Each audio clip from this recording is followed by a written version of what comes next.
TikTok niggas are. I always get attacked by niggas when I go on TikTok, or they just begging. Okay, hold on. Or TikTok chat. Here we go.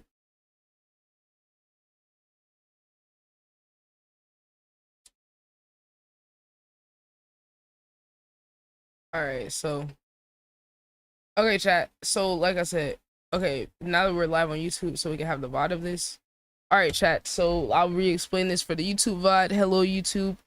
We are live. We got my guy Barrett. We got It's Noah LMAO. We are about to do a session where we just kind of brainstorm how to build off of the sound for the Vamp project. So I haven't been working on these songs. The last song I did was called What Happened, which was it was telling a story on how a nigga was a snake, basically. But I'm gonna show y'all the evolution of the sound up to this point, because technically I kind of been working on this for almost a year, which is crazy to say, because like I think I first got on this beat by Noah, I think it was like July. I think it might have been July or August. It was that far back, for real though. And we're gonna go through different beats, and then y'all are gonna hear the evolution of Noah's beats, because I know Noah, like when I showed him some of his old beats, he wasn't really fucking with his old beats. But it's like, that's the thing though, like that why I wanted to get on Beats and Prods in here, is so that our growth and evolution could be like side by side, where like as he evolved as a producer, you could hear me getting on his beats throughout his evolution as a producer, and you could hear my evolution like artistically from, because I think when I first got on his beat, I was only maybe like 4 or 5 months into making songs, so I didn't really have a bag. Like when I got on his beats, I got on there because I didn't know what to do on the beats. I was like, damn, like I don't even have a bag for this type of beat. But the only way I'm gonna develop it is if I get on it and then just keep getting on his beats and figure out how can I maneuver through these sounds, because I have been on other type beats to this point, but his beats were a little bit more chaotic. They were a little bit, but I felt like it allowed a certain side of me to be expressed in the music because of the way he expresses shit. Like it resonated with me because I feel like I would listen to beats like that, but I didn't really like the way that most of the prods were making those beats, because I felt like they were kind of boring. Like, but when Noah did his, they were like really interesting. Like each beat was like interesting. Like I could see like his style, but like they were still all different, and that's really what I was looking for. So let me see, because I actually, hold on, I can kind of organize these. Blinder, Sonya, Poser. This is pretty much, yeah, this is the right order. This is the order that I've used the beats. So this one, we can skip a little bit. All right, chat, so I'm gonna take my glasses off because they hurt when I put my headphones on. Hold on. So this one, ICB Vamp, the first song on the beat. This is where I kind of the beginning of the fucking sound, and I didn't even know I wanted to do the project right here, but I knew that I had fun doing this shit. I had fun melodically. I feel like, I don't know, I feel like most people on these type of beats do not be playing around melodically like me. I feel like I'm probably the only person that's been on these type of beats, like Osama Sun, Che, super underground, like distorted, chaotic beats, that's doing the melodic shit that I'm doing. And I feel like once I heard it back, I was like, hey, hold on, like this is a little different, because you don't usually hear people like singing or like doing melodic shit like this on here. It's usually the more like chaotic, more, you know. And chat, if y'all listen to this type of music, y'all know what I'm saying. Y'all get what I'm saying. Like Ken Carson and them niggas is not getting on here doing this shit. They're not doing that. They're gonna do on, like, be on some more like Rage. So I took an approach that was a little different than Rage. And then each song we kind of built off of it. Which Noah, his ass probably forgot some of these beats, I ain't gonna lie.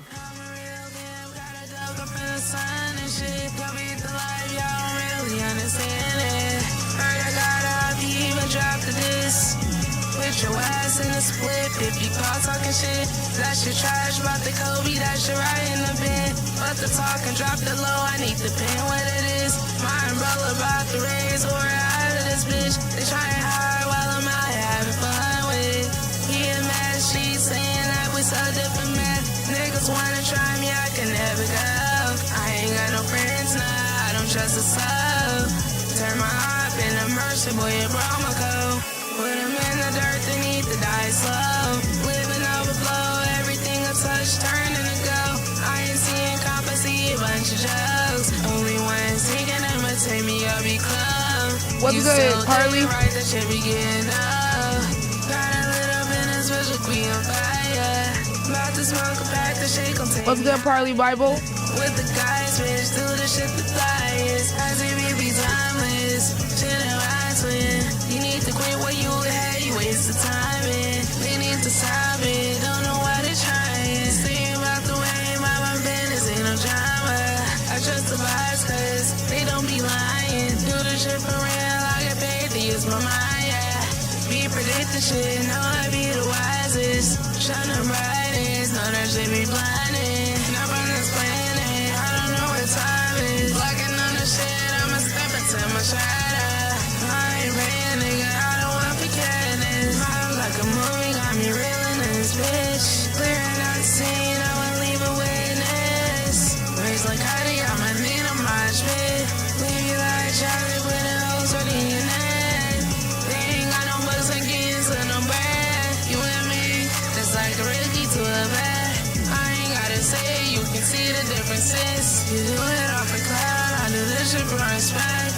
You fuck with bum niggas who ain't not getting no bucks. Tryna get my number 9, boy, you got me fucked up. They obsessed with me, niggas had to talk to my boss. Try to shit in real life, turn you ass to a ghost. Jealous to the scenes, niggas hating cause they wanna be me. Then again, they so try to be me. Never be me. You never be me. Hey, niggas can't be like us. Okay. Hey. Ty's gonna re-record this part. That's the first song. Now, okay, things that I wrote that I like about that one. I like the chaotic sounds. I think I want another one that has like some more like little crazy little sounds. Man. Like one more like that. Oh, I love the spacey synths. I love the synths. Like how like it felt like. Well, there's other beats you got too where you did something similar, but that's a common theme I'm noticing. I like those little spacey type vibe on it. Okay, chat. So that's ITV Vamp. This one, I actually got to go back and finish this, but I love. Now, this was like a whole different vibe. This was the second one I got on chat. This is still one of my favorite beats. I just did like a little demo in here. With shit, I might do some whole different shit, but the beat is fire.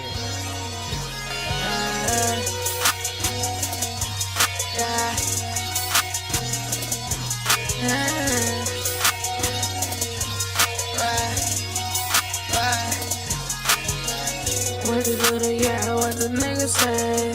Move around, bitch, get it back the way. We don't know you how, now we can hang. Once I recognize all my niggas pay. Now some niggas doing anything for change. Would've thought these niggas had a better chance. That's just how I know related to the lane. But you see what you get, I never change. See I'm crying like a bitch, like the stage.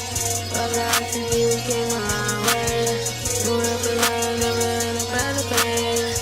Number one, you can never try to change. Bro, this beat's so crazy. Like, I got that one early too. That's why I'm excited to go back to that because I've evolved so much since then, and now I feel like I could really like approach the beat. But that beat is fucking crazy. That's still one of my favorite ones. I don't know, chat. That's kind of the funny part that's like beautiful about this shit. Is like Noah just be going in there and just cooking up whatever. Like literally, but like what he would just naturally cook up is like it'd be like some crazy shit though.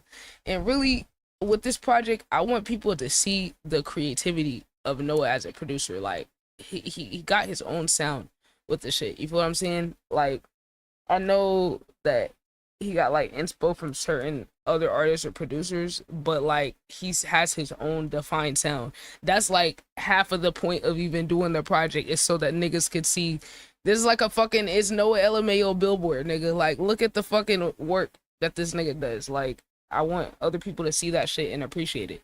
Like my favorite thing is when people hear my song and they're like, "Yo, who made that beat?" Like, yeah, Noah made the beat, because I want people to see the fucking work ethic, the grind, and the creativity of the people around me. That's why I'm not really like hopping on niggas beats that I don't know, because like I don't want to be associated with just anybody. Like, like I don't want to just get on just anyone's beats. If I'm gonna do something that's gonna be a project, I invest my money into it. Like, I want it to be something that actually means something for someone who I fuck with them as a person and their work ethic. What I'm saying, like, especially now that like we going direct to consumer and not like I'm not putting this project on Spotify, Apple. Hell, it might not make YouTube. I'll probably put it on YouTube, but like in the future, certain projects are not going on YouTube too, because they trying to do that little AI shit, and I ain't really jacking that. So, okay, so that's Shiva, crazy beat. That one, I don't know. I just think the melodies was crazy on here. I ain't gonna lie. I feel like, well, the melodies on all Noah's beats is crazy, but I feel like this is just, I don't know. It was fire. It was simple enough to work around. It's a lot of different layers to build off of. Like, I feel like can I review your song? Yo, what's good, bro? I'm working on my album, so I'm not doing unpaid reviews today, so you could catch me in the day where I do it free, or you could just pay $5 and I could check it out now. But that's up to you, bro. But I always do free reviews on Fridays. Hold on, y'all, I got a call.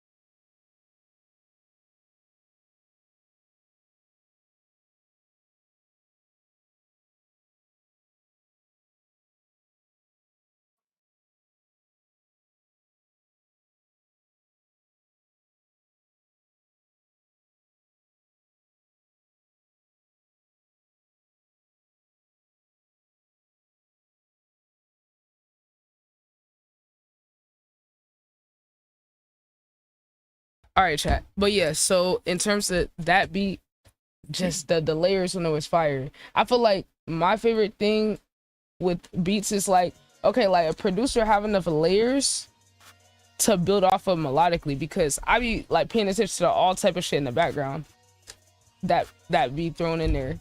So Noah automatically be doing that on every beat, so it's like it's not really no notes on that one. Okay, now this one is the only one that Noah didn't produce, which this one is gonna be like a bonus track.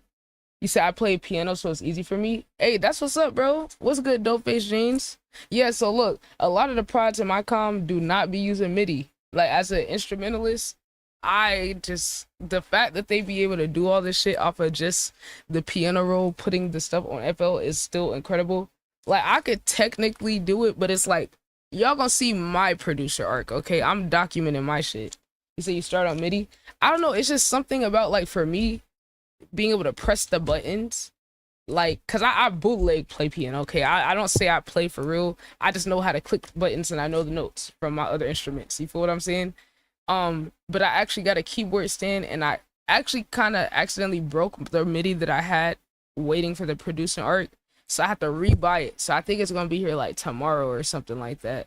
But I got my keyboard stand, I got my audio interface finally, so I'm gonna, kind of, I've been really wanting to wait to get on it like that for real, because I feel like I want to learn a little slight like music theory in terms of like the chords and all that. I want to learn just enough to like functionally be able to understand what I'm doing a little bit more, but I don't want to learn too much to where it leads my decision making musically though, because I feel like that is a trap. Like low-key, like overly doing the music theory for certain people is a trap, because I feel like I like people who can balance their own creativity like first over the theory or any like logic, because some people it helps them, you feel me? I fuck with people where it's a pair, it's a combination with what they're doing.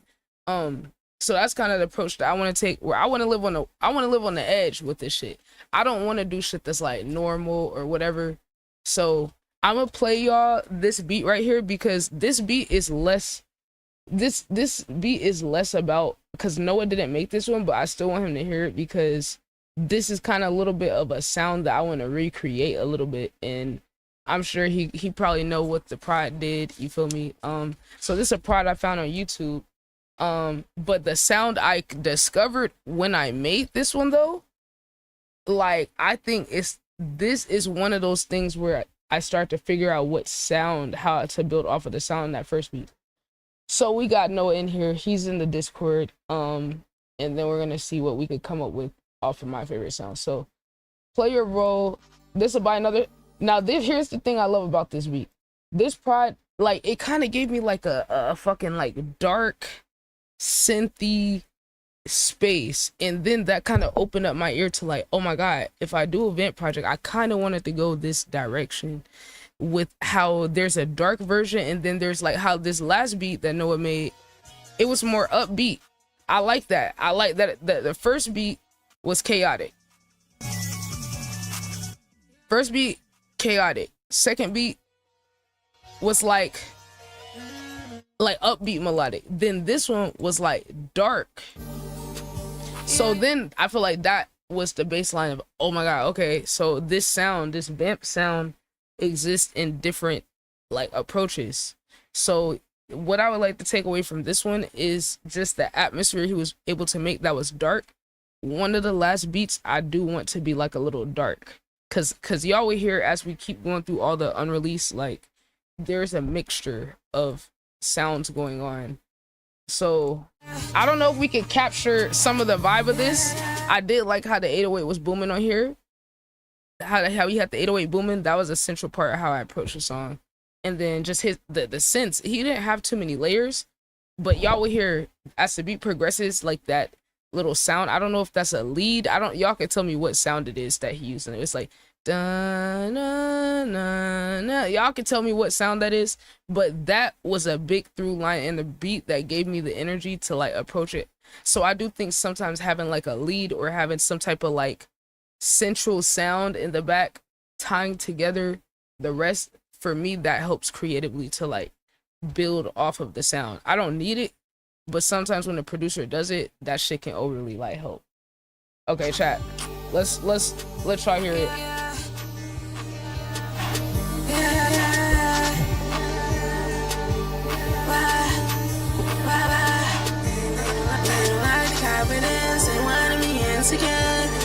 Break it to you, man, when you next gon' learn. I do what I want and I try what I deserve. No time to talk, cause I gotta get the word. I got ways to lie, but it's kinda ways to ride. Always who will be there, I wanna get me nerve. If you moving where we kicking you to the curb. Don't look type of that, we walking and moving tight. They really got some nerve thinking they can sneak attack. But the shit don't shame you, we can go and ask a try. Get ready to do shit, it ain't no cap.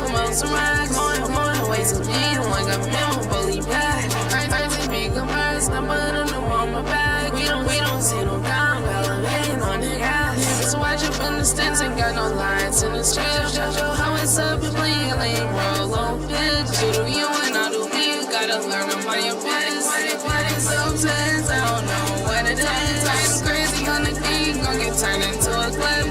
Do it for the love, but the pain bullshit.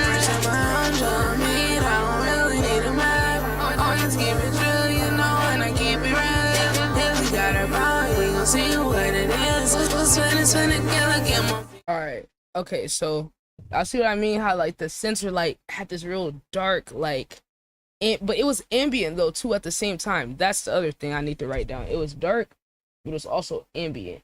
I think I have a thing for like the dark ambient stuff. Like even with when I get on these Glock 40 spaz beats, like a lot of them have like that ambience, ambiance as some people say. So yeah, that's the only one that Noah didn't produce. I still don't know. I'm probably gonna put it on there, like since I'm not putting it on all platforms, but the CD version isn't gonna have that one on there because I only want the CD and the Bandcamp version to have only Noah beats. But okay, so chat. That's kind of, well, Noah took a break. I'm gonna open this file because I got the song I'm working on and it just hit me earlier what I should do on there. I'm gonna add some chorus to it. I'm gonna add a little chorus to it. Y'all don't know what I'm talking about, but I was just randomly sitting here and there's this song that I'm working on that I'm waiting for the feature to give me his vocals back. But I was sitting here and I was like, oh my god, I should add a little chorus effect to the main vocal to hear if that could open up the space. Cause I like my vocals on there, but I felt like something was missing. Like it sounded too, like, I don't know. It's not like it was a problem, but I kind of just saw an opportunity to add on top of it a little bit.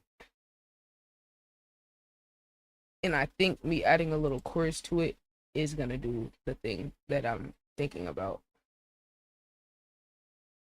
Follow borders.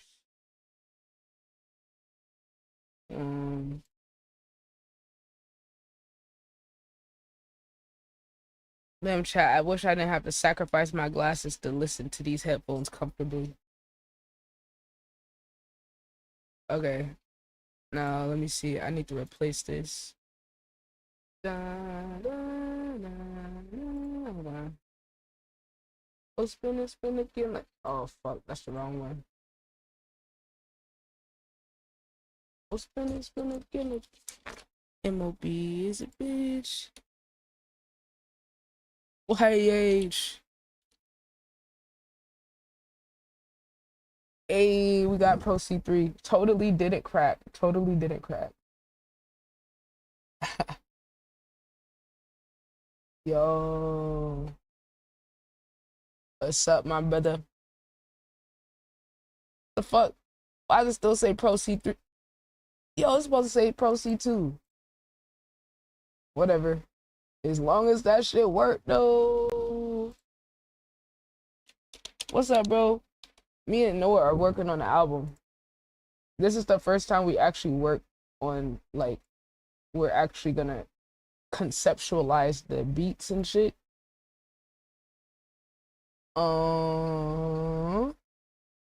But yeah, so all the beats that I've done up to this point is he made them just on his own and I just hopped on it. But we're gonna basically try to build out the sound for like the last 3 beats. And then I'm gonna see where I could like co-produce, if like what if I could like add some layers, or like, what I'm saying, like actually have a hand in production and like at least like two of 3 of the last sounds. Basically. So yeah, he just stepped away for a second, so I was about to pull up this other song that I was working on, and I wanted to show y'all. I had an idea earlier on what to do, and I'm about to try it out. I'm about to try it. I had to totally not recrack a plugin because that would be like really bad, and I totally would not crack a plugin from these people. Yeah. Oh, I could just drag it now.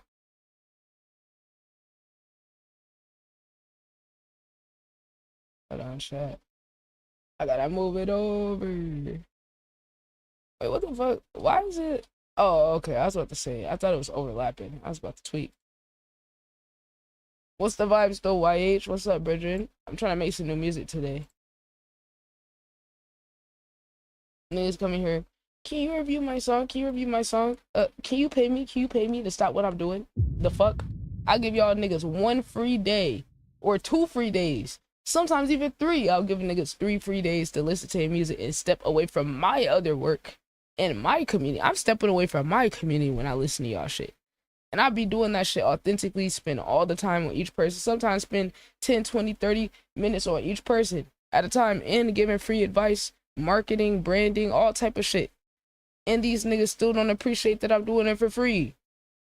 They're like, oh, but more though. And it's like, yo, you give a fucking inch, people take them out, bro. So this is the one, Flexin made this beat, ITB Pride. Hold on.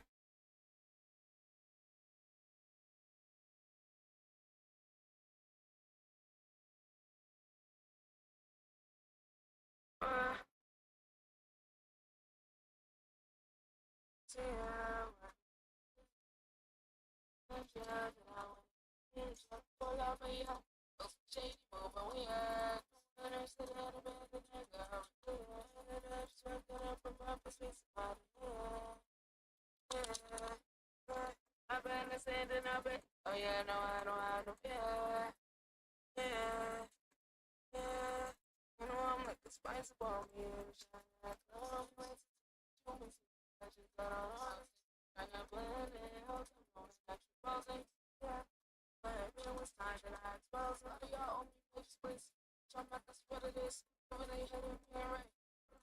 Now we're gonna add this chorus to it because I want to just see what type of like. Hold on, let me see. I'm gonna go to presets and just see what it sound like. Hold on.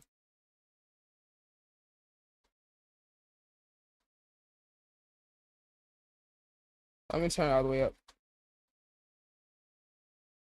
Hold on. Back. I'm turning all the way up. I'm cooking up some right Oh now. shit. That's crazy. Yo. What's that? What's that? What's that beer? What's that, Noah? Oh, that was me. Oh. Okay. Hold on.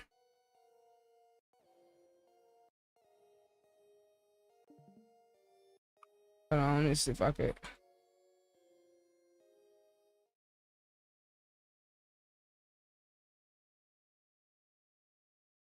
Hold on.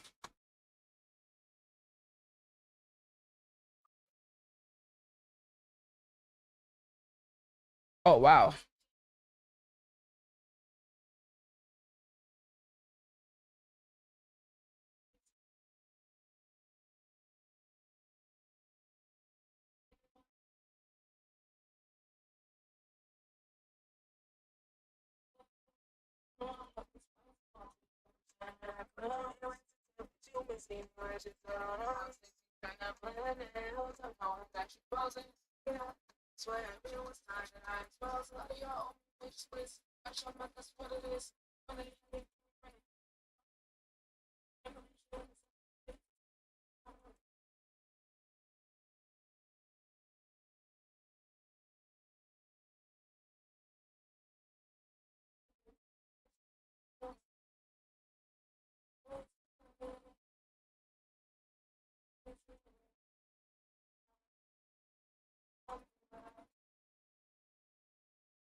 Hold on, chat.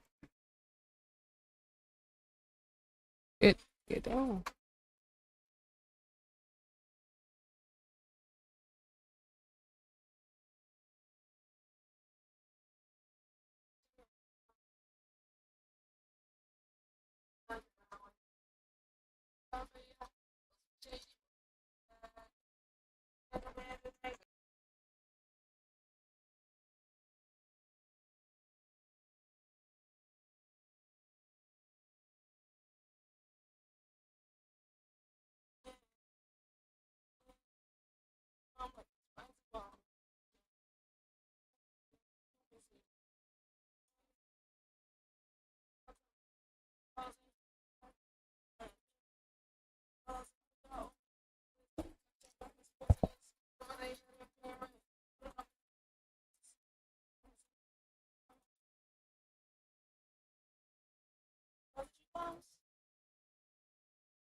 TNCGM run that shit like we play it. Work so hard they think it's magic like I did that shit. No, I'm trying something. I don't. Now look, engineers, don't start clutching your fucking pearls, nigga. I'm pre-telling y'all, I don't know what I'm doing. All right. Look, engineers, producers, don't lose y'all shit. I'm just fucking around, okay? I gotta pre-say that because chat, all the experts come out the you're not supposed to do that. Look, bro, I'm just playing around with the concept of what I've heard. Okay, now this is just real-time experimentation. Okay, so I just took out Fat Filter Saturn 2, which can be used to add some saturation, other things. I'm sure there's other functions of Saturn 2, which some of y'all big brains feel free to explain. You feel what I'm saying? But I'm just playing around. Now this is interesting because I was just thinking if you could add saturation to drums to make them feel more full, you should also technically be allowed to add saturation to delay, I would assume. I don't know if people do that, but I'm just about to see what that shit sound like. I don't know. I'm just curious. I have a question, so I'm going to listen and see what it does instead of just asking a question. So I'm just gonna play around with some of the presets on Saturn 2 and just see if I hear anything. Because that's always the best solution. You feel me? All the big brains is gonna try to tell you, oh, you can't do this, you can't. Well, I'm just gonna fucking do it and see what happens. Okay, that's how I learn, chat. Trial and error, nigga. I'm the type person, get a game, I'm not reading the instructions, game. I'm just gonna figure the game out, you feel me? I'm gonna figure that shit out. Okay. Let's see, what does this sound like when let me see. I gotta hear the delay, because I can't hear the delay that much. And I'm wondering if there's a way for me to be able to saturate the sound of the delay and also control it at the same time. That's basically what I'm trying to do, because I obviously control the low end frequencies on it, but I feel like there has to be a way to bring out the sound in a different way.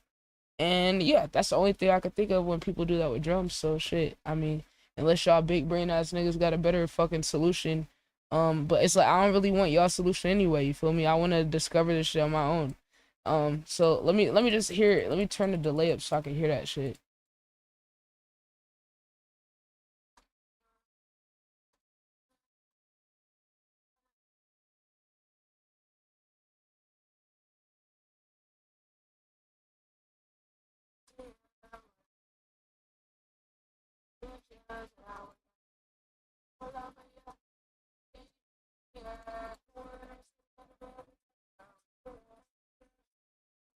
Oh, my fault, chat. My fault, chat. I'm a bot. I just realized y'all can't hear this. Cause I gotta put like single recorder for y'all to hear it. Hold on. Damn, my fault, chat. I'm over here thinking y'all can hear this shit. Hold on. Okay, y'all, hold on. My dog is being annoying. I'm about to go put him downstairs so I can have peace. Hold on. I can't, y'all. You gotta go on a break.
right, chat, we back.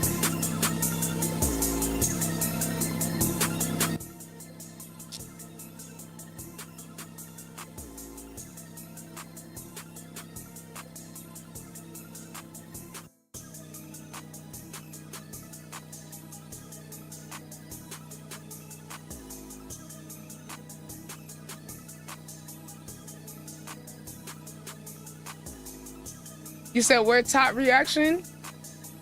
Yo, we gotta get together actually to do that, bro. You know what? I'll ask Ty. It should be next. We should get to that one next. Yo, say got guap in the chat. Damn, bro, I'm getting pressed for the next young boy reaction.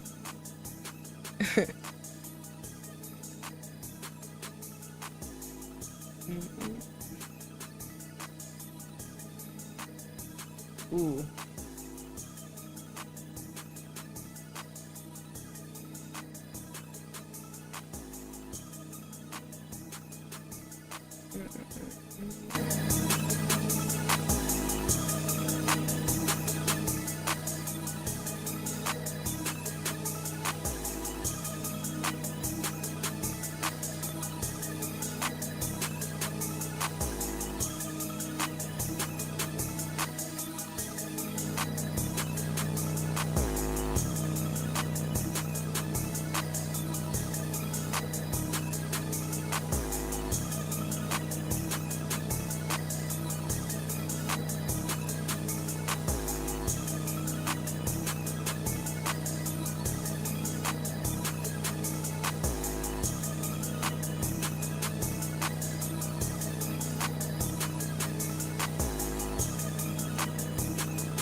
Chat, hold on, refresh the stream, chat. On Twitch.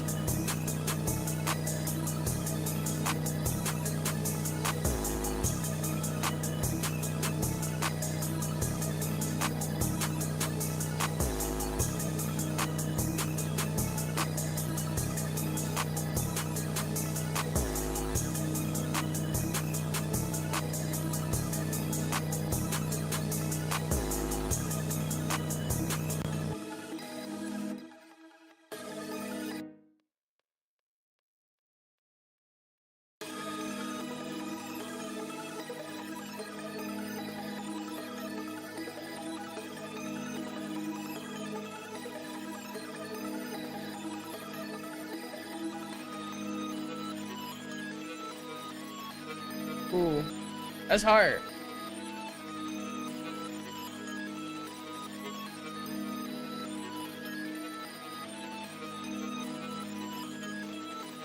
Oh yeah, that's fire.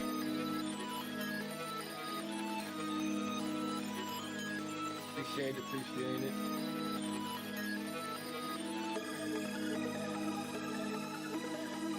Wait, can you keep that sound? I really like that. That's my favorite sound to beat. That one you just put in the from not measure 9. Yeah, that shit hard.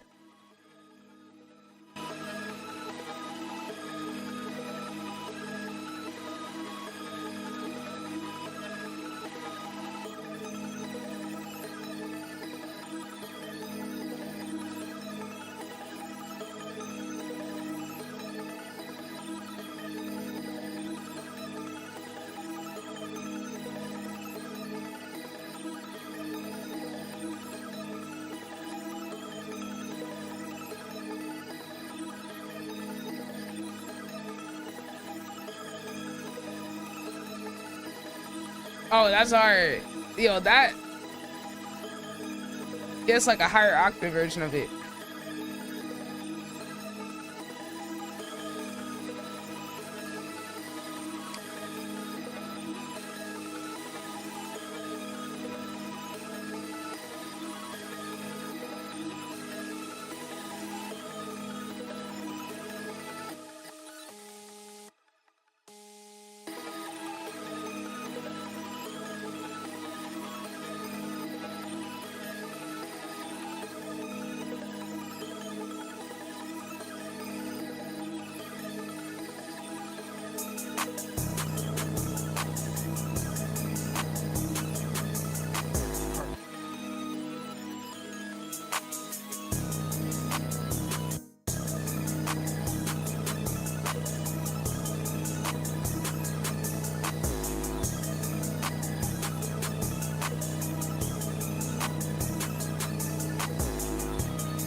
Are you gonna transpose it to a different key?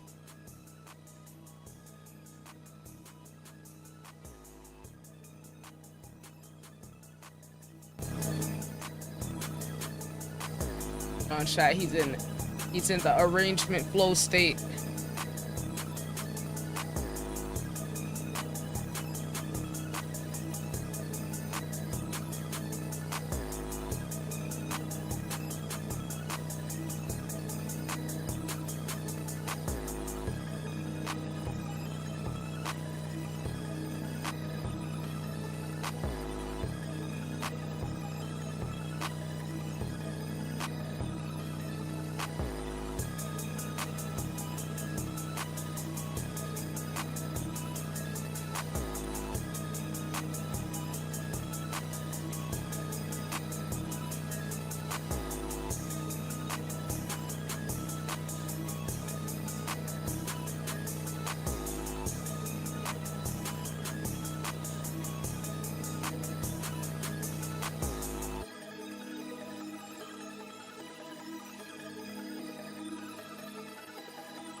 Wait. Can you transpose that? I want to hear what it sound like in different keys or something. Whatever one you feel like. I don't know if you be knowing what key to switch it to. I just want to hear different.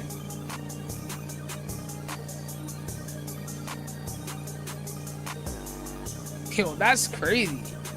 Yo, that shit sound dark and upbeat at the same time. The fuck? Okay, can you do another one? Let's see. This is not a crazy transpose right here.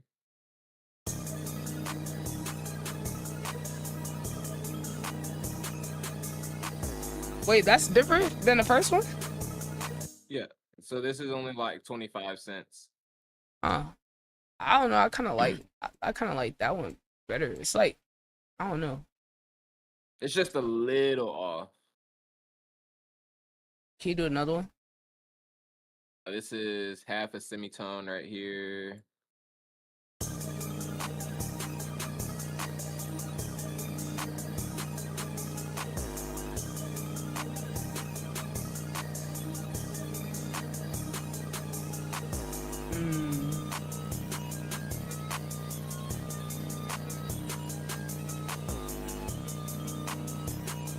I actually kind of like that. Yeah, I don't know. I kind of fuck with that too. I ain't gonna lie. I don't know. Like, I like that one and the one from before too. The whole semitone or the quarter? I like this one and the. Can you just send me both? Can you send me this version and the one that you just did? Like the one you literally just did right before this one? I don't know what it was. Cause I really like both, for real. I don't know. I gotta think about it, cause they both slightly got like a different melodic feel. This one is what, 50, I think. Let me see. Let me check right quick. 50 cent, yeah.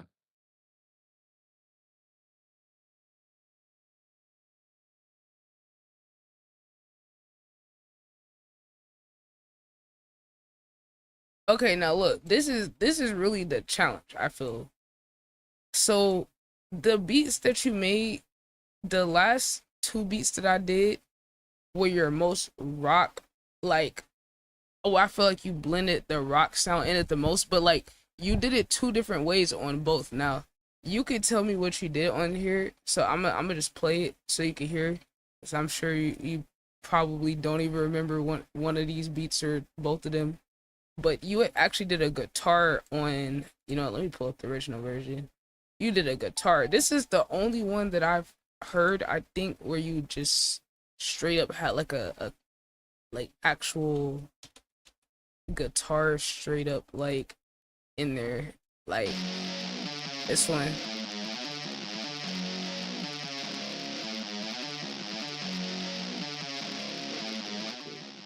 I think I put spacebar on accident. Okay.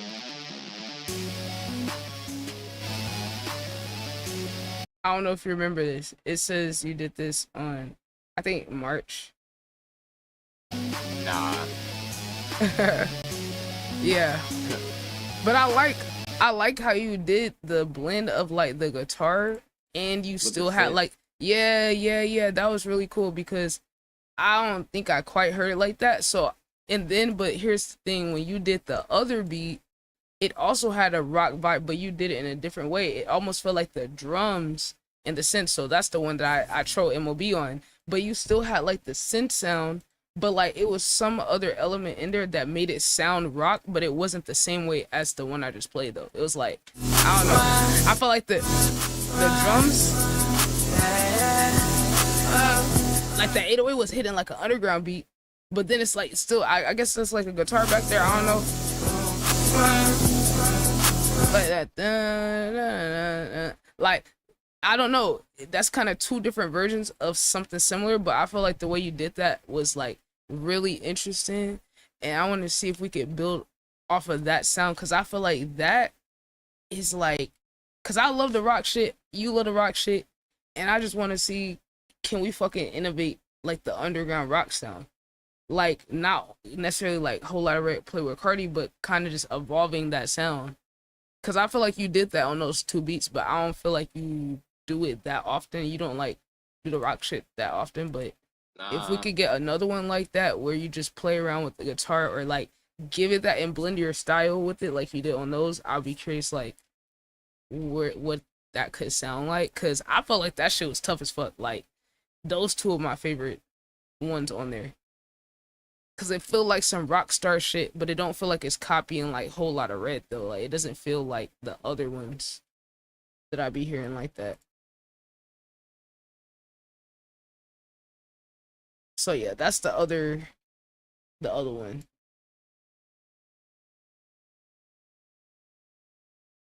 Chat, like, hold on, for those of y'all that did not hear this, hold on. Okay, for those of y'all that did not hear these beats, I actually, funny enough, chat, I actually reversed that rock beat with the dun dun dun dun, dun, like that shit was hard, but I actually reversed that whole beat and did a song on the beat reverse because I thought the reverse melody sounded absolutely fucking insane on there. Like Noah already got crazy melodies, so you reverse that shit and it sound even crazier. I don't know, low key, maybe you should make a beat where you make your melody and then you reverse the whole melody and then you build the beat on top of the reverse melody. Cause your melodies be sounding crazy when I reverse the beat. I ain't gonna lie. Cause like, hold on, let me show you what I did to your precious beat when I reversed it. But like you can hear certain parts of it, like you can hear the original melody in there, but it still sound like crazy. Hold on, chat. I'll let y'all hear it. Pull up to the show, now we rockin' that bitch. Come alive every night, now I'm living that shit. Hey, I'm not your problem solver, but I'll give you a hand. Really ain't no yes to shine, y'all ain't fucking with this. Got a man and they ain't alright. Niggas fans need to come take a pic. Tryna catch her, yeah, you wish. You need a doctor on the man, like just diagnose these niggas. What we running by the time? When they folding, I don't even think they got us fine.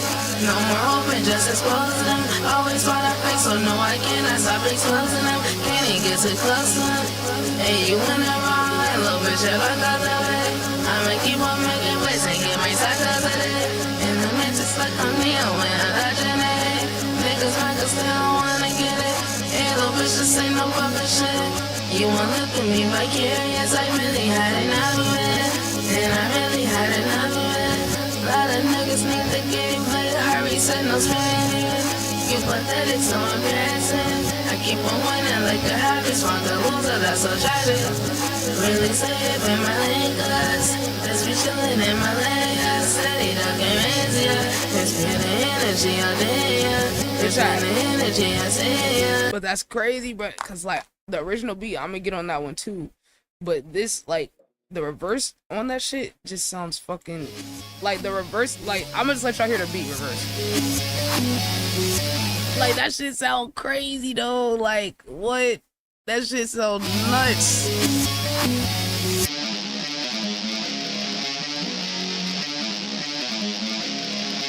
Come on, Noah, what you think, bro? Your whole fucking melody reverse.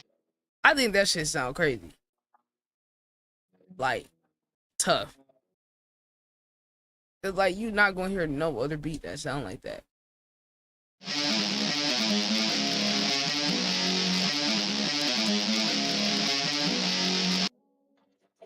Nuts, chat. Nuts. Chat, that shit right there is nuts. Now, chat, I do have another 2 beats that there's original and then I reversed it. There's this one he did. He probably don't even remember this shit, chat. But this is from months ago. But I like the reversed and the regular version, so y'all gonna hear that on the project. It's a lot of songs in the project where it's gonna, well, it's probably like 2 different beats where y'all gonna hear one version of it and then y'all gonna hear the reverse version of it. And this is gonna be one. So this is the original. Here's the reverse. I hear that. Which that shit, bro. This is still one of the swaggiest beats Noah's made, and this nigga probably don't even remember the beat. Like, this shit had like a crazy bounce to it. I don't know when this beat was made, but I'll let y'all hear it. Oh, that's the reverse version. Hold on. Not, well, both of them are tough actually, but I was trying to show y'all this one right here. Like, chat, this is me. One of my favorite ones.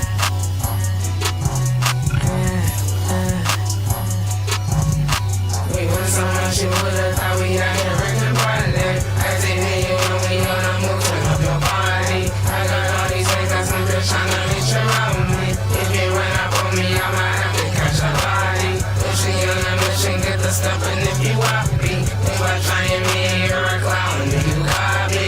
Energy be shifting up in rooms when I walk in. Shit don't bother me, I say I'm ready again. I'm the CEO, making one shot calling. Say get into it, nigga, I can't do the talking. Get into the profit, no overhead, the losses. I lean and I rock, come to me, they said he got me. Say I be skating on me, but really I be gliding. Loading on these hoes, some would even see I'm sliding. Being me, that's all I know, and now they wanna change me. I don't want try to step, yes, I'm cool off of the aim shit. It's a lot of cheddar from the offset, it's so lame. Oh yeah, chat, I used that vocal bender. Yo, now that I got waves back, I can use the vocal bender again. Yeah, that vocal bender is so fucking hilarious. We way up off the leash, now you cannot tame us. Notice how the haters be faceless and going nameless. Give out, secure the road, them niggas gonna think. Cause all this wait for attention, them niggas are celebrating. Yeah, the way bitch, and I'm stepping on you. Elevator frequencies, keep it guarded though. Don't get that shit twisted, I'm so tough to with my shadow. Don't get that shit twisted, I'm so tough to with my shadow. We gon' make it happen, get into it all. We don't really give a fuck about the loss. Gotta make some sacrifices, you gotta give it all. And sometimes you gotta pay the cost, I be about. That's my dreams, I'm old, I really can't give a fuck what I was saying. They don't like me, but I know they still watching out. Keep on walking niggas, but you know they say he's talking for. Keep on walking niggas, but you know they say he's talking for. You want so much people, that's how we out here ringing party. I say to you, and we on the road, turn up your body. I got all these niggas tryna reach around me.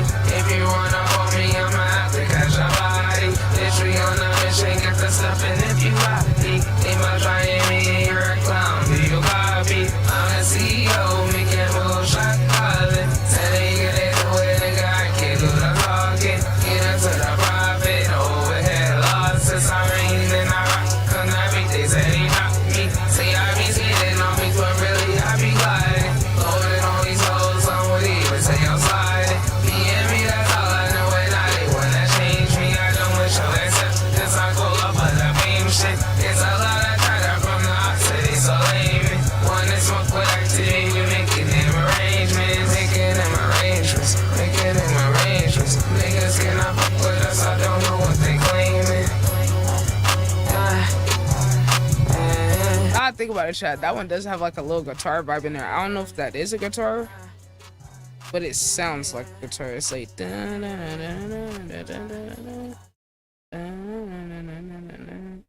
Na. Yeah, it's in there a little bit. Damn, that's crazy. I didn't even peeped that before. Hold on, chat. Speed.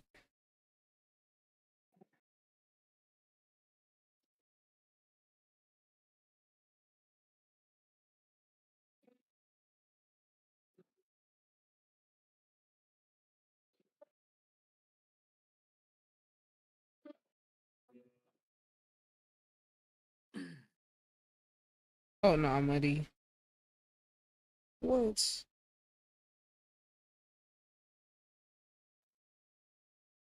Oh hell no, that's crazy. Crazy.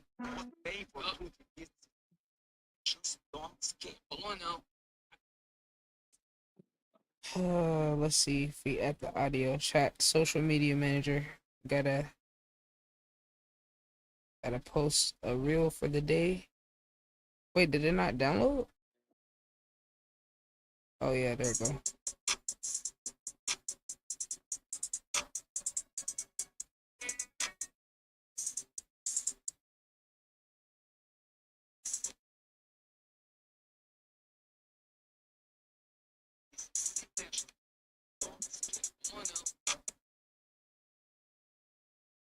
Alright, now let's turn the volume all the way down to like 8%, maybe 10%. Oh yeah, I'm trying to get my 3 posts today. Intentions don't scale. Hold on now. I can also intentions. What pay for truth in business is this. Good intentions don't scale. Hold on now. I don't scale. Hold on now. I can also speak to that. Okay, turn it up a little bit. Made it 13. Good intentions don't scale. And as a person with good intentions, I have to also accept this about the world. That my good intentions and the purity of what I stand for, what I represent, that it's not a realized that a long time ago. This whole time I've been figuring out how Let do me I see, keep chat. my I'm trying good to see how intentions, my loud this purpose, is. my all the things I want to bring. How do I keep that at the center of what I do? And also at the same time able to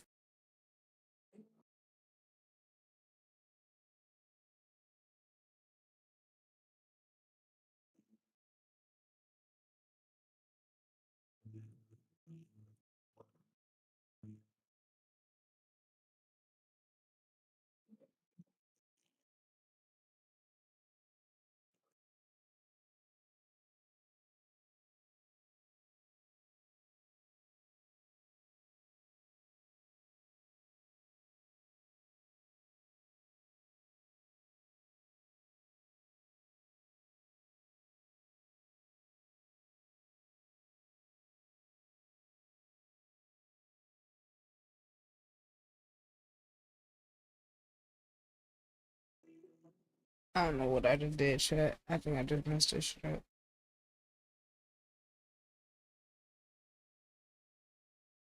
Oh my god, I zoomed in overly. Bro, what the fuck? This shit is a glitch, bro. Oh yeah, it wasn't me. shit be so right about building a system for it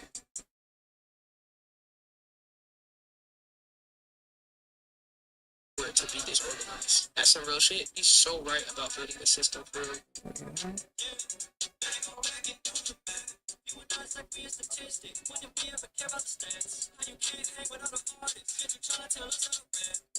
most painful truth in Damn, that was a smooth ass transition though.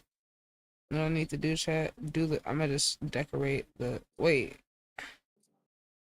bro, this is using my IG. Oh my god, y'all so annoying. Oh, never mind. disorganized forever.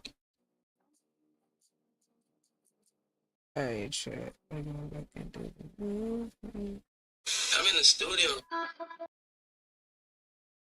the story. Hold on, chat. So.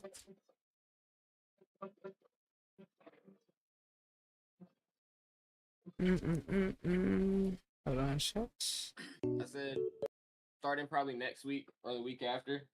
I'm gonna one of the guitarists at my job to teach me. Like I've never played guitar before. Oh shit. Hold on now. You about to get Like I've never picked up lessons? the instrument a day in my life. So you about to get lessons tight. Yeah, I'm gonna see if they'll teach me. Oh shit. Hold on now. Yo, that's gonna be lit. It's the It same dude you was is. talking about last time. Yeah. Wait, so you said next week? Yeah, probably next week. Next Sunday. Damn, hold on now. Oh wait, I was gonna ask, you be doing like that live engineering, right? Mm-hmm. I was talking to somebody about that. It was actually a guy that was doing a producing class. He was just telling me about some of the stuff you have to like adjust live, like when you're engineering people live. So how is that like process? Like, like live engineering. Um, so honestly, before service, that's really when they do when Brody does all the like mixing. And then after that, like it's really just volume control. Yeah. Cause like we run through the songs a couple times, right? He mixes it to it sounds the way he wants it to sound. And then I mean by the time service comes around, it's really just volume, not a lot of real live like mixing, if that makes sense. Mm-hmm. Like I'm not going in fixing the EQ and mixing the dynamics and adding compression and all that. Like you're realistically you're not gonna do all that live. Right, but you're just, I guess, like managing the Yeah, levels. like he can go in, like I could go in and I can be like, okay, maybe there's a little bit too much high end on the guitar. Maybe he was strumming the strings not quite as hard in rehearsal, and now we're playing live and now he's strumming a little hard. Maybe I'll take out a little bit of that high end on the SSL channel, but other than that, like there's really not too much going on. You think it would be different if it was like recorded? Like if it was like a more than just like the live like crowd. Like if you were to record it for like, your live audience in, like, say for example, like Coachella. Like if someone, Yeah. like when Beyonce went to Coachella and had her, she had the Coachella audio for the crowd, but then she was recording on her end for the documentary and had that audio fed into somewhere else. Like, or you think they're going Okay. after? So one thing I do notice is that when you're doing recording, if you're doing that, like there's really not a lot of again, like not a lot of plugins. Like learning how to mix, like really learning how to mix will show you that you really don't really need to do a whole lot, especially when you mixing beats. Like that SSL channel, if you got that, you straight like to mix a whole beat. Right. But like live, bro, he'll be you know how like FL has like 10 things where you can put plugins. I forgot what they're Yeah. called, like 10 buses. Mm-hmm. Bro, live when we're on Logic, he be using all of them. Oh, like what he be having loaded into the different tracks. So for like a guitar, he'll have like a let me think. I think he'll have like tuners on it. So they'll have like the cleanest signal going into like the EQs, and then he'll have like compression on it, like obviously that stage. And then he'll have like some limiters on there. There's like Waves has like a guitar version of like a basically what's like a guitar de-esser. Oh, really? Guitar. Yeah, like he'll have that Uh, on there. Or like especially on the vocals, he especially uses everything on the vocals. Like on the vocals, he'll have a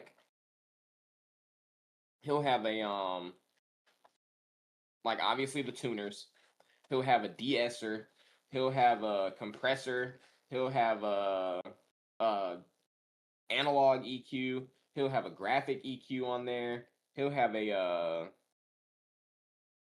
and like just some other things. yeah. Like one of them is called like Wave Silk Vocal. Oh, so he really be having all that shit on there for real. Yes, like for real. Like he genuinely uses all of that like live. But he's like in the studio. I wouldn't even use half of this.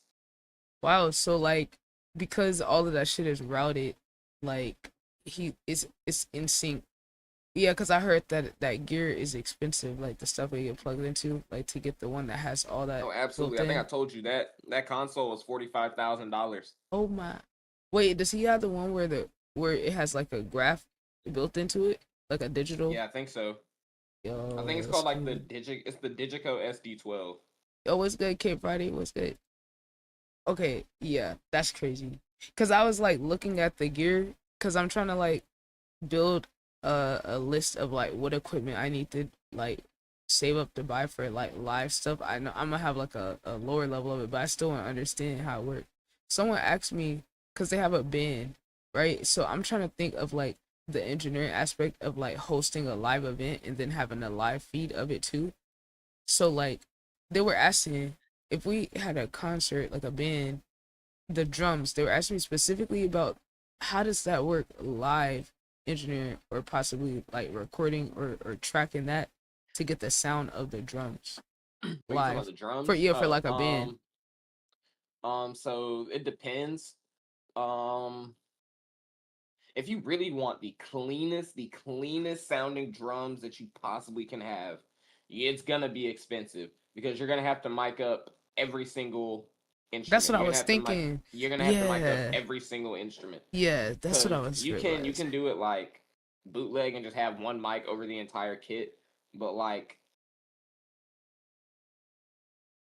it's just not gonna be as clean as if you had like, okay, here's the snare on this mic, I can mix it. Here's the overhead crash, I can mix that. Here's the hi-hat, I can mix that. But wait, doesn't that also mean hold on?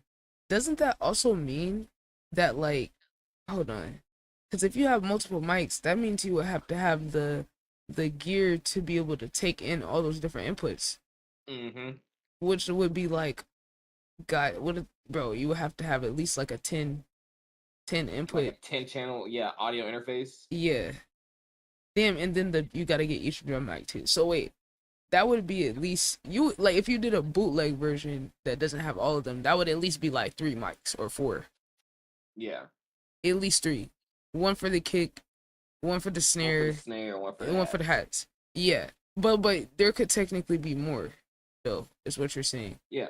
Because Cause of like the depend on the kit.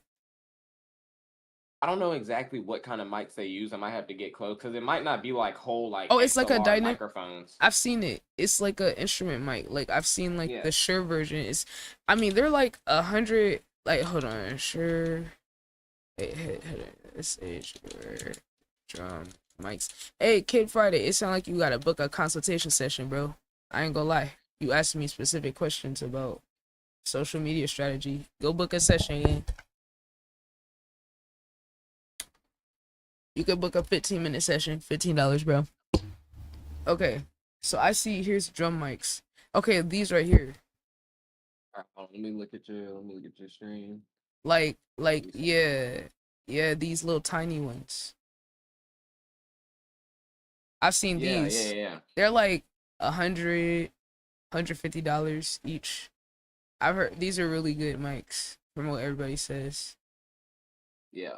But okay, so basically like you gotta pay 500. Cool little 500 for that Yeah, you're shit. gonna if you really want the Say it cleanest wasn't sounding advice or drums, strategy, just like you're gonna have to mic up yeah, every bro. single drum, every single one of them. Yo. Yo, so they have a little kit though. You said I've had this method I've been using a promo where I make an AI model account, LARPing as a girl, posting my own songs. Bro, that's what What? you said that wasn't you said that wasn't advice as for a strategy. You said life. Hold on, bro. Are you bro, you just said it was a method and then you said it was for promo. Both of those things are tied to social media marketing, branding, strategy, all of that. Bro, like, come on, bro. Let's keep it a bug game. I ain't finished typing. Bro, you had that message out for like a minute too.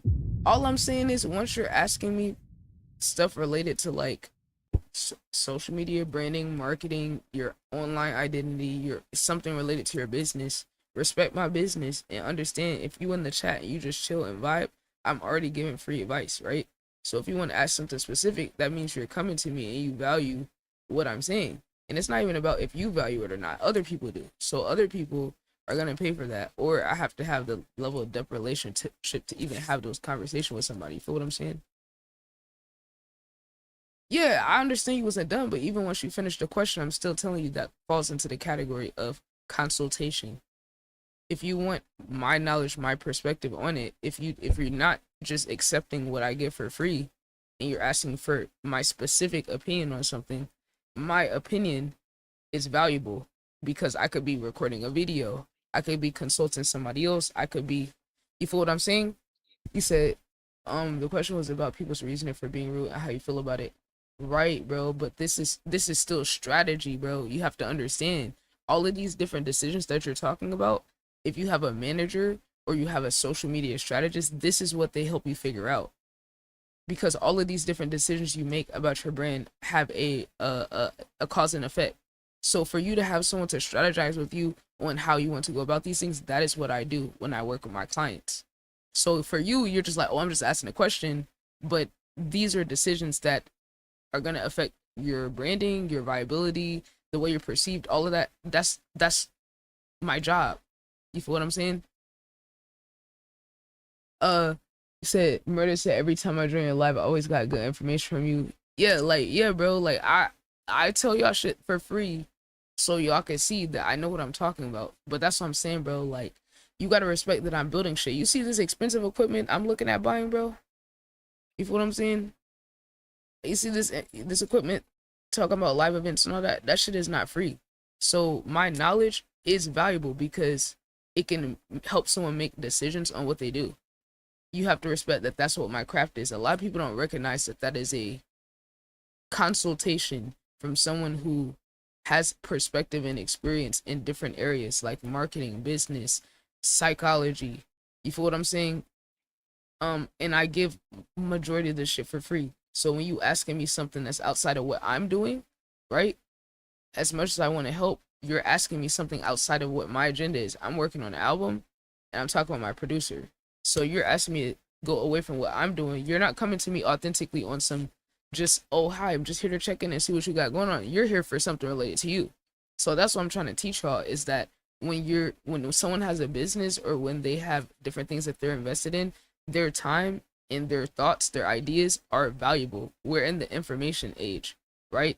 So my perspective, me talking to you for free, right? If you're not just here to support like the core community I got, my core community is here not just asking me shit that, you feel what I'm saying? They're looking at me like a human. You feel what I'm saying? They're here to support Sierra, the person. You feel what I'm saying? So when you're here for you and it's something related to your image, your brand, your business, all of that, now you have to meet business Sierra. You feel what I'm saying? You're not here for me, the person. You're here to get something from me related to you. And it's like I have time for that built into what I do because I'm community oriented. But at the same time, I'm taking time away from what I do, right? I don't have all day to fucking talk with Noah. We both have different schedules and limited time, right? So I'm just trying to give you perspective right now. Yeah, exactly. That's what I'm saying. Like me sitting here just talking to you, cutting down on my time to be able to talk to him because he got his own shit to do. So I'm just trying to explain these so you can kind of have more perspective because when you're not the streamer or the content creator or whatever, you don't have a full, you feel what I'm saying? You say it wasn't supposed to be about business, right, bro? But what I'm saying is I still talk to you. The time I just talked to you, I was not talking to Noah. That was kind of the whole point. Right? Noah is someone who's already invested. You have to understand there's a seniority to the shit. Right? Noah has been in the community for a year and is a part of the shit that I'm building, right? So that's kind of, no, you didn't waste my time. I'm just saying, you see how me talking to you just took time away from something I was already planning to do? It's not that it's a waste of time. It's still valuable because I have to explain how things work to people that are new. But I'm trying to use it as an example to broaden your perspective of understanding what the operation I have going on. You feel what I'm saying? And then there's people who's already here where we're building something together, right? So if we building, if we working, if we doing all that, and then you come outside of it, anything that takes away from it is I'm trying to show you the long-term value and the ripple effect it has of why the time is so valuable, of why someone has to pay me to step away from it. Because this is our shit we're building. You feel what I'm saying? You're not here for the shit we're building. You're here for you. Regardless how you slice it, you're here for you. You feel what I'm saying? Well, no, I know you got your shit you gotta do, bro. So we could do another session whenever. I still want to do that that sun challenge. You gonna be in here later tonight? Mm-hmm. All right, bet. Yep. All right, Yeah, brother I'ma hop back G. in here. All right, brother G. Safety. All right, safety. W Noah. W Noah. You say you're bad? Nah, bro. It's not a fault, bro. This is called healthy communication. Bro, this is called healthy communication. There is nothing wrong with that. But it's my job to communicate things with people. I don't fault anybody for something they don't understand. It's on me to explain things to people. Everybody's coming in during different parts of the journey or different things that I do in the comm. You said what mic I use? I use a this little Amazon mic, this little dynamic fine microphone. But yeah, like I said, bro, it's like you gotta be in here. You feel what I'm saying? I'm trying to teach y'all how to properly approach these things. That's why I have classes for these things that I'm teaching, because there's an information gap. You feel what I'm saying? There's an information gap, and like I said, I don't judge people for things they don't understand. Now, once I tell you, now you have the weight of understanding in the information. You feel what I'm saying? That's how my mom always taught me. She said, look, somebody step on your toe and they didn't know it hurt, it's fine. But once you tell them, ouch, that hurt, now they know, like, consciously what they're doing. You judge them after you tell them. What I'm saying? So a lot of people just don't be used to like healthy communication, bro, for real. And that's also a class I'm going to be teaching, is communication skills, networking, community building, right? Because in community building, if you want someone to be there for you, you have to be there for them in a way that matters, which I just taught that, which y'all need to follow the development IG and YouTube that I have to teach these things, because I already teach them on stream randomly, but now I just decided to make a YouTube channel for the long form videos. I'm gonna do case studies. I'm gonna do having guests on, you know, or teaching classes myself, or doing other type of videos where I could explain the business, the marketing. And because there's a lot of layers to it. Like, a lot of people don't understand, to be successful and to have a career, you need a network. But in order to do that, you need communication skills. You need soft skills. You need to understand how to read a room, social cues. You need to understand so many different dynamics at play, because sometimes people don't. How much are the classes? They're free. I'm not charging for the classes. That's the thing. And I'm gonna have clips of all of them. That's why I said I have plenty of free shit that I do. I've been teaching this shit, but I'm just gonna finally set it up, and we're gonna have people come in that do production, engineering, vocalists, people who are great at songwriting, story building, and these are all people that are within my community too. So I'm teaching some classes, right? And then like we have one up right now that Psychic did, where he taught some engineering, some explained some different things in regards to I mean, he taught all types of shit, honestly, like all types of shit that would be useful to somebody. And basically, I'm going to be doing this for the next 2 to 3 months, and I'm going to be covering all types of different stuff. So that's why I said, if you hang around and you're just around, you're going to pick up on a lot of shit. And now I'm just making it a series where people can go in and learn all these different concepts. And that's why I say y'all need to just follow the development channel, follow the IG for the development. I've already got clips up there right now. Already. I just started this page the other day because I said, you know what? I've been teaching this shit on stream for years. For years, I've been teaching all of these different things to my community, where I started with mostly streamers, content creators, and been teaching them this stuff. And then once I expanded to like artists, producers, all that a year and a half ago, I've been teaching the people that I've known. So now, you know, I'm just like, you know what? I've been wanting to build up to doing like a course and just formally teach it all at once. So I'm posting clips of these different sessions that I do on stream onto here that are related to business, that are related to personal development, and that are related to actually creative development, because I feel like in order to be successful in this new era, you need to have a balance of all of those things. You need to have personal perspective develop. You need to be developing personally, rather it be mental health, rather it be organization, planning. All of these different things are the things that I work on since I have been evolving into this, me being a content creator myself, because I was kind of behind the scenes on the marketing, working with companies, running ad campaigns for them, helping them with branding, like actual brick and mortar companies when I was a teenager. That's my start. I was doing ad campaigns and teaching these companies how to build an online digital presence. And then I went into like stocks, investing, all of that, because I realized I would make way more money from that than taking on clients. So I kind of ditched the consultation thing, but I still was into like the marketing, social media, like studying the algorithm, all type of shit.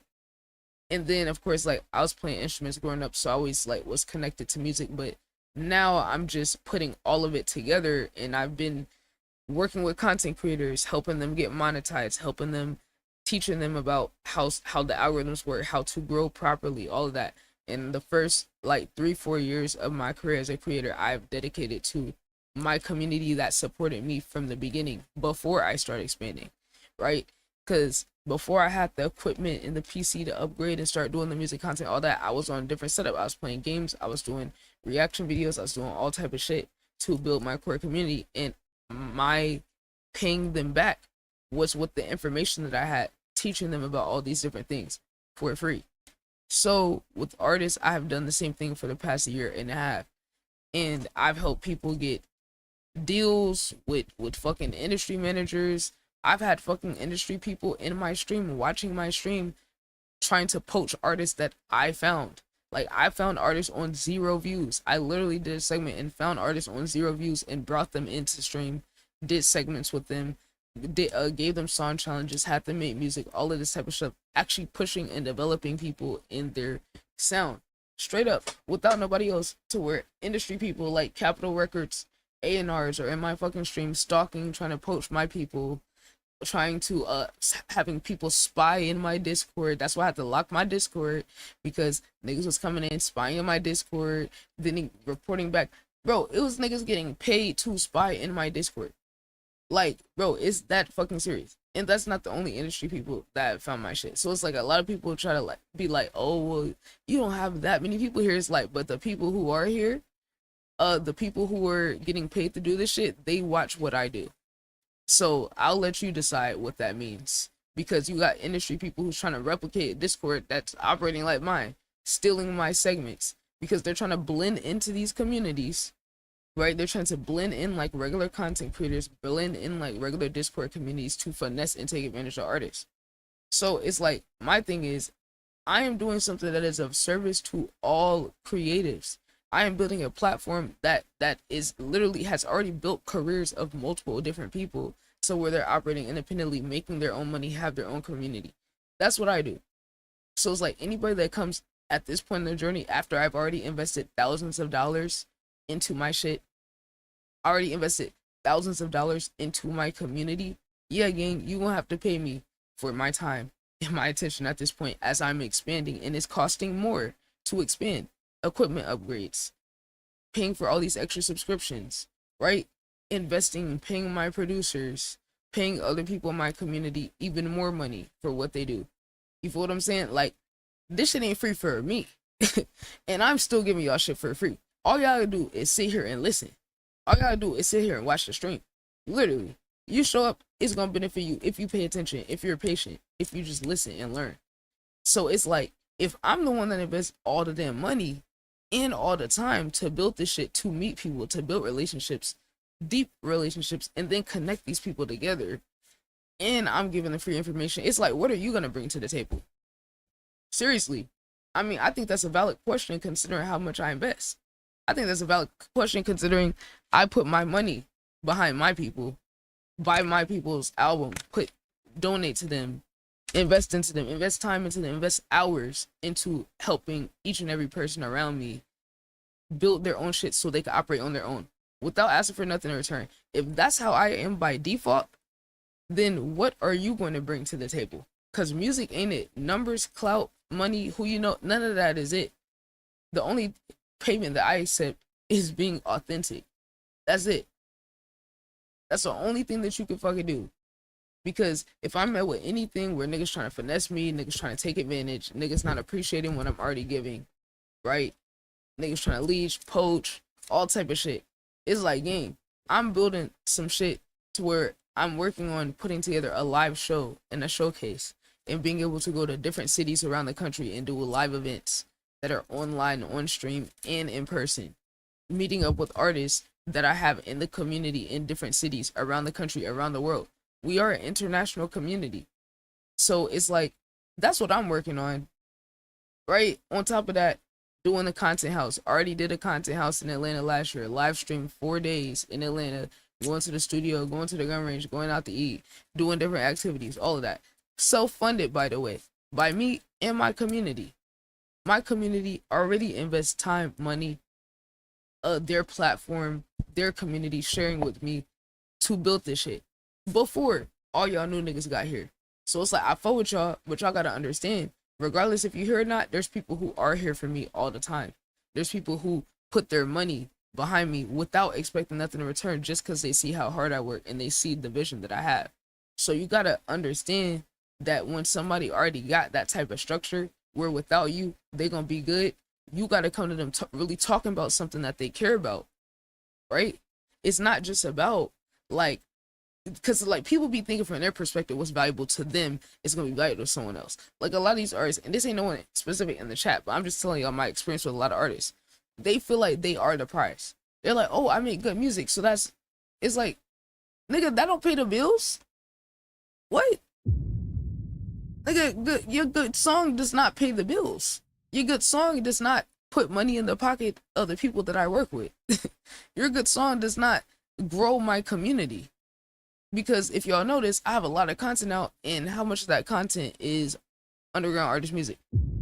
It's artists who already got a fan base, who already established, where if I react to them, it's pulling in the audience that's already there, or I'm using them as a way to display my skill and my level of analysis and detail and nuance in what I do. It's going to serve one of those two purposes or both. Most likely both if I have it posted. So it's like, my platform ain't built off of, like, my platform is built off of me and my thoughts and my opinions and what I do. So that is one of the things that's valuable about me. So it's like, if you're like, say, it'll be even people on my YouTube, they'll be like, oh, he reacted this, da da da. I'm like, hey, you gotta come to the stream. Feel me? I gotta get to know you. Because I already got other people who already show up for me where they are prioritized over all y'all. And it's like, if you're keeping it a buck with yourself, that is completely fair. Like, why would you not prioritize the people that's already been there, that believed in you before you had anything, before you had to sit up, before you had anything to give them? You feel what I'm saying? The people who saw the vision before it was there. You feel me? The people who were checking in on those days where it's, you just on here grinding, recording videos, is nobody in the chat, they come in, yo, how's it going? Not how's it going, and then just so I could ask you something. Not, oh, how's it going as a bridge to get what I really want. No, like, we genuinely built our shit with each other. We built each other up. We built each other's community. We invested time, money, effort, you feel what I'm saying, into each other. That's my core community, regardless if y'all see them or not. Why y'all don't see them? Because everybody got their emotion. We all got our own communities. Everybody is self-sufficient. Everyone, that's how I built the shit. I could easily go the route of where I kept all my knowledge to myself and then just collected a community where they were all loyal to me and weren't self-sufficient and just kept them dependent on me.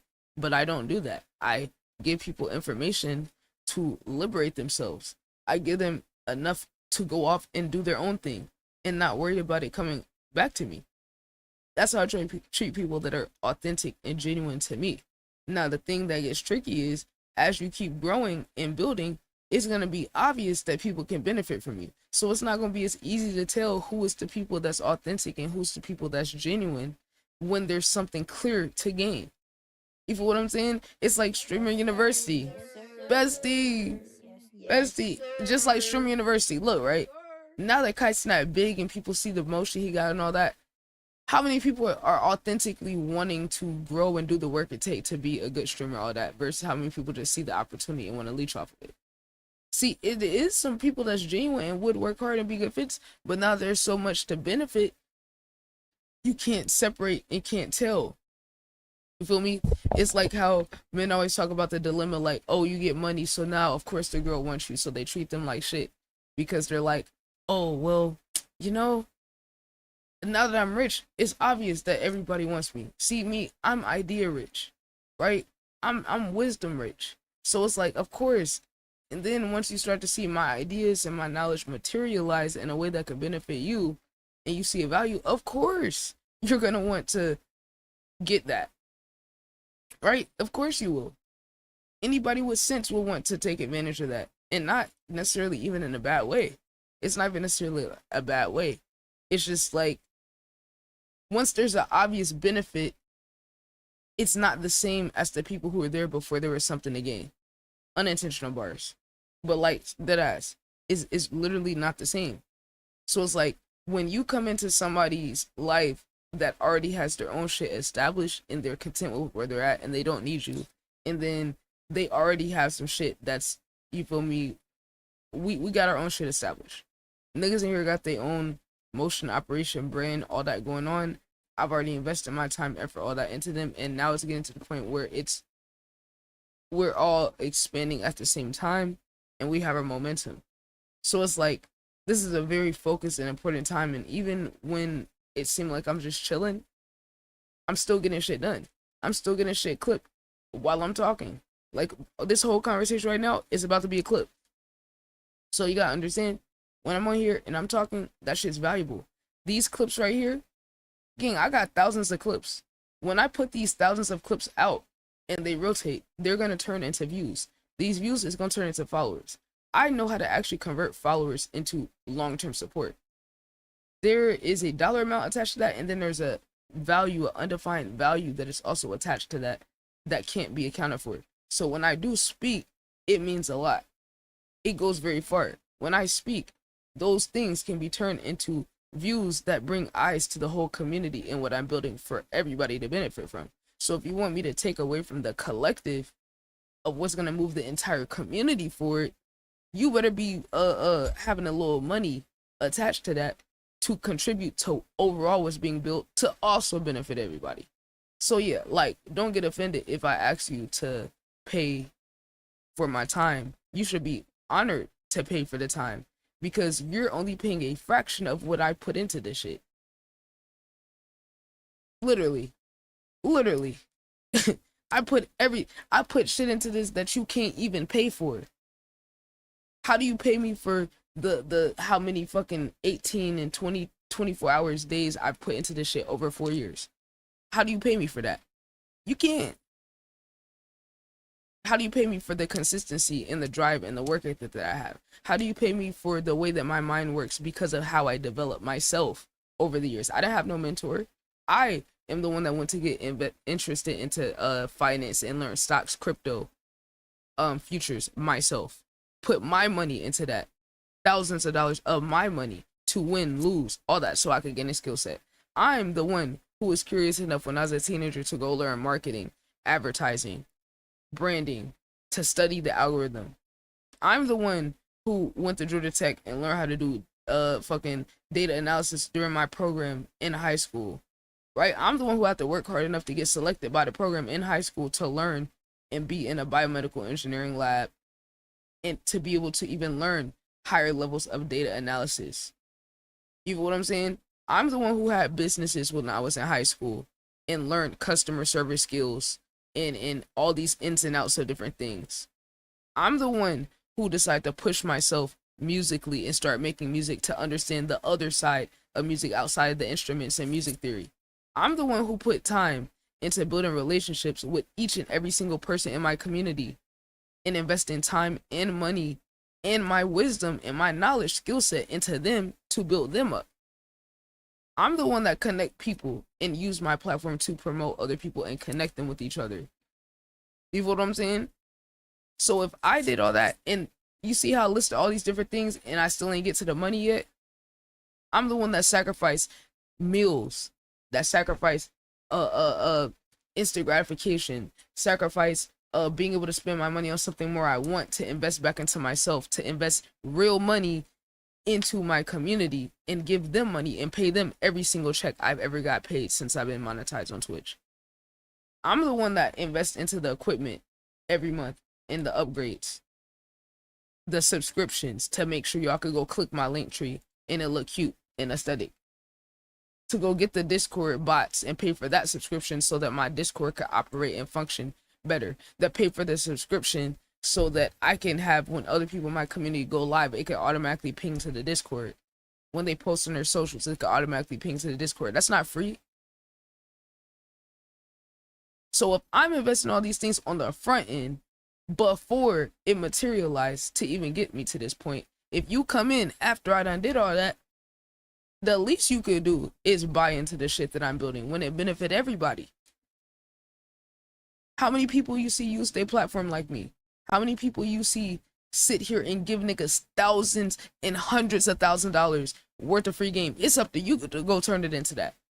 I'm building some shit that's gonna be a fucking empire that intersects with between music, the creator economy, fucking business, finance, all of that.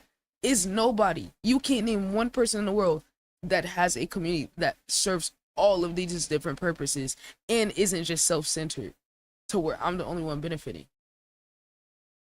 I'm getting niggas deals with fucking industry managers.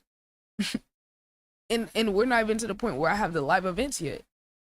Imagine when we get to the live events and I'm able to get this shit set up with the live events and blending it with the open mic and blending it with the song wars, IRL song wars, and blending it with IRL song challenges where the beats getting made live and the songs getting made live. And it's a showcase for artists in the community, all in one event. That's what I'm working on. You should be honored to buy into that shit. Just saying. Because there's nobody who's even trying to remotely do no shit like this. That's not trying to fucking take advantage of people. And even them, they're not even conceptualizing anything like this. Because that's why y'all don't see people share their platform, because of all the shit that it take to build it. Why would you want to let some random person give some random person advice? That's why y'all see everybody paywall and gatekeep anything. I'm just a little bit crazy to where I believe in people so much that I do it anyway. So it's just wild to me that I do all this shit and then niggas, they don't really understand because they don't want to understand. You don't want to take the time to watch what I do in a day and see how many different things I do in one day. And this is just in general, chat, because like I said, this is going to be a clip. This is going to be a whole clip just for my YouTube channel. Like, you don't want to naturally just see what my workflow is and see what I do. You feel me? You don't want to just invest that time. So it's like, okay, you don't want to invest the time. Where's the money? You know? Like, where's the money? Cause like, it's cool if you don't want to. I'm not gonna take it personal. But now, if this is what I'm building, and at the end of the day, it's going to benefit everybody, because if someone's an artist or a creator in the community, and then I come to their city and then giving them an event and another platform to build off of, to meet other people, to gain fans, to get support, and then I got industry people involved in that type of shit. People who engineer for artists like Young Thug Gunna. People that's in the camp with niggas like Young Thug Gunna. I got multiple people like that in the com that support me and fuck with what I do. People that's working for record labels, for the niggas that want deals. That's looking at who I'm recommending. That's looking at, yeah, nigga, buy the fucking. Because it's people who's bought in that's not even gonna benefit off of that. Think about that. My community got other streamers and content creators and business owners who have put their money behind this, and the shit that I'm building ain't even necessarily for them. They're not even gonna benefit off of that, outside of just getting to watch and witness the process. Which, like I said, I have the best fucking community in the world. Deadass. I truly believe that. So, like I said, it's people who already want to buy in just off of the strength of wanting to see this shit materialize. And for those people, I'm always gonna overly go hard. And for the new people, I hope that y'all understand that. And even if you don't, I still just told you what it was. So you got some degree of a perspective on how this shit works and just how serious this shit is. Because you're not about to sit here and pay for this venue that I'm about to buy to run this event. You're not about to buy this equipment. The fuck, niggas be thinking that shit pop up out of nowhere. It's like, I'm the one that's gonna have to sacrifice by this shit. I don't got no sponsors. You know, my sponsors are my fucking community. My sponsors are the people in the community who, just like the first content house, took out of their money and wanted to sponsor segments to help the segments happen. Yeah, Ty sponsored the gun range stream. The Dark Queen sponsored a stream where we went to the event to do the group competition. You feel me? Other people sponsored the food for the content house. That's how we do shit over here. A lot of people be saying they support. Man, for real, we show niggas what real support look like. Oh, you support your friend, but you, when you streaming, you in your stream and don't rate out to them. Right. Oh, you support your friend, but you don't repost them on social media because they don't fit your aesthetic. Right, right. You know, we show what that shit really look like, and then it makes it way easier to expose to people that's just like, just there for them. And it's okay if you're just there for you, but it's like, okay, you gotta speak in a language that's gonna build and help someone get towards where they're going. Like, there's certain people I wouldn't even dare go to them and assume I could even get their time without paying, or at least them knowing me and wanting to give me their time, right? Because, like, say for example, when I went to get the review for my song from what's his name, from Bezo Beats, this guy is produced for NBA YoungBoy, Lil Durk, Roddy Rich, all type of people. When I went to his stream for him to review my song, yeah, there was a free line, but I didn't go in his chat and be like, oh my god, can you get to the next song, Bezo? You're talking too much. Oh my god, when are you gonna get to mine? Where am I at in the line? I didn't do that. I went in there and just straight paid for my song review, because I understand his time is valuable, and there's so many other people that want his time. See, that's what you have to understand. Supply and demand, right?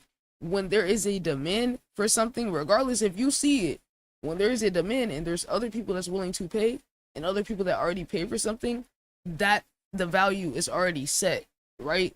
So it's like, think about it. People pay me just to be here because they want me to stay here. My community pays me just to keep seeing me going, not with asking for nothing. My community pay me just to see me keep being on here and be myself. So if you new and I don't know you and you not in my comm and you want me to do something related to you that's outside of what I do, I'm here to do me. Niggas, regardless how many people it is, it's people. When the people are here, it's money in communities and their own motion behind it. It's different. So anybody that don't want to be here, that don't want to pay, it's like, respectfully, I don't need you. That don't mean I don't fuck with you, but it means that I got my own whole goals and operation of what I'm trying to do alone. So you wanted me to go outside of that? It's a little deeper than just that one interaction. It's a domino effect, because when I move and I do something, it has a ripple effect. When I make one of these videos, this shit is basically like a discography for people to go through when they find me. I've made connections with established professional people off of them just going to my page and seeing what I do. So what I'm doing on here on stream is capturing content for that basically discography digitally of what I do, that has a direct benefit to me, my community, the resources, the people that I know, the depth of my community, what we could do in the future, different opportunities. It's a whole domino effect of when I do what I'm planning to do, there's a clear goal and it fits overall into it. So that's why I say, okay, I gotta explain to people how this works so they can understand to not take it personal, and also how to take their own business serious, because y'all not being as serious with how y'all approach shit is why y'all don't understand when someone else is serious and very methodical, intentional with everything. Y'all don't know what it looks like because you're just seeing it from one perspective, which is okay. I'm here to expand y'all perspective and be able to have this shit to where y'all can understand what's really going on. So that's just kind of one thing I want to explain, and I'm actually going to chop that up and put that like into a YouTube video so that people can kind of use that just as an example of like how to operate and how to navigate things as a business person. because the way that I have my shit set up is it is a business, but the business is structured around me doing what I authentically want to do. So that's why it's like me staying in my flow is the business. You want me to step outside of my flow? Now that can also be business, but I do have it set up where there is a time and there's a place for me to carve out time and to be able to dedicate time to people who I know don't want to invest into me. Right? You gotta understand, I respect and understand that everyone is not gonna be a core supporter of me. Everyone doesn't have to be. There's room for y'all people that's just here for some transactional shit. There's room for y'all people who just want information, advice, want to grow, want to be around what's being built, want to benefit, want to be in a segment, want to be the star of the show, have the light on you, have your song shown, get followers, supporters, all that. There's room for that within the way this shit is. So it's just like, you just gotta respect that it's a separation between a regular operation and then a time for that. You feel what I'm saying? So I accept and respect and appreciate everybody regardless what level they show up on, but it's, you kind of just got to know your role and play your, like, stay in your lane and don't cross out of it, because then you're gonna look a little crazy. So that's why I said I'm doing ITV University to teach all the new people around me the basics of all these things, so that they can understand how it works, so that they're not like surprised, and that they can understand the ins and outs of these things from a business perspective, a personal perspective, and just like psychologically and sociologically, so you can understand how to operate and navigate better as a business, as a brand, as an online presence. Because you need to understand all of these things in order to be successful, like I said before. Right? People are so quick to make it just about the content, just about the brand, what you're selling, all of these type of things, but you need to have a well-rounded perspective of all of these things to be able to put it together to understand how you're going to operate and how to get what you want. So like I said, when I put it on the ITB development page, which I definitely need to go tap in with, I need to go tap in with that page, because I'm dropping mad game and mad sauce on there. I put it right here. Here today. You want to have successful connection, you need to be thinking about what value you can provide to someone else. Period. Without getting anything in return. And if you want something in return, you need to be properly evaluating that person's value so that you could try to compensate them or provide something that's valuable to them in order to get something that you want. What's the lesson here today? You want to see, I'm gonna have mad clips like that. I got a lot of clips like that. My video's good, if it does what it's supposed to do, if it is what it is, I don't have to overly force anything, and the results will come. Some of y'all be wanting people to carry y'all, right? And it's like, you're trying to manufacture work. That's what I get. When I get an artist like this coming to me, they're only worried about a repost, they're not worried about building, they're not worried about having an actual connection. It immediately tells me the type of artist you are. I immediately put you in the category, oh, you're one of those surface level ass niggas. Right? That is actually from a case study of what not to do with the artist. So I have case studies of what to do and what not to do. When you connect with me and I repost your shit, you're getting access to my network. Okay, it's not just a repost, and you know that. If that's the case and you want access to someone's network, why are you empty-handed? When I want something and I don't already have those connections, I'm going to pay for exit. And if not, what is the alternative? You could build an authentic relationship with someone when you can. Alright, so I just started this page the other day.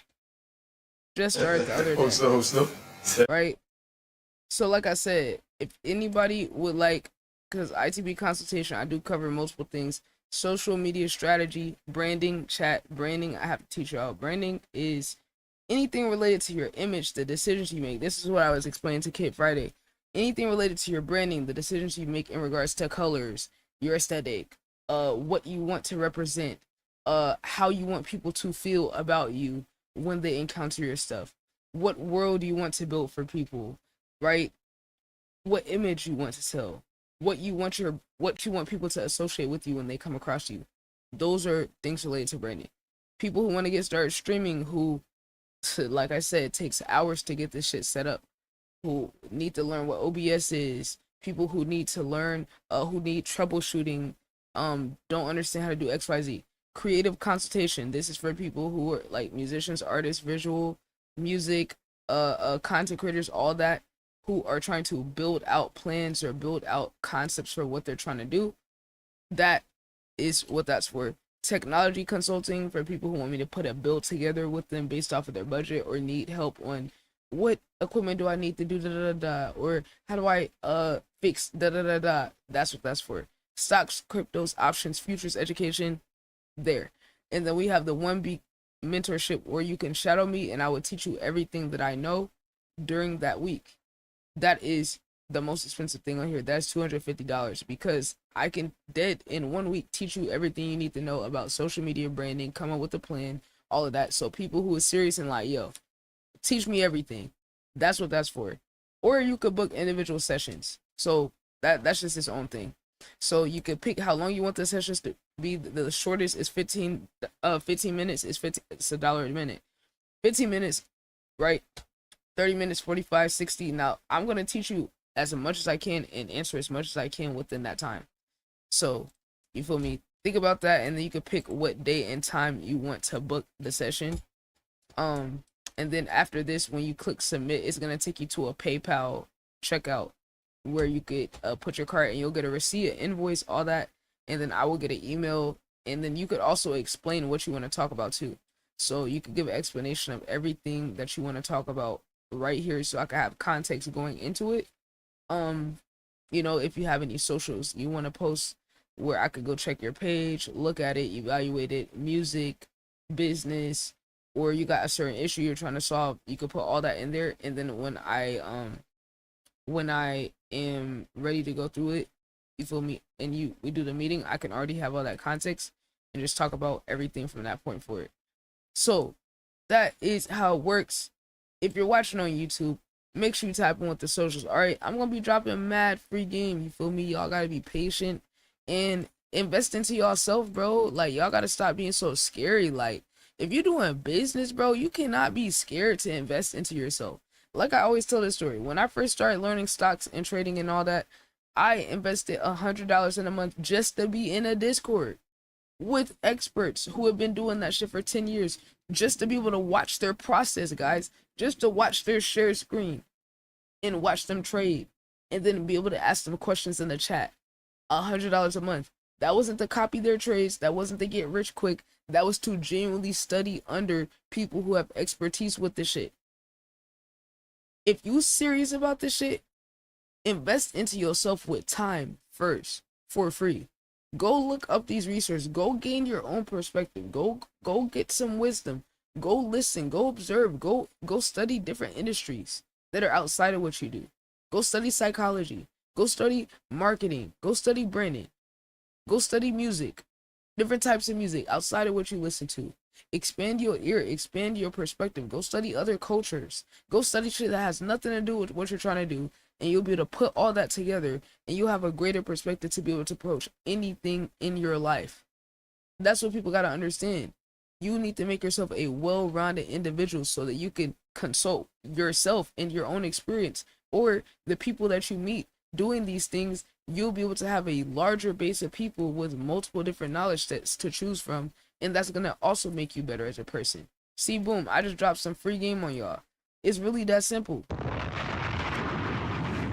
Like, we're in the age of YouTube. We're in the age of having fucking YouTube where you can go learn from somebody that already does the shit.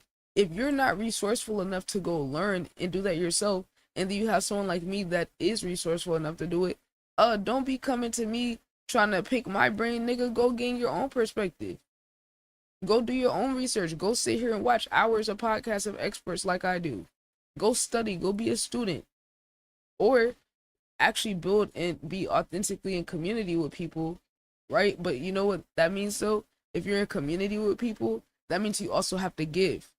That means you have to invest your time, your effort, your money, your support into people consistently, not just conveniently when it's time for you to benefit or when you want something, right?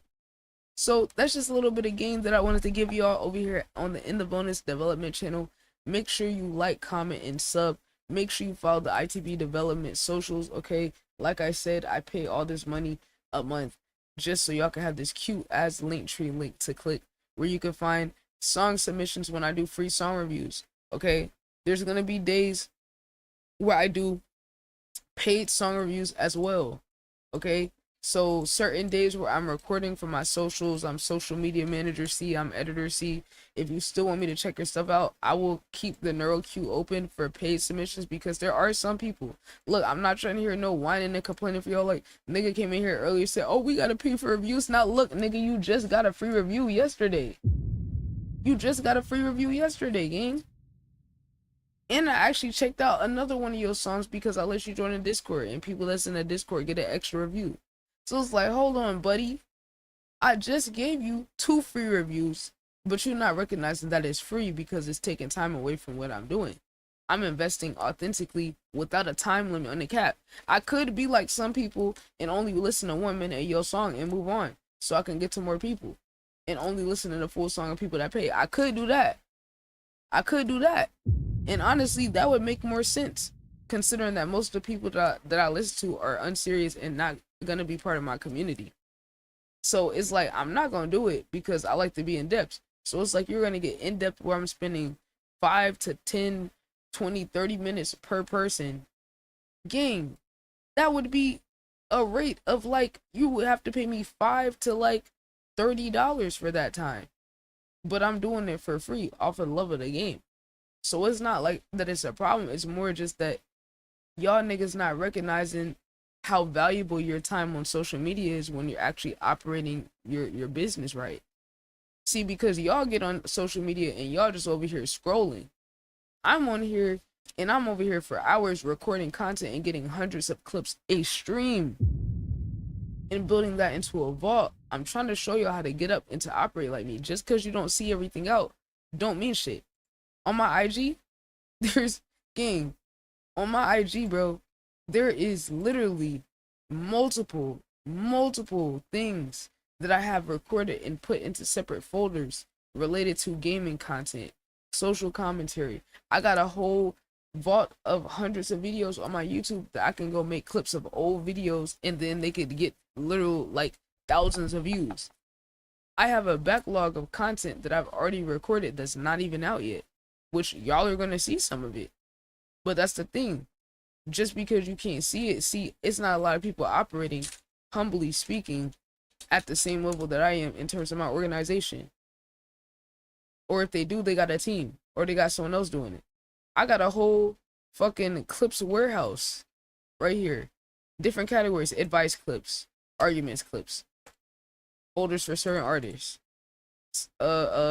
topics to spark conversations. And this isn't even all of them. This is just me sorting through my Twitch clips that are unsaved and then sorting them.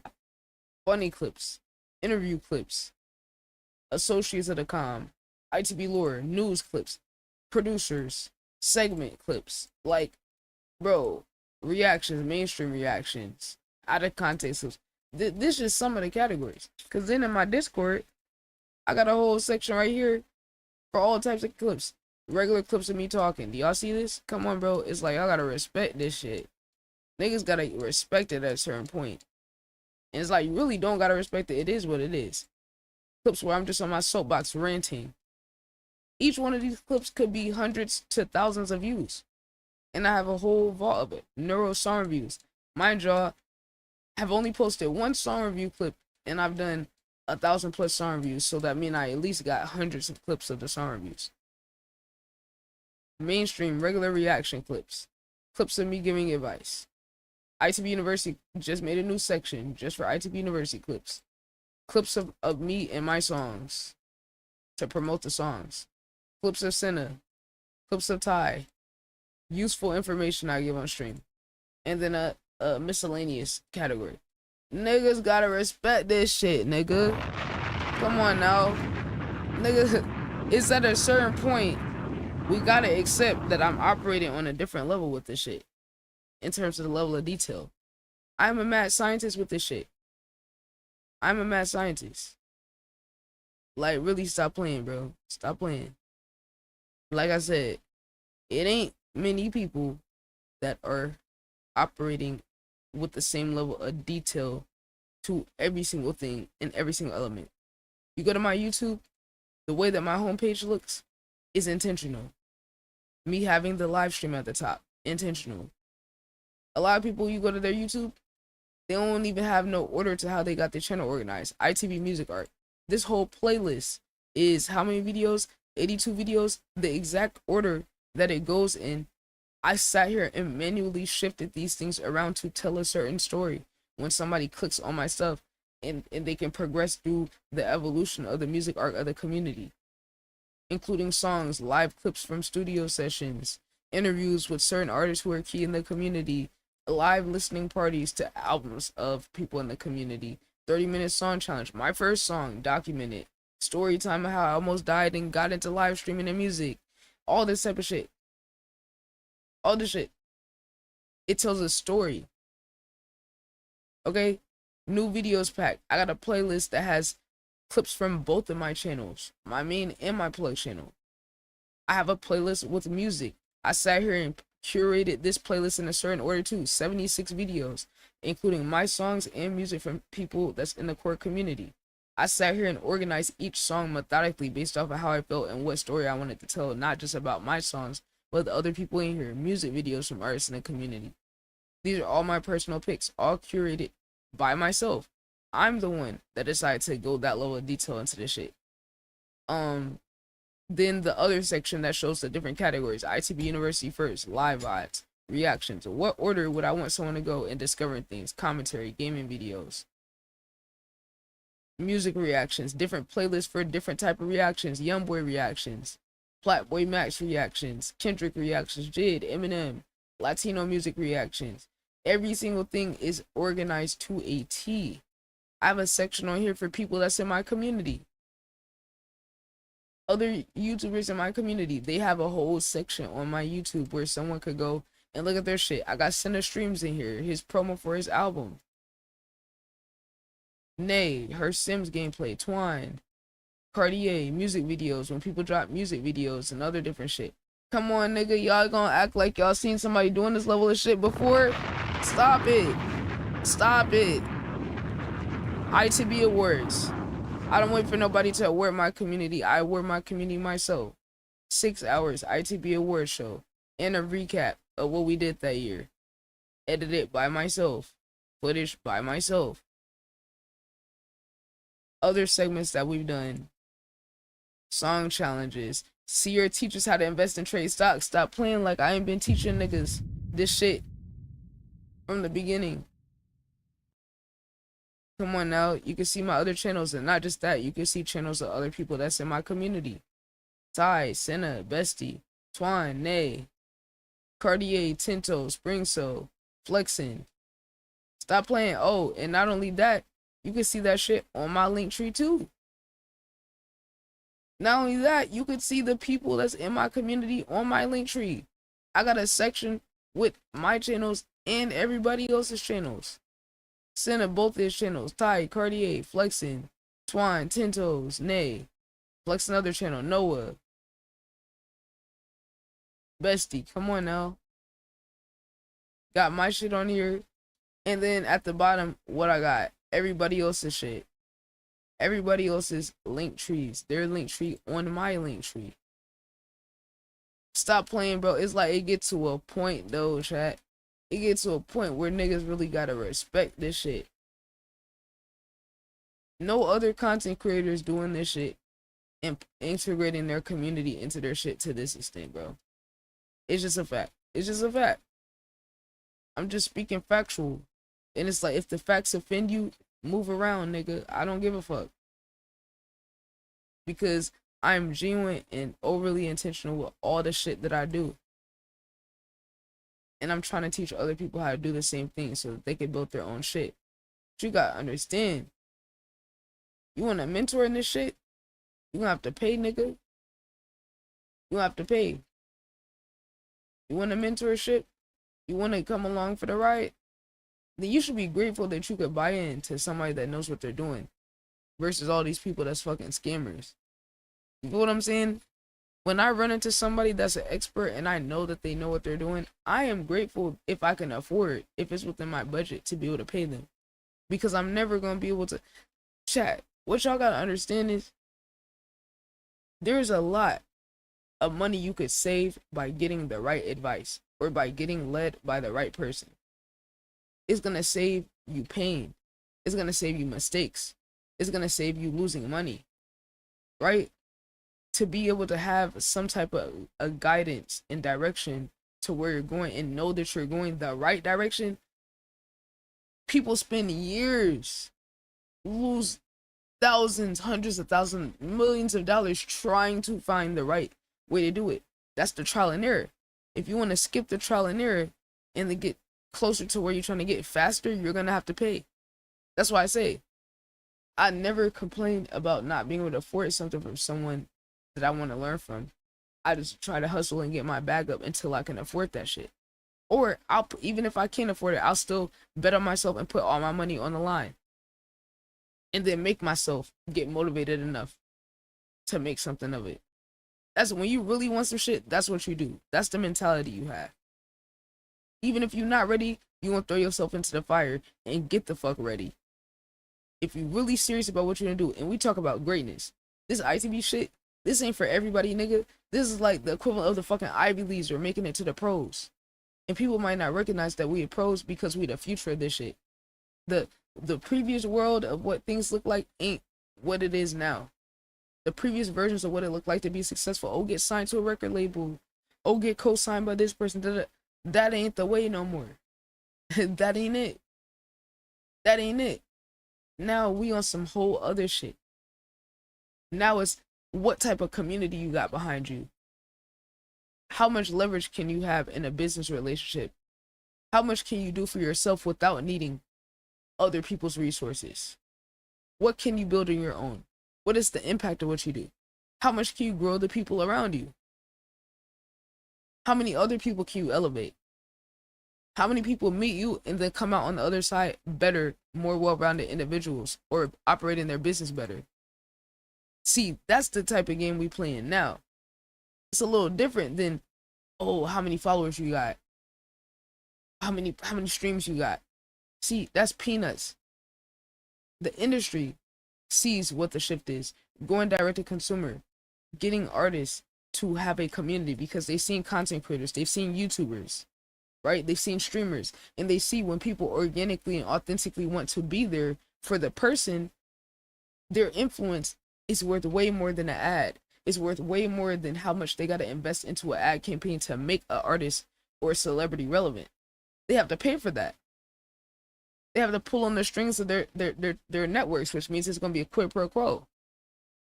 If this label's connected to this TV station that could get this artist on there on SNL, that means there's something that's being reciprocated and given back to the network for the label being able to pull that string. Y'all don't see all that shit behind the scenes. So as we enter this new age, I want other people to be able to have some perspective on how these type of things work and just how methodical you have to be with every single detail in order to operate and function at a high level. And it's not built for some of y'all niggas is not built for this shit. That's just a fact.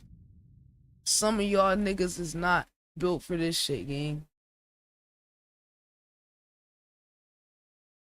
I used to think everybody could do everything. Nah, because mentally, some of y'all don't want to elevate. Some of y'all don't want to go do the work without anything in return. That's what I realized about a lot of people. I always tried to be all positive and shit. Now I realize when it comes to the work ethic and when it comes to the desire to get better and to optimize and elevate without somebody telling you what to do, without anyone looking, most of y'all ain't built like that mentally to keep wanting to self-improve overall. It's easy to self-improve in one category, like these people who want to get better as a content creator or a streamer or artist, right? But then what are you doing spiritually? What are you doing to understand human psychology better so you can navigate things better? What are you doing to sharpen your skills on finance? What are you doing to sharpen your interpersonal skills? Right? See, now we talk about a different level of operating, and that's the type of shit that I be on, and I want all the people around me to be on that same shit. So that's why I say I spend a lot of time having like genuine conversations with people when these type of things come to my mind, so it could push all of us to be better. So we could elevate the conversation and elevate what we're doing. See, a lot of y'all be used to this participation trophy as culture we got now, where everybody's coddled and and you get credit just for showing up, and it's like, no, nigga, this is the big leagues, nigga. You ain't getting no credit for just showing up to practice with fucking Steph Curry and fucking Kevin Durant and Michael Jordan and Kobe. You'll get a little respect when you show them you can do something that they can't do. You get a little respect, right? When you match their work ethic or you try to outwork them. Not just, ooh, Michael, Kobe, can you teach me how to... Michael, Kobe, what do you think about... Man, I don't give a fuck about that, nigga. I'm working. I'm in the lab, pushing myself, coming up with a new drill to push myself, coming up with a new way to improve my weaknesses. That's what I mean. You gotta operate mentally on a different level with this shit. And when you meet the other people that's mentally operating like that, you gotta be willing to step up to show them that you're on the same timing. A lot of people be on some, oh, I don't want to prove myself. No, nigga, if you get to the Ivy Leagues, you better be ready to fucking prove to them that you can get in and compete with other people. Where did this pride be coming from? But niggas don't be willing. Niggas be so prideful, but don't be willing to show people who they are. Show why you deserve this shit, nigga. You know what I'm saying? And then look, the insecure, the idiots, they gonna be like, oh, I don't have to show anything to you. You don't. Exactly. Literally, hello? That's the point, guys. You don't have to show nothing. But if you do want to be a part of some shit where people are serious and fucking move militant and fucking tactical as fuck about the shit they do, like me, then yeah, nigga, you have to show me you operating on the same level as me, because if you're not, you're holding me back. You're weighing me down. I do addition by subtraction. I elevate more the more I subtract people. So if that's what my equation is, what are you adding? Because if you're not adding anything, you're taking away. That's the truth. That's the reality of it all. See, and that's the thing too. That's not even like no thing where it will be like personal with no one, right? But I'm telling y'all the real so that y'all understand how to approach people in your other endeavors. I'm telling y'all how people think who are actually building shit serious. If you're gonna get in your feelings about it, then get out the business. Go do play. Go sit at the fucking kiddie table. This is only for the people who is serious and like, bro, how do I make something out of myself? How do I find people that want to work with me? You know? You gotta be looking at these things, chat.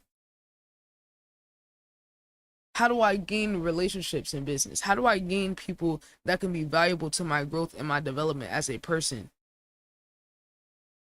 Right? These are the different things you need to understand so that when you approach people, you have this perspective in order to navigate the right way. Because if you play the cards the right way and you understand these things, you can elevate and build a community and build a network of people where you all balance each other's weaknesses out. But you have to be able to identify your strengths and weaknesses, and you have to properly evaluate where you stand compared to where someone else is that you want to be around. You being around someone's energy and just the way they think can elevate you. I need y'all to understand that. You being around someone in their frequency and how they operate. It's just like, imagine Kobe or Michael Jordan or Michael Jackson. If you're around those type of people, it's going to elevate you because you're going to have to elevate in order to be around them. When you see the level of detail that they have, when you see the level of obsession they have, when you see the work ethic they have. Now, some of us embody the same level of greatness and level of pushing ourselves as these greats. Like I know myself, I do, and the people I work with in my community, we all have that level of detail and obsession with figuring this shit out. So like I said, when you get around people like that, you gotta recognize what the fuck you doing. If you want some people that's on some Ivy League shit, on some professional shit, on some out there shit, you gotta recognize that and not first step be, oh my God, let me get more. Your first step gotta be, damn, let me learn, let me observe, hold on, let me see how they operate, hold on, let me go do my research, let me go see what else they do. Let me strategically pick their brain so that I can see the extent of their knowledge. Let me observe what they do and learn from it. And then over time, you build and you grow. See, these are lessons here on networking, right? These are lessons here on interpersonal relationships, a little bit of psychology, right? A little bit of business. In order to be a master of this shit and to be able to navigate spaces like this, you need to understand all of the different things that I just talked about. So, with that being said, that is the end of this segment of ITB University. I hope that this can help somebody. I know it will. And I'm going to clip this too. I'm going to clip this. How long was this? This was probably, I've been talking for like about 30 minutes. So, this is about 30 minutes, and I'm probably going to be able to get about 30 clips out of this shit. I'm not going to lie. So yeah, I know for a fact there's some section of what I just said that's going to help somebody and give someone a perspective. And I'm looking forward to seeing what other people think when I put certain clips of this out. But yes, chat, this has been an ITB University impromptu class on networking, how to navigate personal relationships, how to navigate just a lot of different things and the type of things you need to learn. So if anybody has any more questions, y'all can hit me up on my socials, hit me up in the DM if you want consultation, if you want me to specifically work with you, help you build things out in terms of your brand, help you build things out. Let me know. You can book a session like I said before, or you could just stay tuned for the next classes on the ITB development channel in ITB University. All right, I'm gonna see y'all in the next one. Tap into the socials, pull up to the streams, and we outie. All right, chat. So boom, just recorded that, right? Let me show y'all how to operate. All right, trying to teach y'all niggas. Like I said, y'all need to watch and learn. I be giving y'all free advice and free sauce just off of doing this shit on stream. I'm doing shit on stream that most people do not do. I'm doing shit on stream that people do offline. The people that know how to do all this shit, you feel me? They usually keep all this shit under wraps, or they'll package it in a course. I do all my shit online so y'all can see it, so y'all can learn from it. So just like I said, just learn. It's a lot of value in just observing. And that was one of the points I was trying to get across. I'm about to show you how to do this shit. So I just took that video. I'm about to edit out that last part because it started with it being a studio session with Noah. And this is how you can operate your stuff. Okay, this is how you operate. And you move at your own pace and do what you want to do. Right? But then also turn that into content that can benefit you in overall the direction that you're going. Okay? So I just took all that inspired just from one conversation and was able to teach a whole lesson and be able to talk about a bunch of different elements of communication, networking, marketing, all of that. Yeah, now I can do that off the top, right? Impromptu, but then still teach broader lessons that could benefit everybody. That's why I tell people in the chat, don't take nothing personal when I'm talking or we have a conversation and you spark a certain thought. I am a very inspired person. So I could just get one little idea from somebody and that could spark off a whole fucking domino effect of different shit that I could use to benefit the whole collective and put myself and the community out there. Hold on. Gotta change this.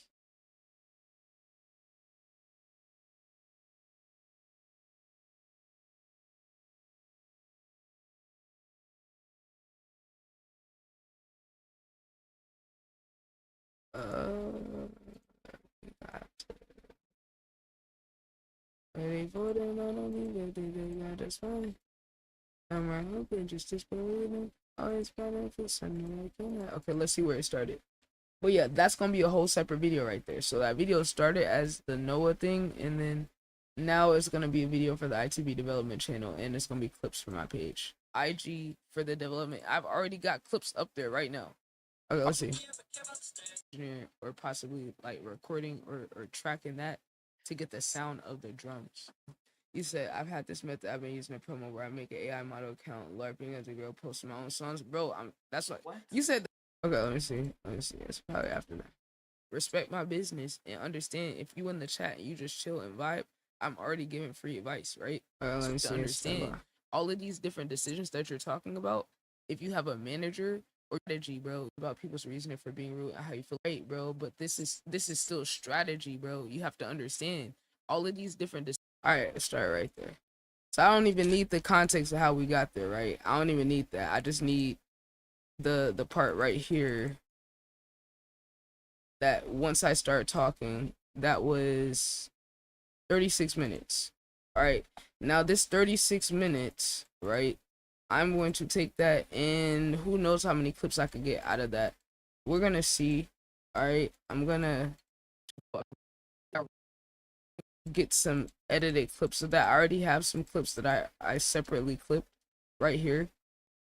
Right? That's kind of how I operate. Sometimes I will get clips live of myself. I'm not waiting for nobody else to do it for me. I'm getting the clips live myself. Got my clip button right here. I do have a button on my stream deck, but that button don't be working. It don't let me do clips back to back. I don't know what's up with that. The command, I don't know. It's like it's nerfed or something. But yeah, so this is 36 minutes, and this is gonna be its own video, right? Now what I'm gonna do, I'm gonna speed it up a little bit by about like 15%, just to cut down a little bit of time.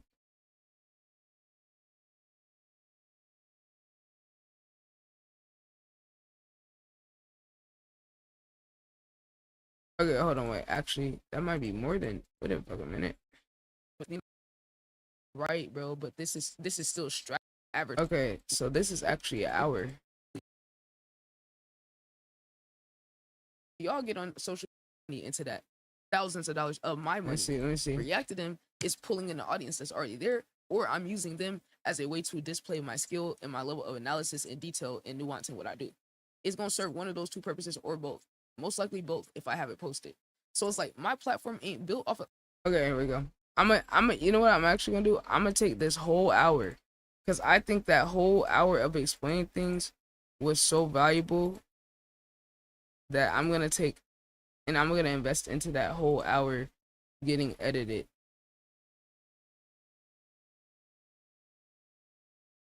Because I genuinely think it's that many clips from there that it's worth that.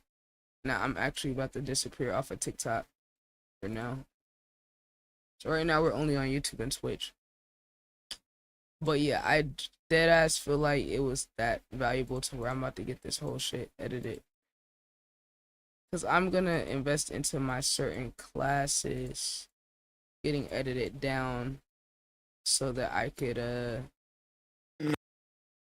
we're actually gonna watch that interview with LA Reid a little bit later. I'm gonna invest into that. Yeah.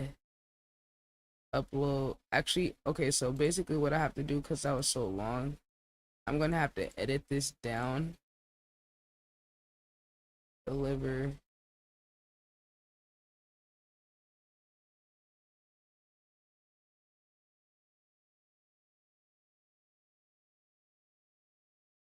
Operations.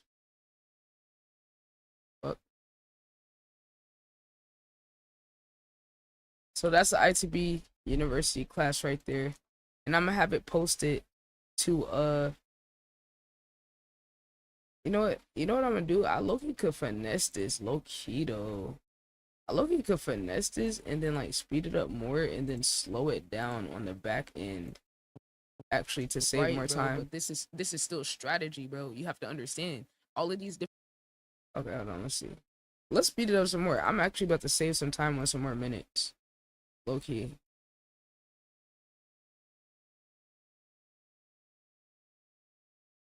$53 minutes. I just saved some more credits. Right, bro. But this is still strategy, branding to study the algorithm. I'm the one. Okay, yeah. Okay. So we just saved a couple more minutes, speeding it up more. So we are going to say this to here, and we're gonna render this in the background. So that might take an hour. I don't know. Maybe it might not take an hour, low key. We'll see how long it takes. We'll check back. Whenever it's done, it'll make a little sound. So basically, we're gonna let that process, let that finish editing, and then we're gonna put it in the editor, and then have it get some clips from that, And yeah, that's basically what we're gonna wait for. We're gonna wait for that.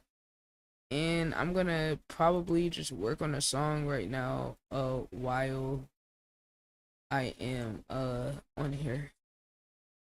So yeah, I'm gonna try to pop up on the TikTok more, you feel me? I mostly pop on there for the song reviews. I'm gonna try to pop up on there every now and then a little more.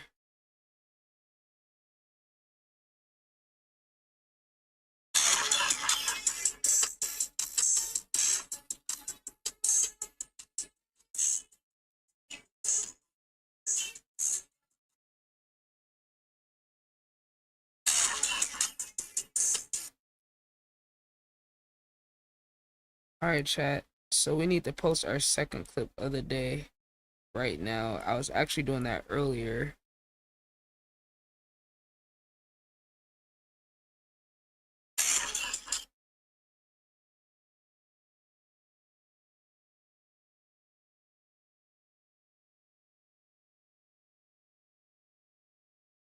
Hold on. See your shit, guys. Hold on. What the fuck? Wait a minute. Why is my shit doing that? Oh, hell nah. Oh, nah. Why is my shit doing that little weird sound? Oh, shit.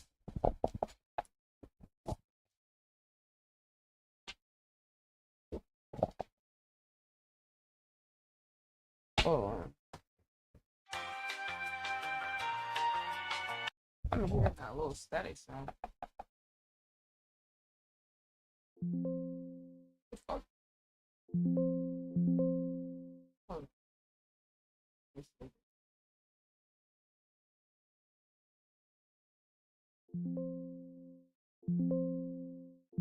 Oh, nah. Oh, nah, it's definitely something with FL that was making it do that. Oh, yeah. Oh, why the fuck did they change this Instagram? No.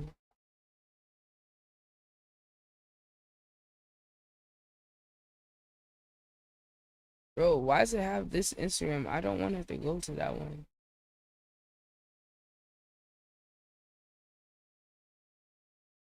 Bro, why did they do that? I need to go to the...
Bro.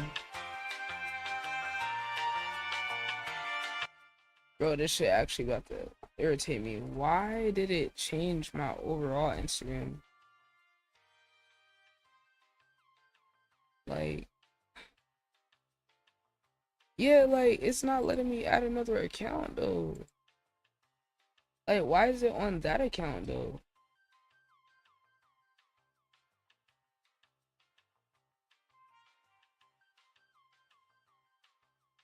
Like, where's the link, though, to change it?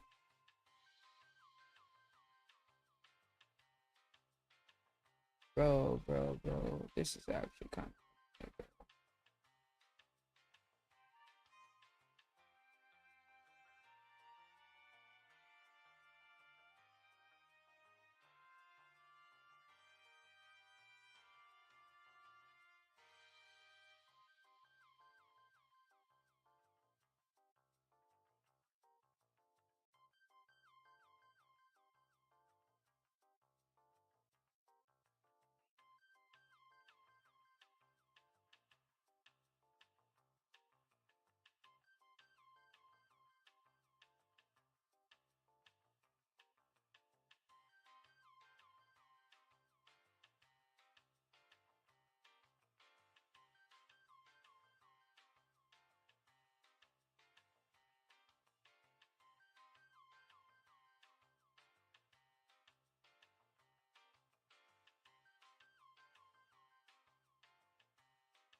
Oh my god, I was saying chat, yo, this shit was really pissing me off.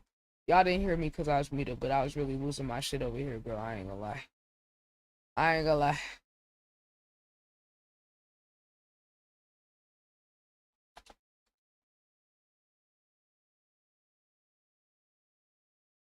Yo. Okay, chat, y'all kind of didn't hear me losing my shit over here. Okay. I was over here losing it because I was trying to like connect my IG and it was only connecting one of my IGs and wouldn't let me add the other ones. So I was just over here losing my fucking marbles over that shit. And I said, fuck that, I'm about to just make a new link. So I'm mad because there's analytics associated. Like if you look on Linktree, if you got premium, there's analytics that'll show you how many clicks you have. And I didn't want to lose the analytics and the chart that showed the progression over time with that specific link. So me making a new one is basically gonna start it over from 0 and I'm gonna lose analytics. But it's only because that one did not let me fucking like update my Instagram that was on there. That's so stupid. Because like on TikTok, you could pick which TikTok account. Like you could pick which TikTok. You could have multiple accounts. But for whatever reason with the IG, it just didn't fucking work like that. That's so weird.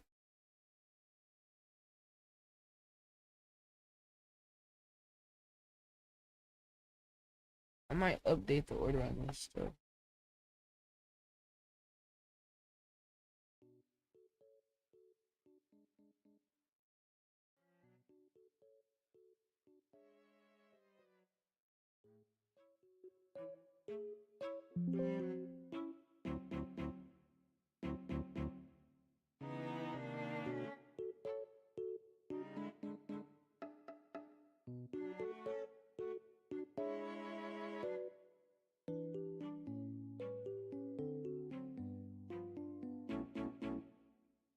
I might add some more shit to this playlist. I might go add some more. I might add some more links on here. I've been meaning to do that low key.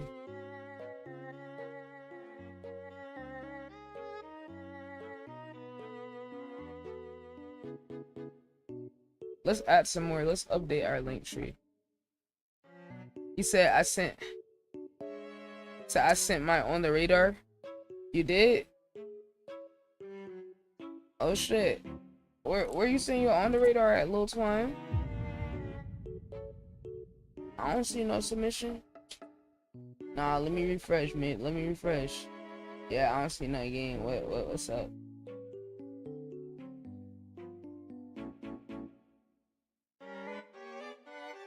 Hold on, y'all. I need to update this. Where you seeing your on the radar at?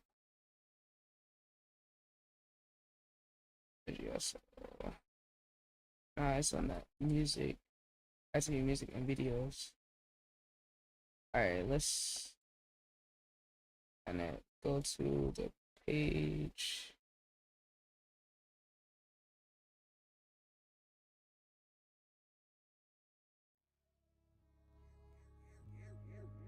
Alright, chat, we're gonna update the link tree because I was kind of thinking about doing this already.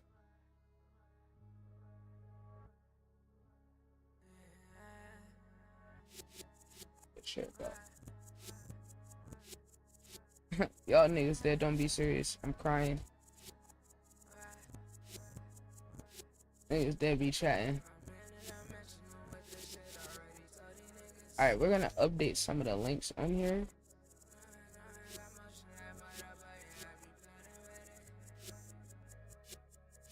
So we're gonna update some of the links on here so people can go to YouTube and get the YouTube.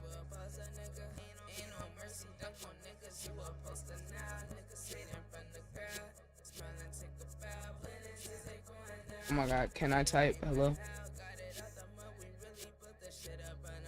Alright, let's add another link. Now that we updated this. What other... What's I wanna add on here? Oh, I wanna add the new video pack for sure.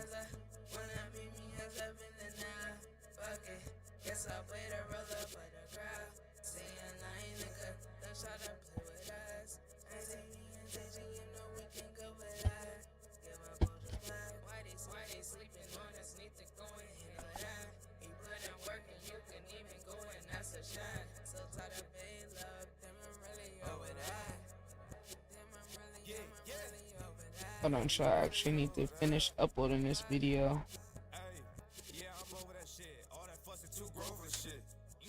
Alright, y'all. Workflow. You are now tuned in to the ITB Radio.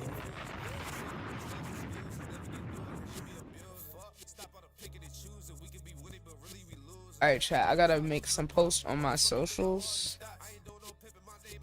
We're going for 3 posts today.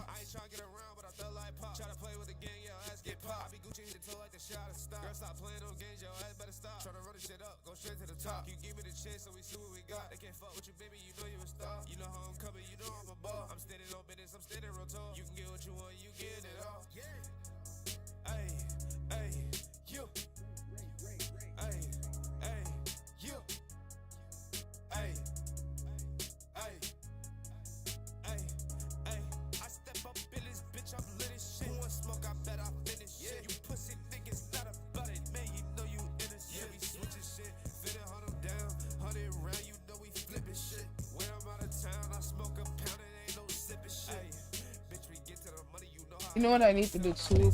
Shit. I thought about it.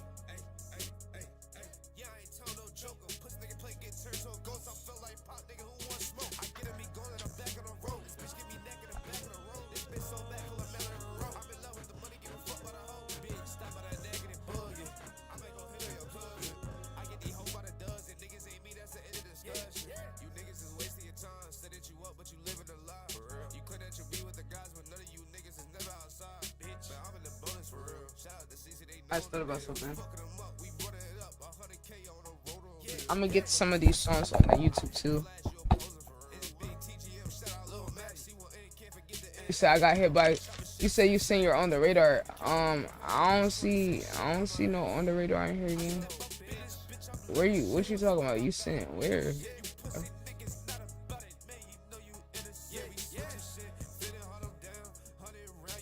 And now I feel like you trolling.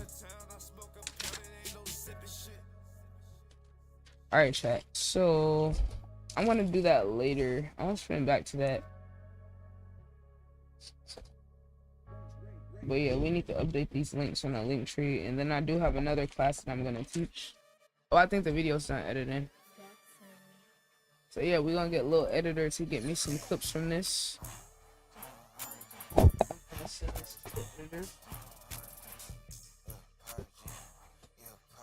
And then we'll see what clips we can get from that session.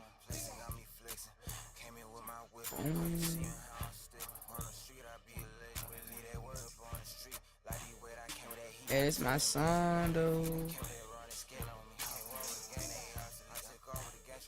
Alright, so we're gonna figure out what I'm gonna tell the editor what to get from that.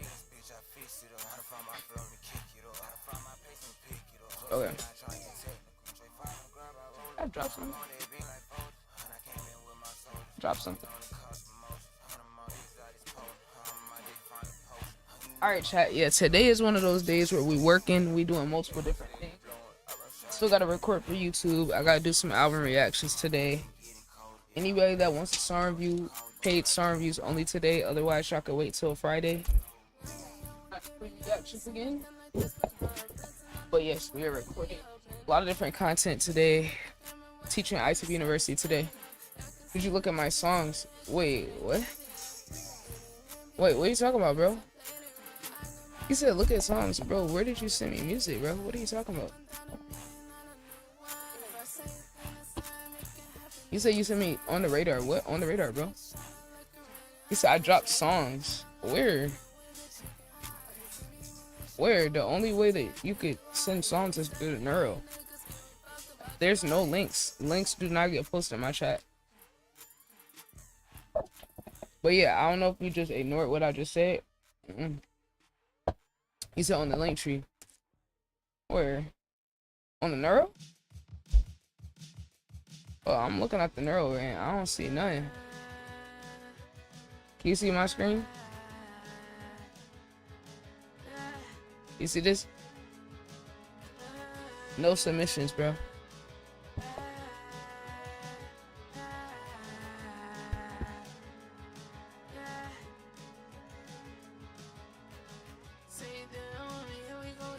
Said link.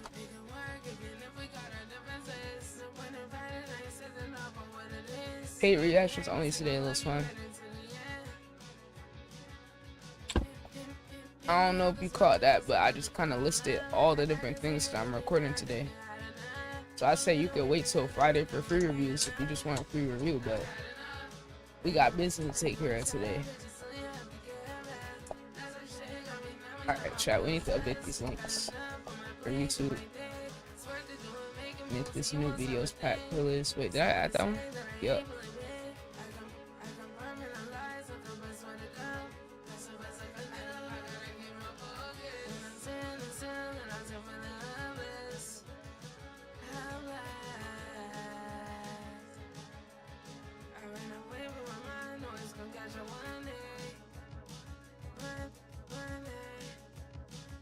Alright, chat. Play music. Let me see. Alright, chat. Let's see what other playlist is worth actually putting on here.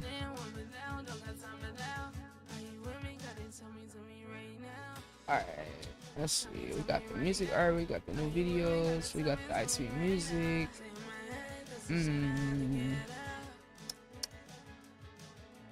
Trying to think, is there anything else I want to put on here? Maybe one of the other playlists. Let me see. What other playlist would I add on here?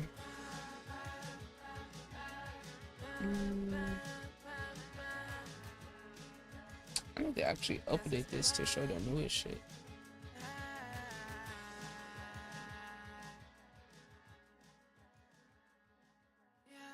I think I will just put it.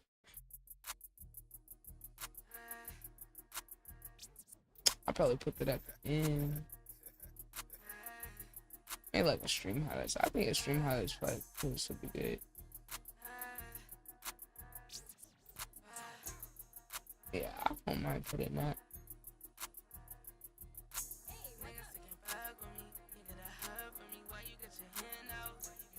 Alright, chat, we gotta update that link tree. Always update your links, chat. Always.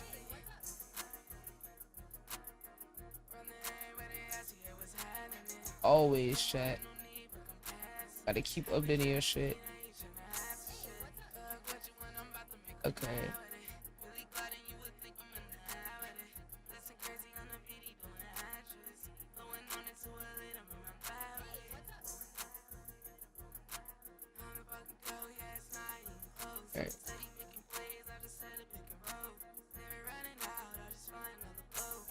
Alright. Alright. Now, if I were to organize these, let's see, how do we want to slide this? So we're gonna put the music playlist, and then we could put the ITV music after. Oh yeah, that's the other thing I need to do. I need to make a playlist with my music only on YouTube.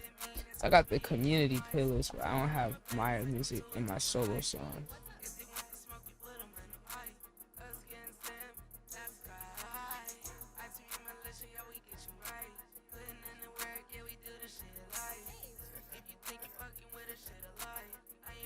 Alright, chat.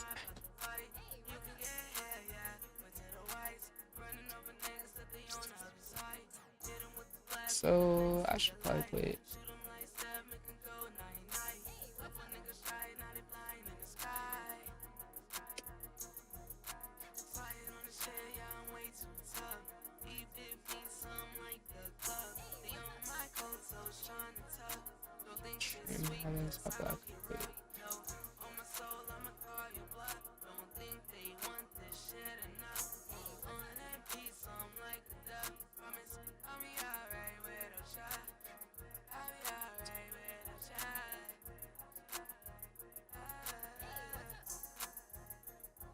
Music art, series playlist.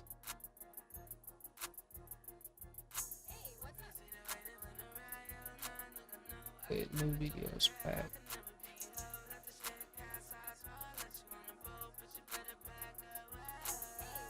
You put it like this, so it could be within the first 3 scrolls. Okay, chat. I have to update these. so we can update the link tree. Let me see.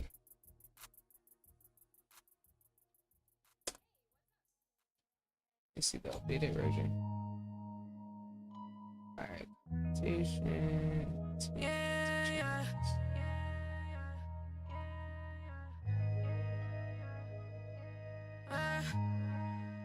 I might change the order of this low key. I'm gonna move the ITB YouTube channels down to the bottom by the link trees.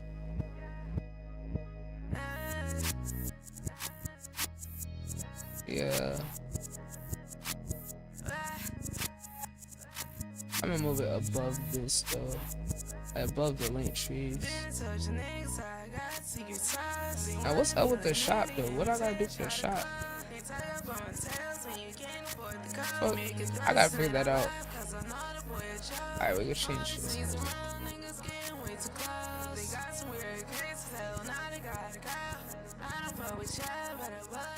Alright, let me see. Alright, change the order.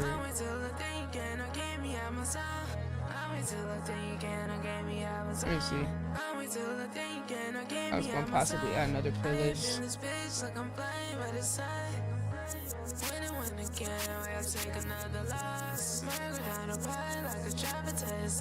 You running out of gas, I'ma wish you could lie. You know you waste time, I can't stand the shit at all. I don't care, I'll leave them cool with standing on my own. I don't care, I'll leave them cool with standing on my own. Gotta put like album reactions, maybe. Nah, I'm gonna put the live vibes, yeah. I'm gonna put live vibes too. I can put as many links in this bitch as I want, bro.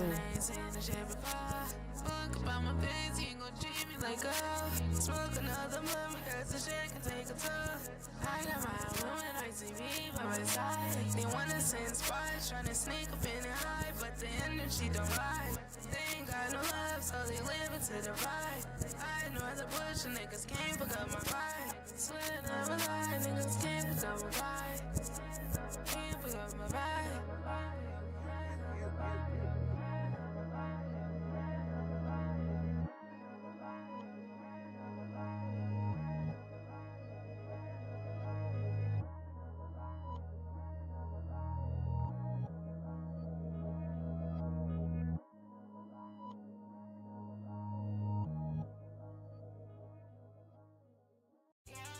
Niggas gotta get the business though. Niggas gotta get that business though. Like, come on, man. Lock in, chat. Lock in. Trying to show y'all niggas what it take to actually operate at a high level with this shit.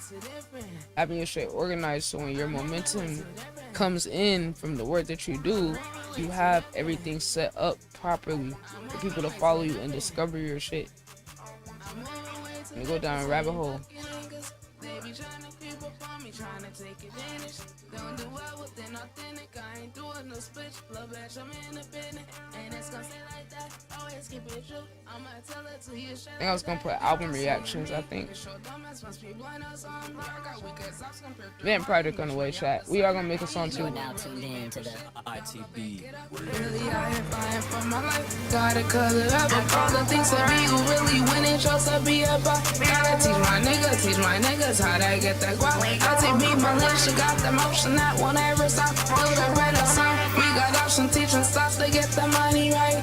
I see y'all tweaking out here fiending, trying to get some clout. That's so embarrassing, you could've took a different route. All y'all do is rumble, man, I swear it ain't no cap at all. See off the way, little bitch, we reckon shit just move along. You be in a deficit, I'm seeing through that little facade. Also show you what I do it right. It ain't no compromise, man. For attention, tryna bless it like I don't mean I.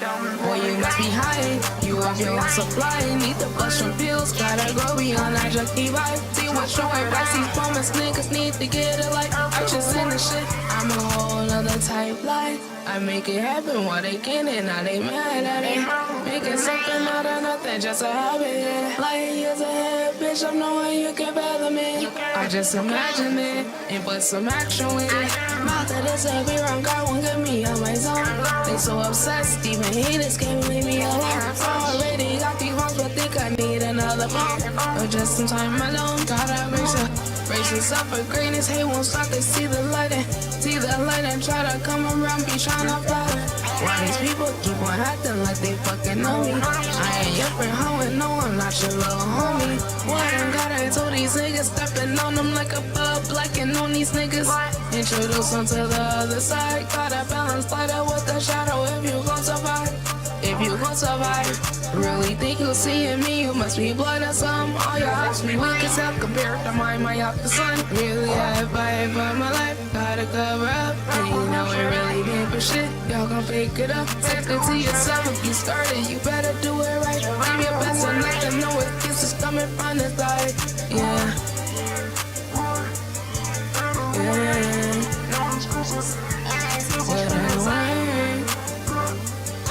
Put in the work. You gon' get what you deserve. You gon' get what you deserve. Yeah.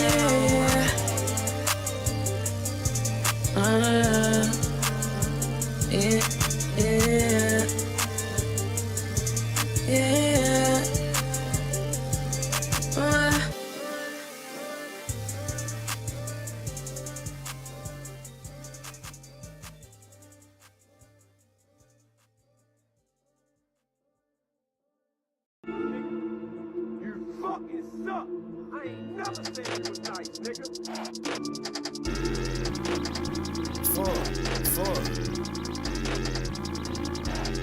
That's my Let's go song. catch another homie body, let's go catch a body. We got hella choppers in this whip, we something like Bin Laden. Thinking that we gonna fall in love, there is no damn bonding. Looking at me like I'm playing games when I'm not on that tournament. Fuck.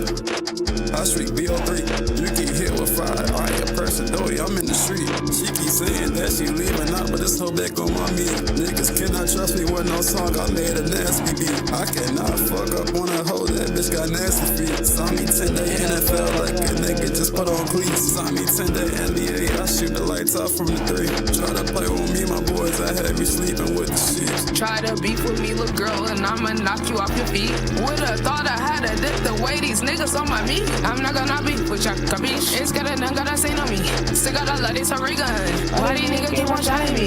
But little they think he tough, we running your trap and we calling your blood. I sin and again.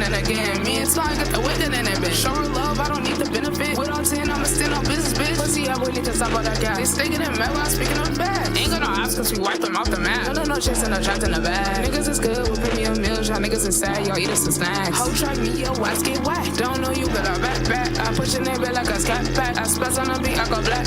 I'm giving my dance a little toe tag. No AI ain't here, I wrote that. I'm lying like shit, I punch this whole beat and no, I didn't need a little no back. Don't even tell my niggas be toe tag. Niggas be cat rap, something like broke rap. You can get for the little nigga a snack rap. Making some bullshit, based on the triple tattoo on my bed, now I turn to a handicap. Got on my ass, they give me some big racks. I'm talking about big stats. Play with me, your ass get blick. Walk shit down, I'm working out all black. My shit come on my phone, can't handle that. Go internet, we go tap it time I'm down. You get hit, that's that. Let's go catch another homie body, let's go catch a body. We got hella choppers in this whip, we something like Bin Laden. Thinking that we gonna fall in love, there is no damn bonding. Looking at me like I'm playing games when I'm not on that timing.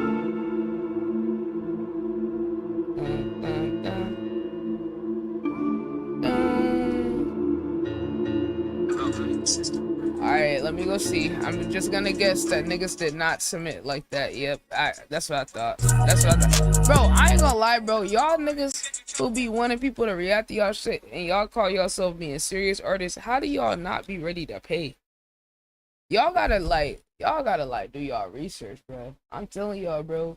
Y'all be going around really wanting free promo. It's like, bro, I'm a person, I promote artists that I fuck with if I get to know them and build a relationship with them. So it's like you going around and just asking for, yo, what's good, OG? OG in the chat. Thank you for that bits, brother. Thank you for that bits. How we feeling? Y'all going in and asking people to like react to y'all song. That's low key. You're only getting half of the deal out of it. I'm not saying there's nothing wrong with that, but it's like, if you're not actually going and getting reactions and building relationships with the streamer and the community, you're missing out. You're playing yourself. It's not that I care about if you pay me or not. It's the fact that y'all are so green, y'all don't even realize the value in being in a stream with an actual community and building long-term with a streamer. That's the part that be insulting to me. That is one of the most beneficial relationships you can have.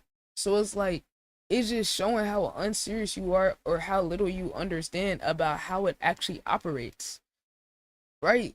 You're not a big celebrity that already has a budget and a team in record label in the budgets around you.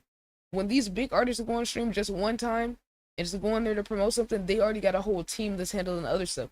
Y'all don't have a team. Y'all don't have a marketing budget. So you're gonna have to do the work of actually building with the person or spending money to buy into the shit that people have going on. I wish more of y'all would understand that. Y'all artists be acting like y'all doing somebody a favor by sending a song and then them fucking with the song. Nigga, you are not the prize. You know why? Because it's mad other niggas with good songs. See, I'm keeping it a buck with y'all niggas because I really want y'all to grow. I really want y'all to understand how this shit work and understand what the fuck going on for real. Feel me? That's why I be telling people this shit. And it's like, bro, I want y'all to be great. I want y'all to be great. I don't want y'all to just be, oh, just a person with a good song. I want y'all to understand business-wise how to fucking operate and how to maneuver. So that you can take your talent and do more with it. Talent don't do nothing. Hard work. And it ain't the talent gang. That's why y'all get signed to 360 deals by record labels. Because y'all don't want to do the hard work of building your network. You don't want to do the hard work of doing the business, the marketing, the budget, all that. That's why they taking 80% of y'all streaming revenue. If you get a deal. That's why niggas is getting offered 5 album deals for 10K. You feel me? That's why. Because they have the infrastructure. This is why I said in one of my videos, one of my controversial takes, hot takes, y'all niggas deserve to get put in 360s and 720s. Because you want to kick back and just be the talent, right? Well, it take a whole team around that fucking talent to actually turn it into something in a sustainable career. Hello? You an artist, but you don't got a marketing budget? In 2026? Really? You an artist and you got access to streamers and their communities and you're not actually building with them?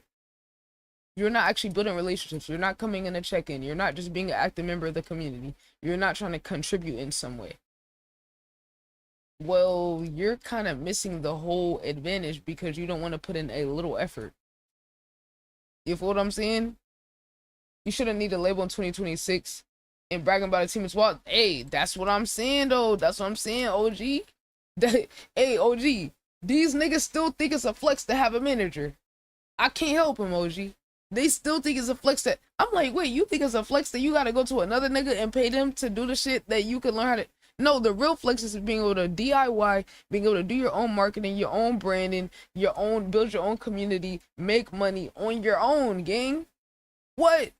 It's not an advantage to have to pay money. You know what's an advantage with bragging rights? I get to say I got low ass overhead costs and I can still make a profit. That's a real flex. That's some real box shit. I could brag about how I'm able to create money out of thin air just off of building my platform and my community consistently and how we can operate independently without needing other people. I don't need no team. We don't need no team. We got each other. We got our own system. That's some real shit to brag about. Hello, let's wake it up. Let's wake it up, OG. Let's wake it up. They still think it's a flex that you gotta do all this other shit. You feel what I'm saying? And it's like, well, we've been able to operate on our own with just each other and connecting our communities and showing up for each other. I don't know about y'all, but to me, that's some boss shit. That's just me though. But you know, we built a little different over here. See, niggas think, hey, niggas see a little stream, right? They see a stream, they be like, oh, you been on here for 8 hours, for 12 hours? Nigga, that's a light day. That's a light day. And the difference is, I ain't just on here chilling, nigga. I'm on here recording content all day, stacking up my vault, getting hundreds of clips every stream. It's different. Nigga, I'm organizing my shit. I got sections in my Discord for clips. I just showed niggas this shit already. I got sections in Discord for my clips. I got a whole YouTube catalog of videos I could pull from. Niggas don't even realize, gang. Hello? Every YouTube video on my channel, I can pull at least 10 plus clips from each video. Some of the videos is up to about 100 clips because of how long the videos is. Niggas don't even realize I ain't even go into the vault of the content I already got. Like, how many channels? I got 910 videos on my channel. At least 800 of those I could go and sort through each one and go get clips from each one and go re-promote those videos. And I got a whole vault of content and clips on the Twitch. Imagine if I was to go sort through all my clips, which I am doing, sort through all my clips from the entire history of my Twitch channel for the past 2-3 years. I've been streaming 4 years and I only been doing about 1.5 years or 2 years of the content that I really wanted to do the whole time. So I could go sort through, which I am, like I said, sort through all my old content and go, nigga, I got thousands of clips, gang. Do y'all realize what that's gonna convert to in terms of views? And the views, I know how to actually convert the views into community members and have things that I can benefit people that join my community. If someone's a content creator, I can help them build out their brand, teach them how to build a real community, teach them how to really do all types of things, all the things you need to learn how to do: edit, organize, you know what I'm saying? How to get started live streaming, how to build a Discord. These are all things I could teach people that come into my community. See, I'm not like these other content creators where they just want the person to support them. I actually support my community back in a way that can materially change their life. That's what the y'all niggas fail to understand about Sierra versus these other niggas. When I'm collecting people in there in my community, I'm bringing them in so that they can evolve in whatever endeavor they're doing, whether it's business, whether it's creative, whether it's just as a hobby. It don't matter. It's a space for everybody to be able to grow and elevate when they're around me. That's what y'all fail to understand about the numbers I have. The numbers I have and the people that's in my community are all people I personally talk to and try to contribute to what they do in some type of way. Most creators are not doing that. So the connection I have with the core people in my community, a lot of y'all new people, y'all just be coming in on some surface level shit when I am a person that has a depth to what I do. And I know some of y'all hate that. Y'all wish I was surface level so I could give y'all attention. Y'all wish so y'all could get a piece of this fucking knowledge and the authenticity and the genuine and the passion and the fucking wisdom and the shit that could benefit y'all. Y'all wish I was more loose with that shit, but I'm gonna stay loyal to my people though. I'm gonna stay loyal to my community who is here watching me build the shit before the videos posted. It's niggas in here like OG done see me sit here and record multiple videos ain't even out yet. For over a year. Hours and hours and hours of footage and content. Ideas that I came up with. Segments that I did. All that ain't even touched the other platforms where it was literally the live audience who was here with me without me promoting it. It's the ones that saw it. And I love that shit because it's certain people, it's a, if you know type of thing. And then the world's gonna see it at a certain point and they'll be like, oh shit, da, da, da, da. But whole time the core community been seeing me build this shit. So that's why I be laughing when people look at my numbers, they look at where I'm at, and they thinking they understand what the fuck this shit is. Like, nigga, you won't even begin to understand what the fuck you looking at. No ego, all work ethic. And for anyone that don't believe me, just watch. Keep up. A lot of hating ass niggas be keeping up and watching anyway. Just keep fucking watching. I ain't gonna talk about it. I'm gonna just let you see the results. I just started a new channel. I just started a whole new channel. We're at 7 subs right now. Just like I started my main channel, where we getting closer to 3K subs. I started a new channel. I started a new IG this week, literally, to show y'all I will build pages up from zero over and over and over again. My IG, I just started it the other day. We have 40 followers. I'm going to show y'all how many times I could build shit up. I got my clips page. I just started that the other month. I just start posting more clips over there. I got the In the Bonus music page. Come on now. Building this shit up. And I'm just now about to get into posting more. I see what you said, OG, about editing the YouTube. I got some shit that could help with that. I ain't gonna lie. I got some shit where I could help you in terms of with the editing and shit. So yeah. Hold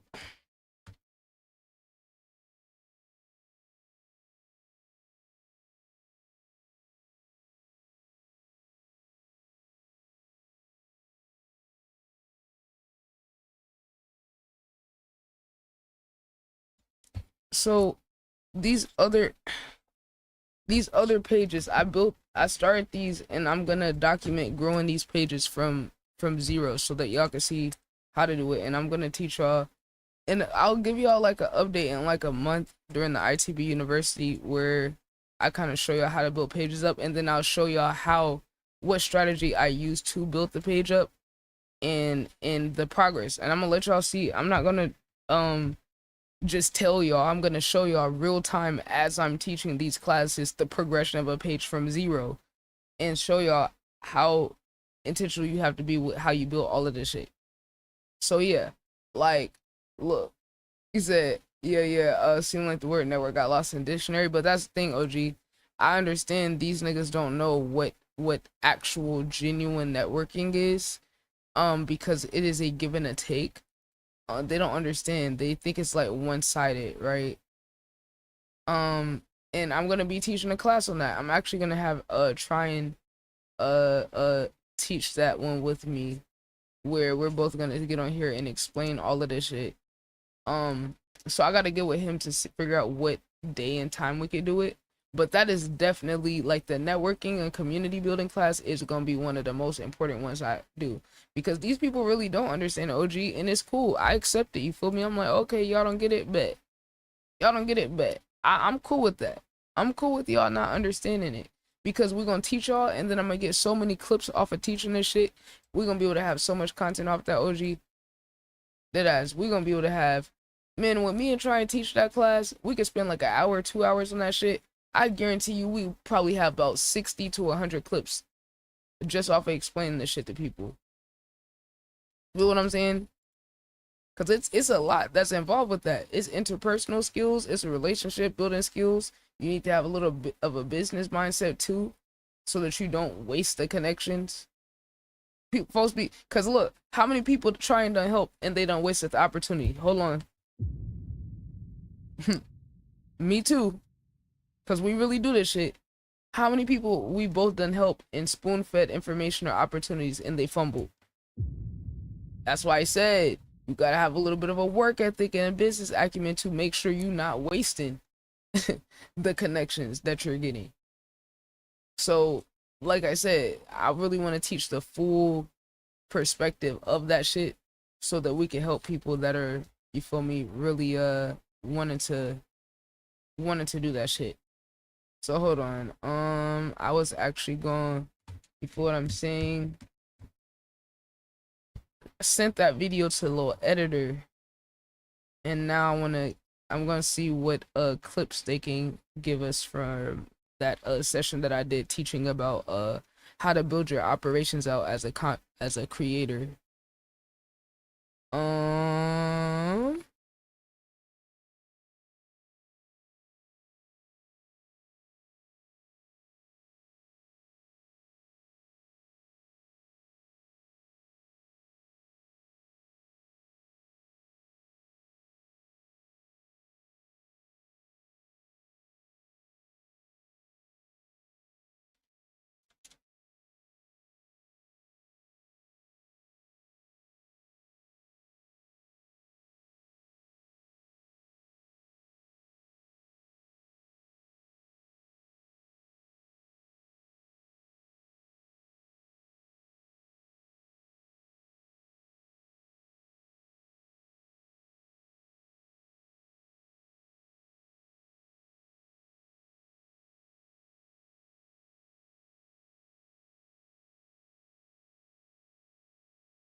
Hold on, chat. I am trying to set up stuff.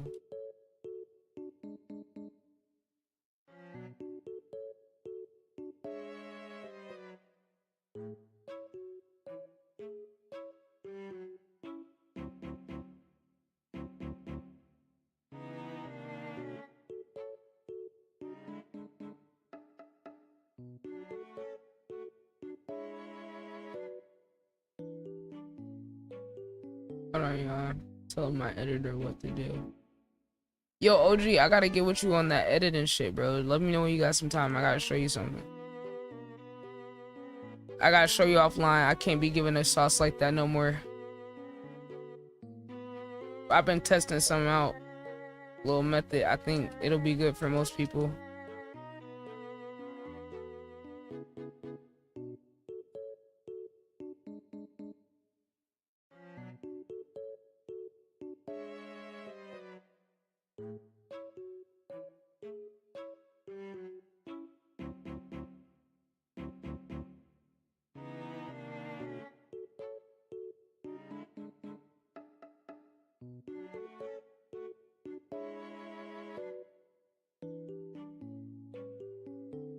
Alright, little chat.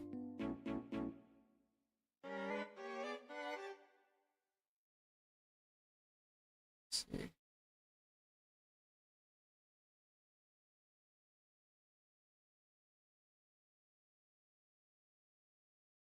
Alright. We're gonna see what clips we can get from that. Okay, it says in 14 minutes. Let's see. Yeah.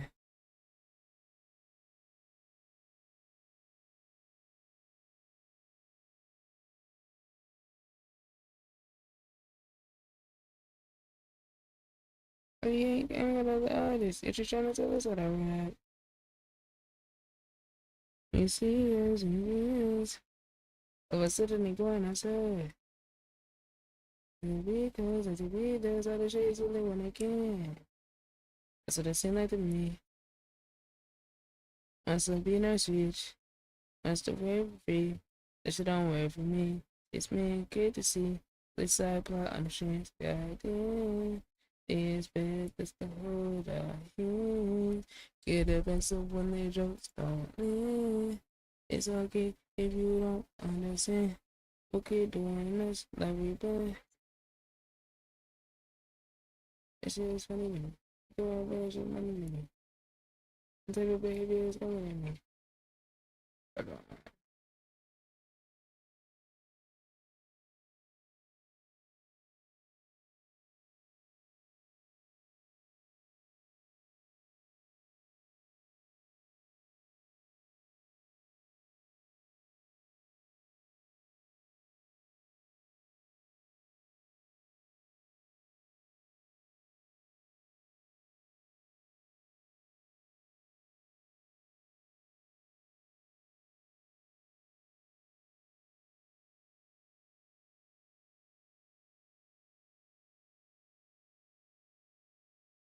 Alright, chat, we got a post.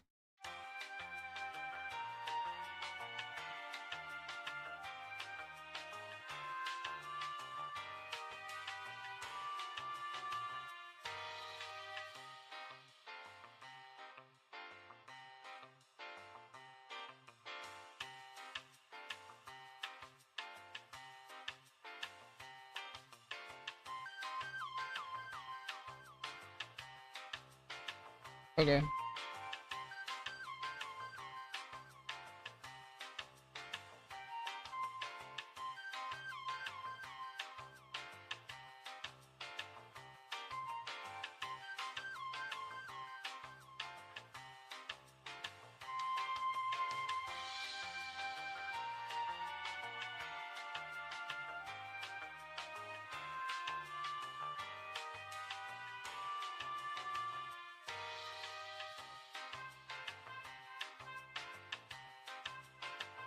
Alright.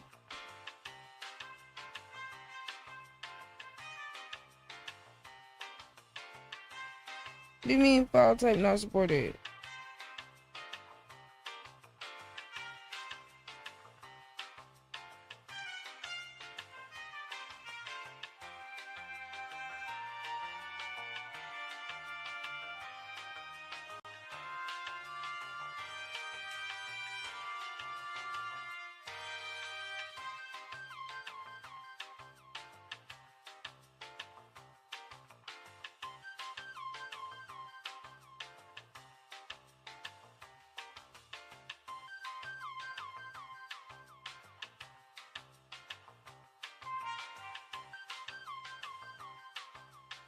Wait.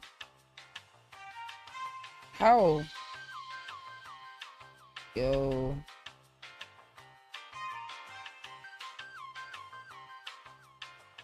Why is it not working, chat? The fuck?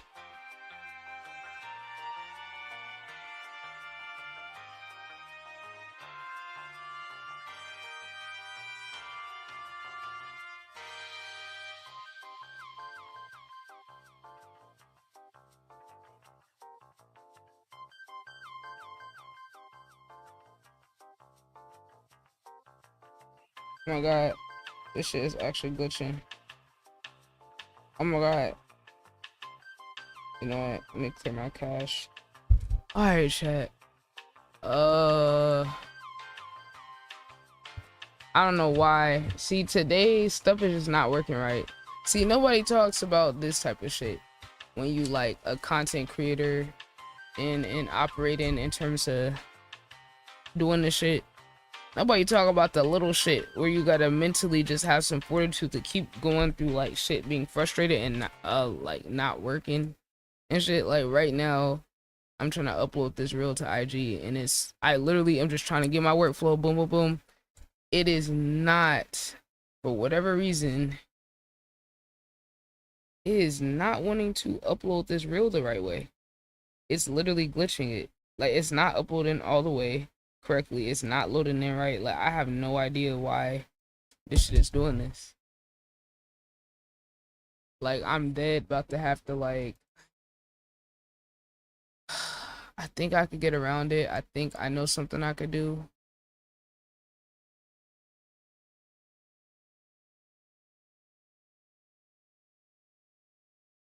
I might be able to calendar begin scheduling. What's today? I might be able to do it like this. Upload my own video. Hold on. And I could schedule it through here possibly. And then maybe what I could do is like write the caption and the tags and then upload it through here. And then basically have it upload over there. Since the app isn't working. Because what y'all not about to do is messing my workflow. We not doing that.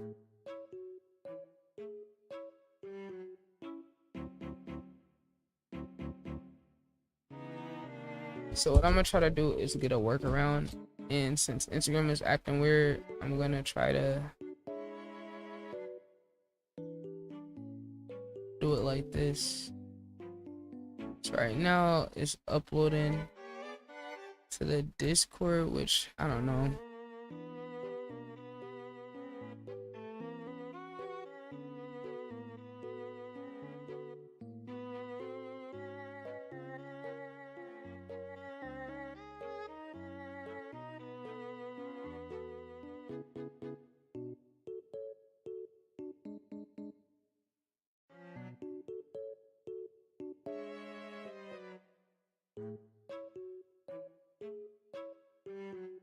Do you think Donald Trump is a good president? I think he's the greatest president we've ever had when it comes to exposing racism.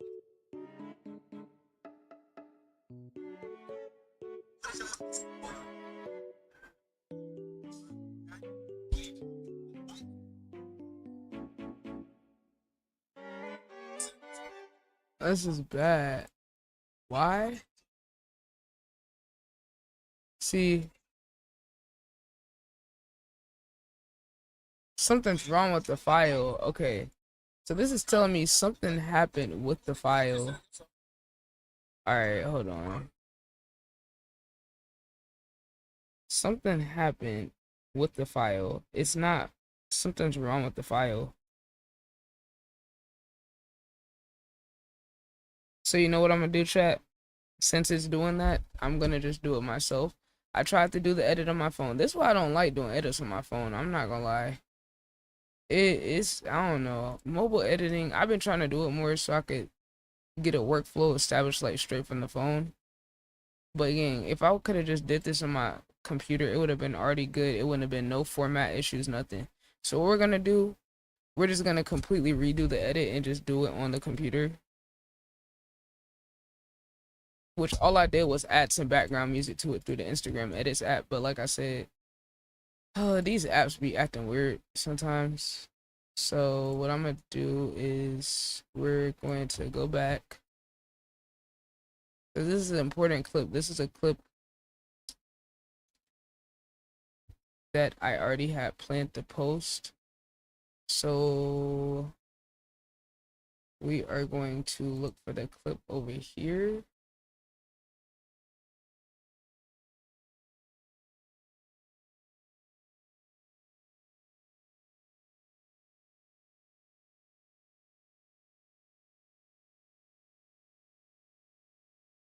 All right, so I don't know where it's at. So I'm gonna go to the clip warehouse and go get it myself.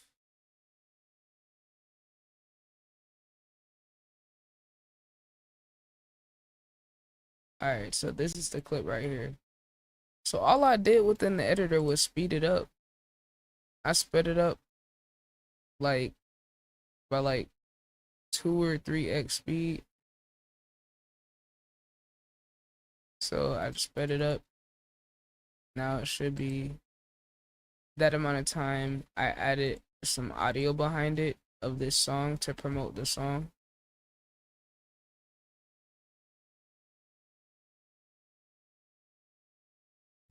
Alright, workflow. So, bro, this is why I just be like, if I just do it off the computer, like sometimes I am just gonna edit off the computer.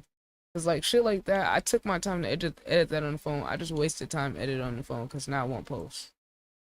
So it's like that, me basically having to re-edit this. I feel like I could have did this the first time, and this is just giving me a reason to not trust editing on my phone once again. Like I already didn't trust editing on the phone. Now they just convinced me to edit most of this shit on a computer again. I ain't gonna lie. If this shit happen again, bro, that's time lost right there. Here. The most painful truth in business is this: good intentions don't scale. Hold on now. I can also speak to that. Good intentions don't scale. And as a person with good intentions, I had to also accept this about the world. Is that my good intentions and the purity of what I stand for and what I represent, that alone is not enough. I realized that a long time ago. So this whole time, Don't scale. hold on now.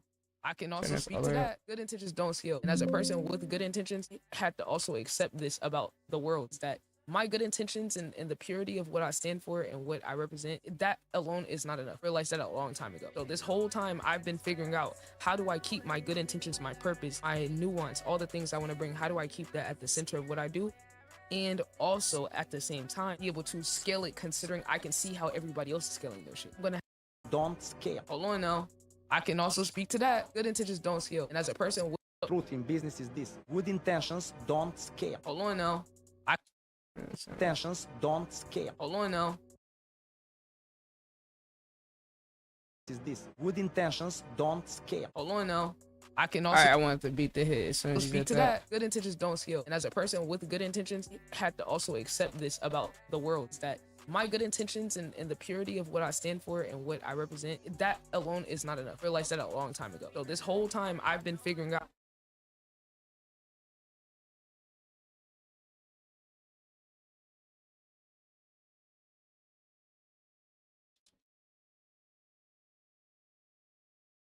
put an EQ on there.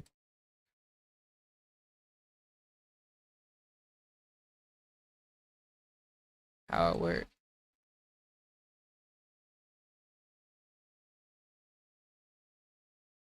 There you go. Yes, I'm EQing my voice, nigga. Just cause I can. Business is this: good intentions don't scale. Hold on now. I can also speak to that. Good intentions don't scale. And as a person with good intentions, I had to also accept this about the world. No, I actually want to change it.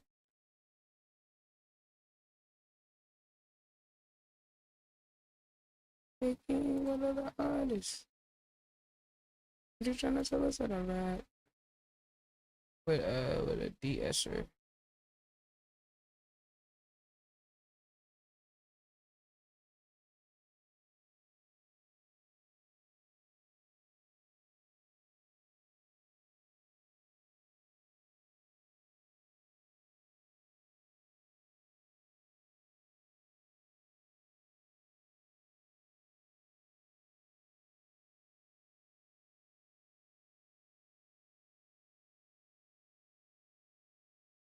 what I represent, that alone is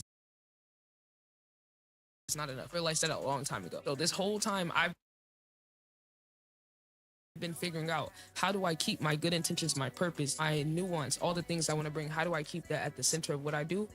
And also at the same time be able to scale it, considering I can see how everybody else is scaling their shit. I'm gonna have to find a way to get even more clips in moments out of the time that I'm streaming or creating content in order to compete, right? I'm not gonna change what I do, but I recognize that other people are willing to do anything. So in order to compete with that, I'm gonna have to, you know, compensate for those things and then figure out how to work around it, right? That's why I've held on to my content for years and kept creating new content, kept evolving the content, because I knew in order to scale, I'm gonna need a whole vault of content that when I'm ready to drop it, hold it out with a bunch of clips, with all the, like, I'm gonna have to do all of that because that's what the competition is doing. So if I'm positive and got good intentions, I'm gonna have to work 10 times as hard to people that's willing to do the other shit. I have to get even smarter, even more strategic in order to be able to get my piece of the pie and push my agenda of like authenticity and spreading love and all of that. Talent doesn't scale. Patience doesn't scale. The only thing that scales is a system that doesn't depend on you showing up in a good mood. Remember this. If you want your business to survive, I don't know, without you in the room, build like the most disciplined organizations have ever heard of, not the most inspired. Had to also accept this about the world, is that my good intentions and the purity of what I stand for and what I represent, I've been figuring out, how do I keep my good intentions, my purpose, my nuance, all the things I want to bring, how do I keep that at the center of what I do? And also at the same time be able to scale it, considering I can see how everybody else is scaling their shit. I'm gonna have to find a way to get even more clips in moments out of the time that I'm streaming or creating content in order to compete. Perfect, right? I'm not gonna change what I do. Hey, hold on now. Hold on, see what the real time EQ like. You really see what the real time EQ adjustment though, because I kept hearing this little fucking hiss in there and it was pissing me off. It was really irritating my ears. The most disciplined, because in a world where evil organized itself like a corporation, the good people cannot afford to stay disorganized forever. He said, in a world where evil has their things organized, people with good, where evil has their things disorganized forever. He said, in a world where evil organized forever. He said, in a okay, I think I could elevate this edit a little bit. We need to find a section and I can slap that. And the purity of what I stand for and what I represent, purpose, my nuance, all the things I want to bring, how do I keep that at the center of what I do? And also at the same time be able to scale it, considering I can see how everybody else is scaling their shit. I'm gonna have to. All right, watch this. We're gonna elevate this edit a little bit, add that little snippet that was at the end right here, and then stitch this back.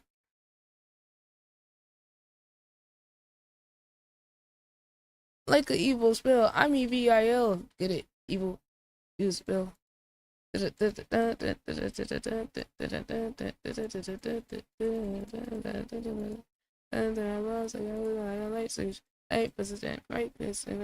Eminem. Even when I hit my 40, it's like a fucking alcoholic. But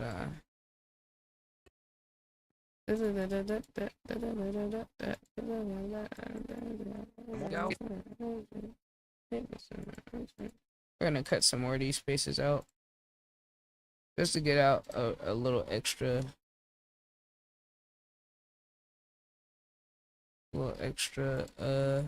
fluff, taking up some extra seconds in the edit, make it smooth, seamless, at similar to pacing to each other throughout the whole thing.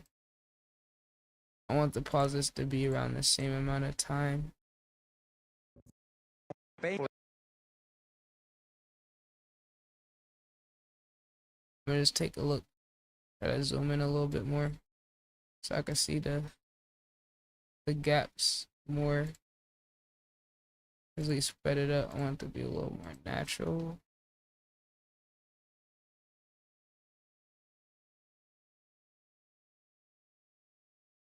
If I see any noticeable gaps, I'll trim it a little bit.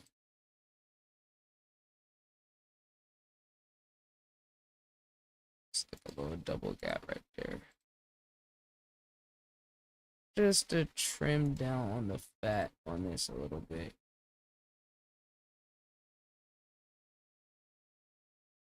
I want to cut all the spaces out because I still want it to feel natural. I want it to feel completely like some bot shit.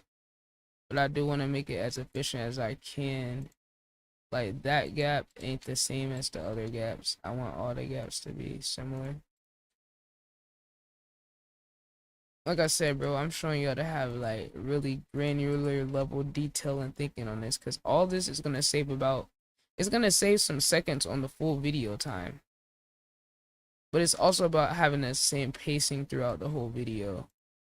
Like, it's not just about cutting all the time, because I could speed this shit up and then go even faster and then it saved time that way. But since I am going and doing this extra level of detail, like on the phone, I wouldn't do all this because you can't even see that much of this shit on the phone.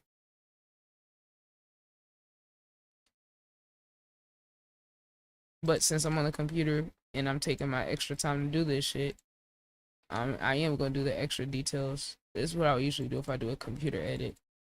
So now everything should be at similar pacing in terms of the pauses and the gaps in there. I'll cut that. You will never see MIC, but as close as I get on the MIC, I polarize shit so that tense might freeze.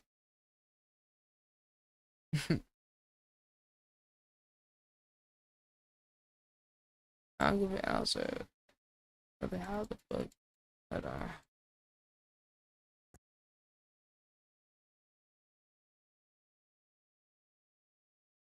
Japanese faces, yeah. I be knowing y'all unserious, bro. Chat. This is so funny because people don't even realize when I let them in this exclusive Discord, I just be testing how serious they are for real. Like, they be feeling all excited because I invite them to the court. It's like, I'm inviting y'all so y'all weed yourself out the whole time. Y'all don't even realize. Y'all don't even realize, bruh. I be trying to see what work you about to put in over here. Yo, what's good? I be trying to see what work people gonna put in. If they come in the Discord just trying to get a handout, this Discord is for people that are working and want to build and grow and be serious. So it'll be people I invite in here to see what they gonna do with the opportunity. Like, I got opportunities set up. Are they gonna use the Discord to try to network with other people? Are they gonna, you know, contribute to the community, or are they just gonna come in here? I don't know what the fuck they expecting, because this Discord is for people that want to work. So if I invite them to the court and they ain't trying to do no segments, they ain't trying to collab, they ain't trying to do nothing to get to know people, shit, pull up to the court when people are cooking up or when it was public events, like, I don't need you to join, gang. We already got the court community, but for the new people, I'm just trying to see what they want for real. So sometimes I'll just invite people just to test, like, okay, are you gonna fit in? Because everybody in this bitch that's the core community got their own shit going on. So it's like, if you coming in here trying to just get a handout, it's like, you were in the wrong place, buddy. You're in the wrong place, bud. Hold on, chat. I am looking for this little thing I made on IG. Where the fuck did I put it? I got it in here somewhere. Oh, nah.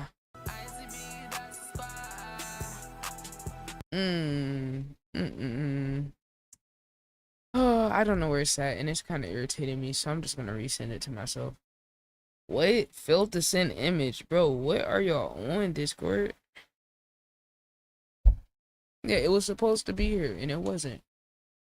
I just made this on IG as a little bootleg little ad at the end of the video. This probably want me to listen to these beats. I mean, I ain't gonna lie, bro. Like, he want me to listen to them beats. He better come to like a song review segment or something. It's a lot of price that want me to hear their beats.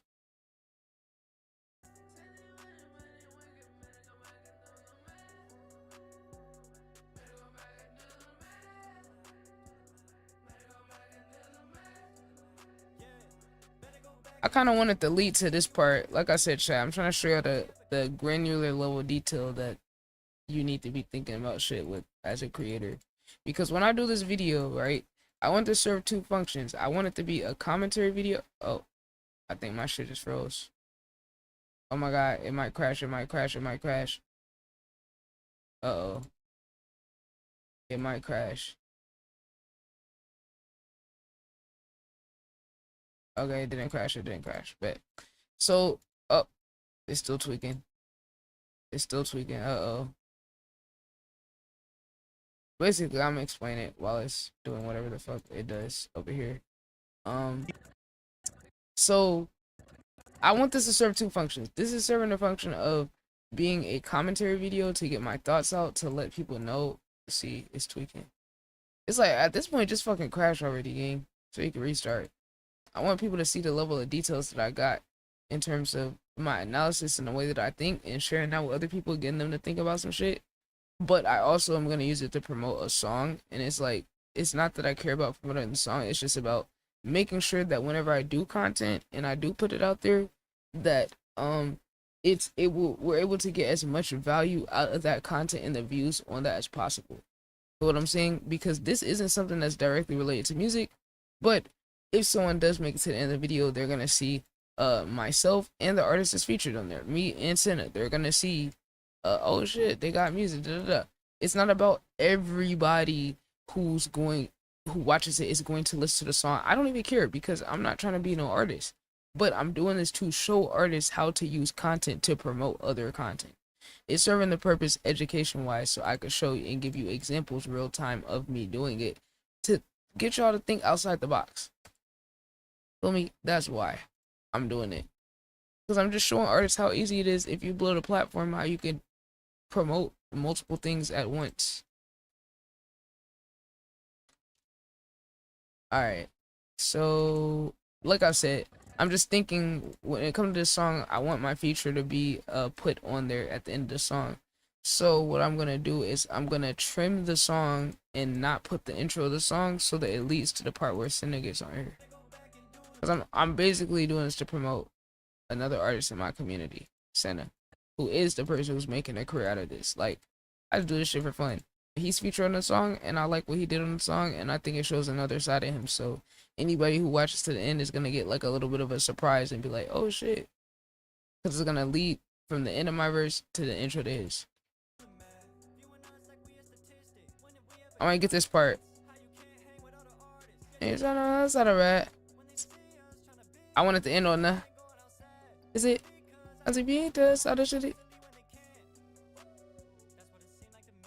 And we're gonna end it right there. So now, what I'm gonna do is I am going to shift this over.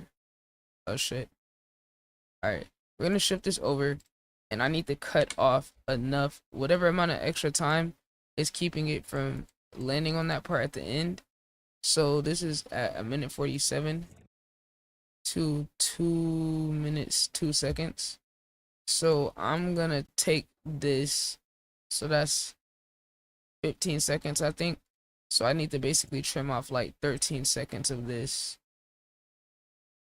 I think somewhere around there. Hold on, where was the original? The marker was good intentions don't scale. Hold on. And then I wanted the beat to drop like boom. Well, it's not gonna drop there anymore because I moved it. But basically we need to cut off enough for it to start here so it could end there. So I'm gonna just keep cutting until it lines up with that. Okay, you see where it needs to be to end up there? So now I need to get the front part aligned with the marker, because I'm not as concerned with my part necessarily landing on the beginning, but I want it to end on his part so they can hear his part towards the end of the video. Because the whole point is to promote both people. Alright, so I am gonna put, hold on, I can close this. I'm gonna put favorites crossfade +3, so it fades into my part, especially since it's not starting on the beat drop no more. So let me hear. The most painful truth in business is this: good intentions don't scale. Hold on now. Hold on. Alright, it's tweaking. I think it's because of this fucking, I can also speak, totally not cracked plugin that I have.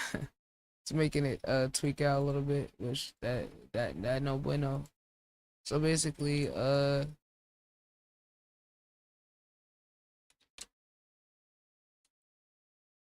so we're gonna edit that, we're gonna render it, Okay, we're gonna render that. Put in edits, save, render, and let that do what it do. Now that is how you get most out of your post, ladies and gentlemen. Okay, if you are gonna make a post, make sure it's serving multiple functions at the same time. You feel what I'm saying? Try to get as much out of each post, because these posts that you make on socials are more than just the video alone. It's digital real estate. It's your portfolio. It's your discography. So if someone, don't focus on who's not going to watch to the end. Focus on that person that is going to watch to the end, right? When you got YouTube and you got your YouTube videos, make sure that you go put your end screens on there. Make sure that at the end you're promoting something. Don't worry about, oh, well, no one's going to watch the end. No, think about that person that you fuck with, who you would care enough to watch the end. When you want to binge their content, you want to have a playlist or a rabbit hole to dive into. You need to make sure you have that for someone else. It's not about the people who don't care. It's about when that person that does care, your ideal person, your ideal viewer, listener, whatever, when they do find it, how do you set up things for them to be able to go down the rabbit hole and check out more of your stuff? Come on now. Come on now. Come on now. I'm just dropping gems for niggas. Like, pick it up, nigga. Pick it up. Pick it up.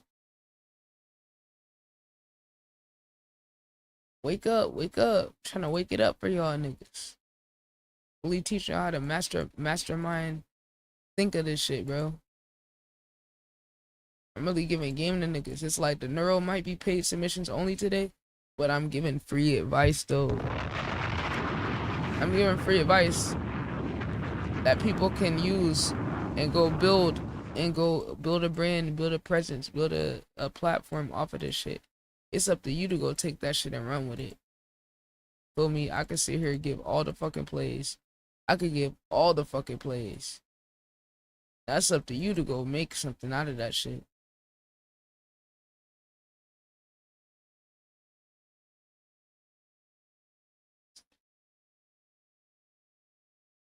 Hold on. Let me add this.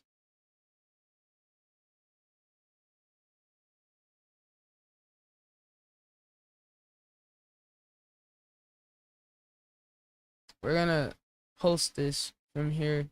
And I actually do need another clip, but I ain't gonna lie, just off of today, we got multiple clips to pick from. So I got options.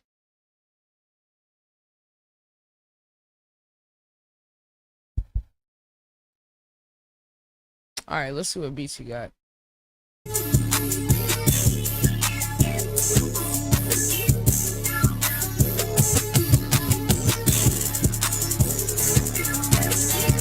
That is hard.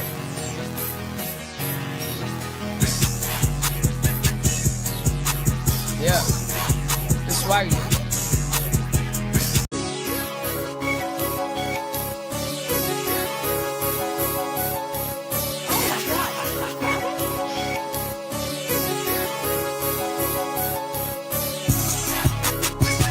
Damn. They going absolutely crazy on these beats.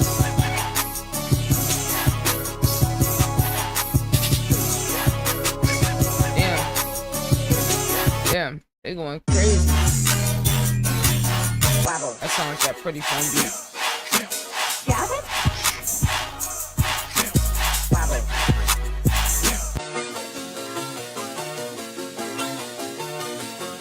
Cool. Yeah, bro, y'all ain't about to use me for promo. What I'm saying? If you're considering becoming a UGC, Hey.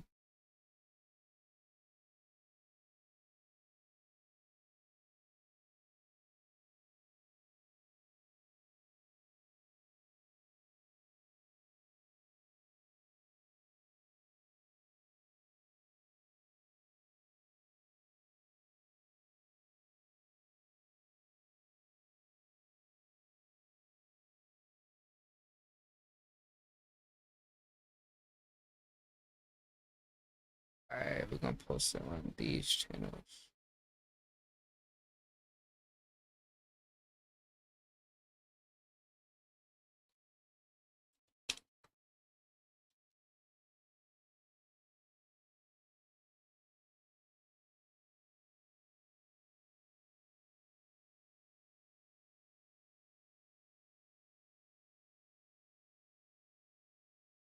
Hold on.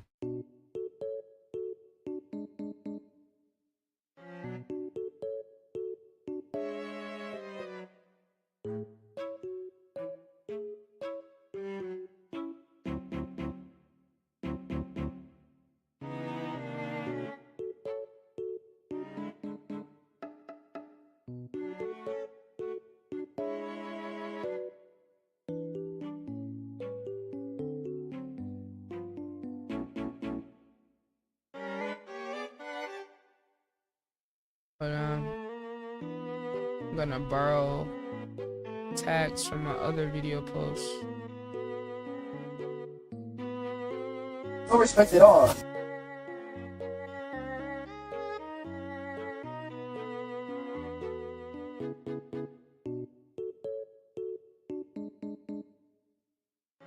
Alright.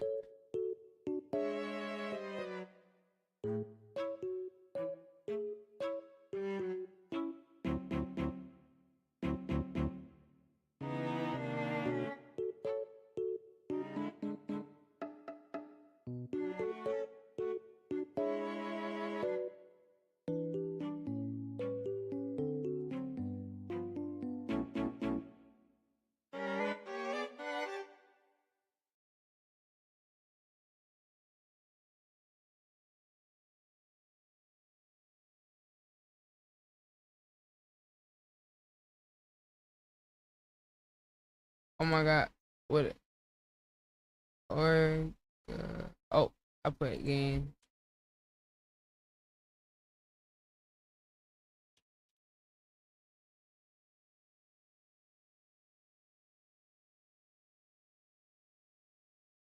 Alright, chat. We about to post this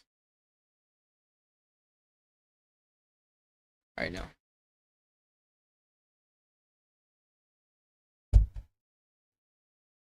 Alright. Now we also need to sort through these clips.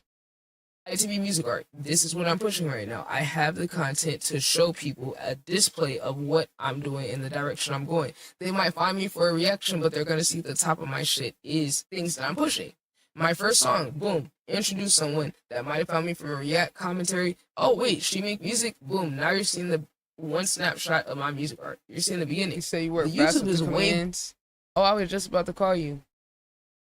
I'm about to have this post to my in the bonus development page, the YouTube, and also the TikTok. I might need to make an ITB development TikTok low key. I might. But I'm gonna keep everything on my main TikTok, even though the algorithm is nerfing the fuck out of me. Eventually I'm gonna figure out what kind of content to post over there.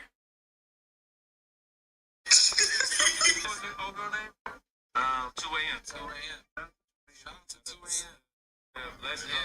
Oh, it's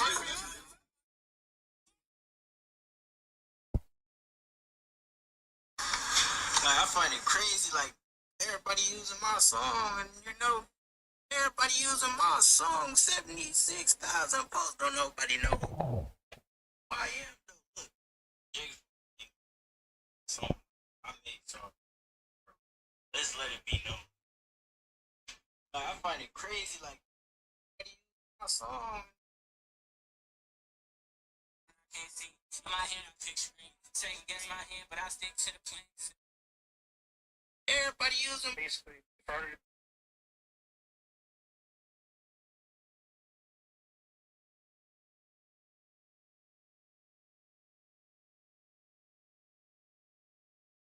The most painful truth in business is this: good intentions don't scale. Hold on now, I can also speak to that. Good intentions don't scale, and as a person with good intentions, most painful. And they just posted to all of our socials. Damn. Okay, so it's posted over here.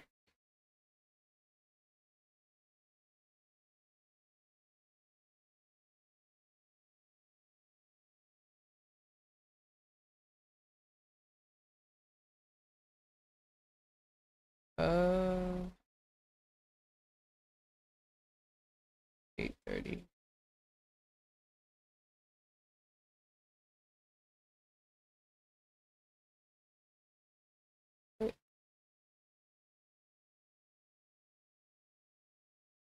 But yeah, I mean, nigga. Where is it on the other pages? Hold on. Oh, it's posted now. It's posted now. Alright. Cool. Yo, bestie. Niggas be so funny, right? Nigga came in here earlier talk about, I sent you my on the radar reaction. I said, what? I looked in the chat, I ain't see a link. I said, bro, I don't see it. I went to Neuro, don't see a link.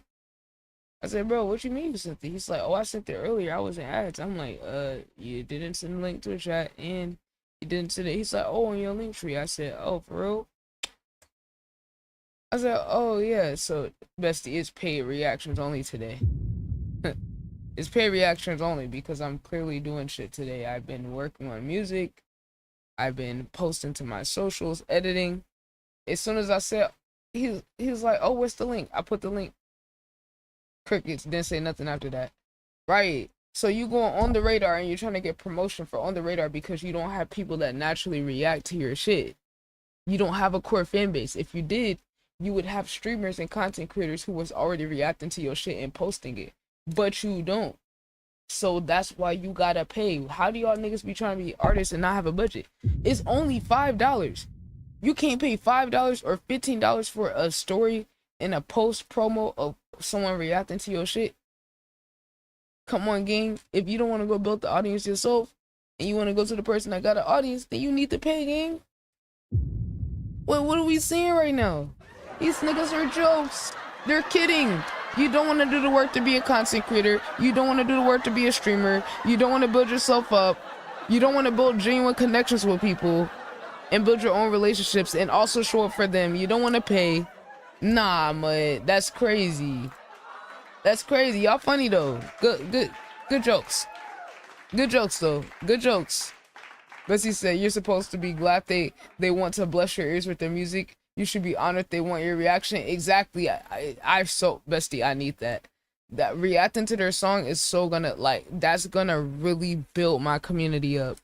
Like that's gonna give me the money to do the content house. That's gonna give me the money to do the show where I'm doing a showcase for independent artists so that they could benefit. That's really gonna do it, bestie. That's really gonna do it. Nah, you don't understand, bestie. You don't understand. You don't understand this business shit, bestie. Bestie. You don't understand this shit.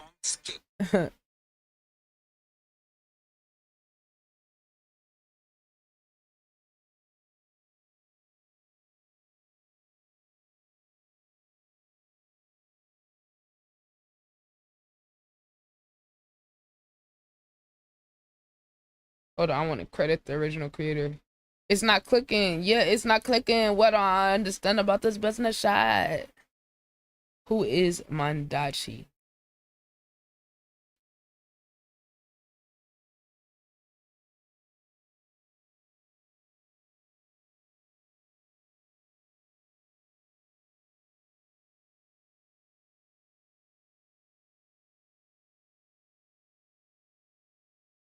Hey King, what other artists? Is you trying to tell us how to rap?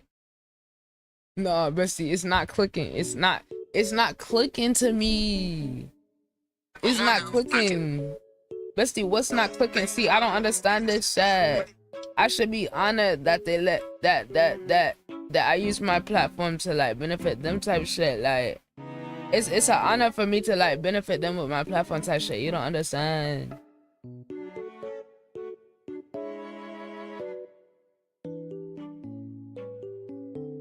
Hold on, let me post this to my other pages. Cause you know I manage like 10 accounts.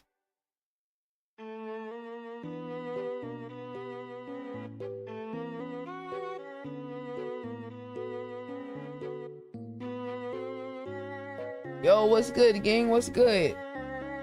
You said K? Blocks Fruit Legend? What's up, gang? What's up, bro? What you want? You sound like you trying to troll.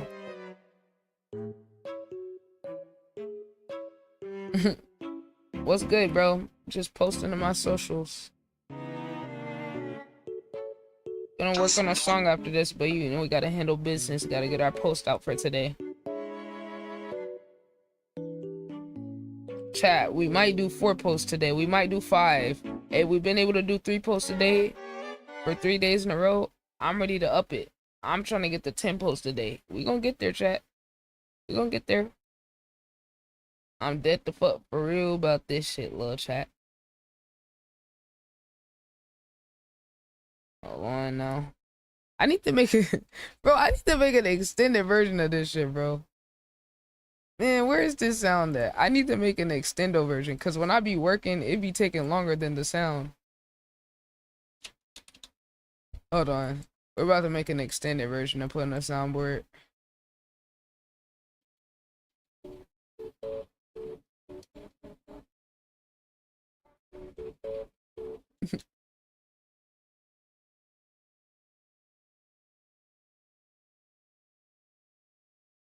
Cause I ain't gonna lie, sometimes when I'm doing shit, I need like 5 minutes.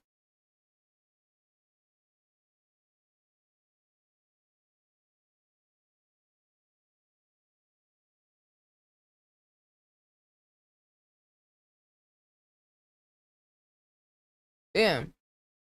That's 6 minutes? Nah, I ain't gonna lie. The way I be like multitasking, I am gonna need that extra 6 minutes, 7 minutes. Alright, let me make sure everything lined up.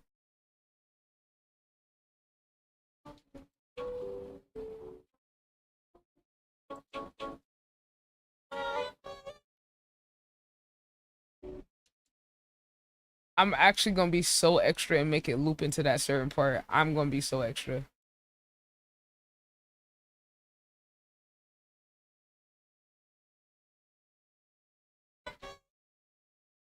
Dun, dun, dun.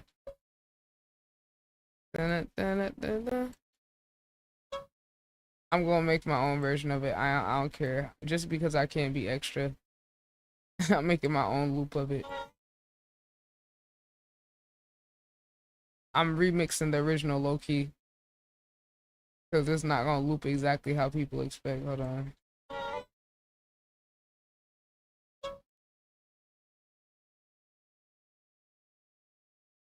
Beneath the white noise.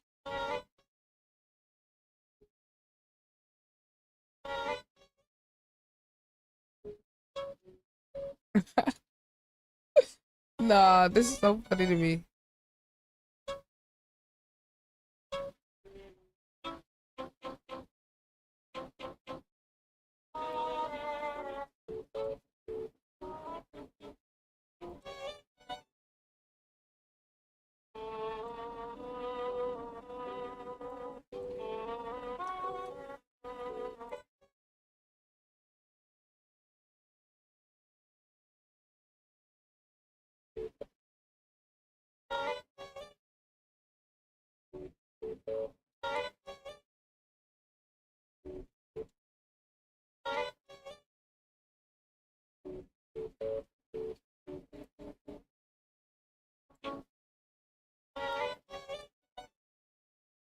And then this time I wanted to go back into this part. I wanted to go straight to this part. The Sierra version.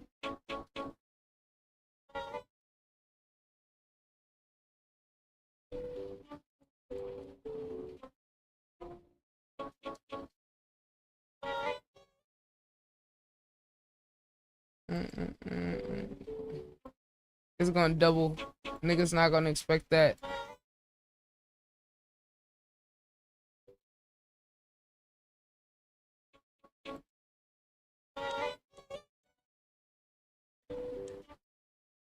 Gotta keep the white noise in there.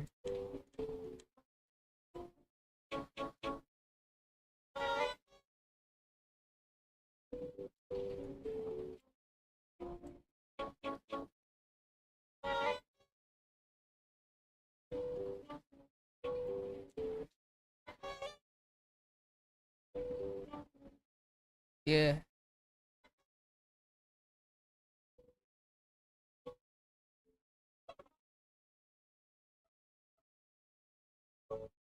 Alright. Now we got the Sierra version. You're gonna have a new version of it. We Stendo. Alright. We're so gonna replace this.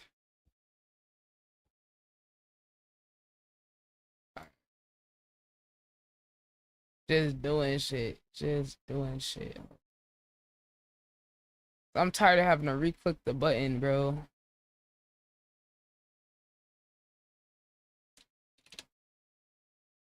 So now we got a button that's longer.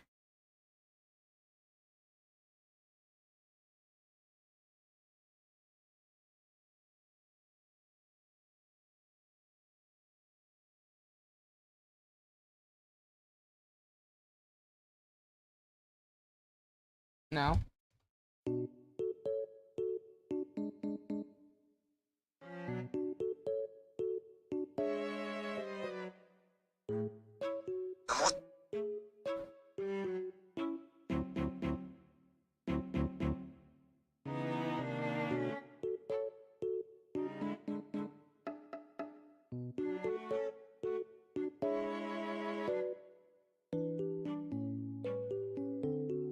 Nigga, don't even follow me with that bullshit, bro.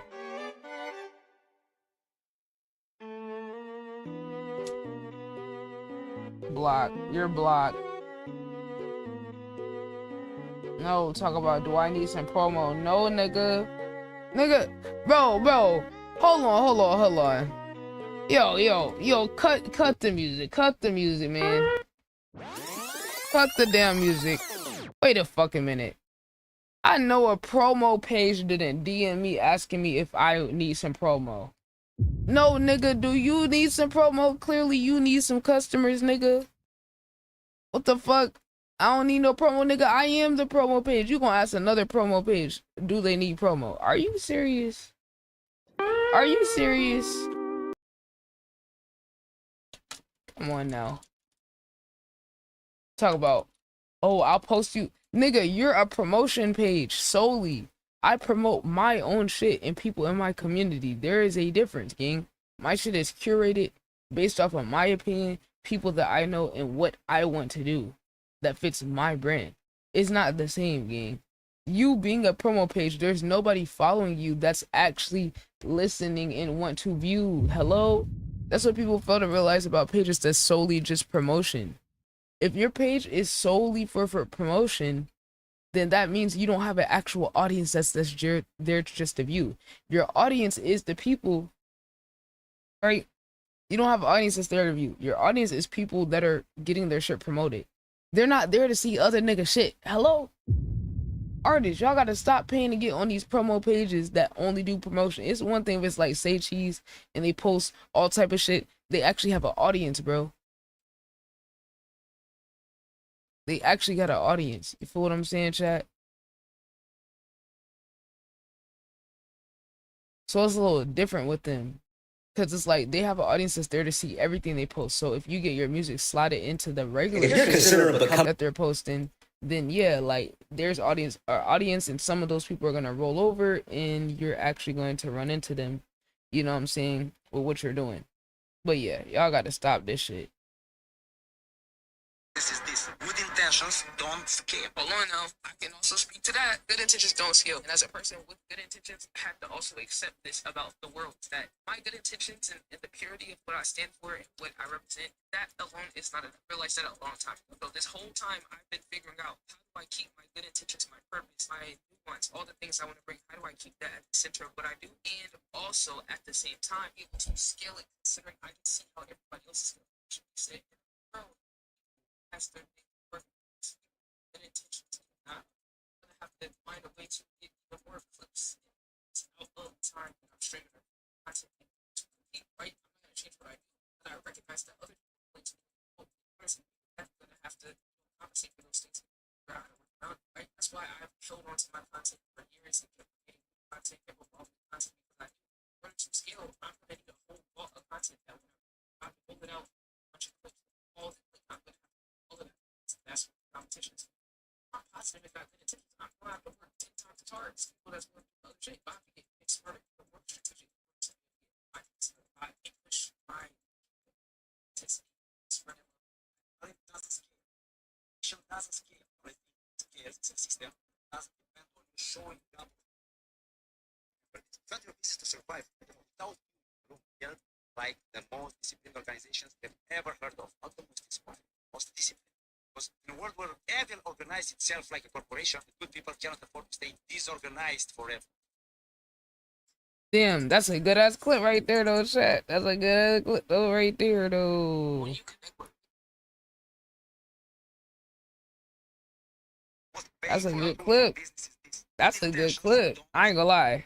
I'm giving y'all mad gems, man. If you wanna develop, if you wanna grow, and you ain't trying to pay, okay, first of all, get your money up and get your hustle up so that you could get some detailed attention and me helping you plan and really strategizing and really build some shit for real, where you can have a whole fucking career with some shit. You gonna have to put in time. You gonna have to put in years. You gonna have to put in sacrifice. If you serious about that and you see the shit that I post and you're like, yo, I'm ready to work, hit me up in the DMs, go to my link tree, book a consultation session, okay, and honestly, my rates for the results that I get and the amount of money I'm able to make people in different fields, whether it be with stocks, trading, investing, crypto, brand building, you feel what I'm saying? For the results, gang, I'm able to give people whole careers where there's no cap on the amount of money that they get. And it's not just about the money, it's about having something solid, a brand, something digital real estate. You feel what I'm saying? And also it translating to IRL. That's what the people that I work with would happen. You feel what I'm saying? So anybody's like, yo, I'm ready to lock in, yo, I'm serious, yo, I want you to focus on me. Book a consultation session and you can pick what time. Like someone in here said that they booked the time or they filled out the form on the link tree. I didn't see that. Now his name was Murder. I didn't see anything. I didn't get nothing to my email. Uh-oh, look, my keyboard just got here. But yeah.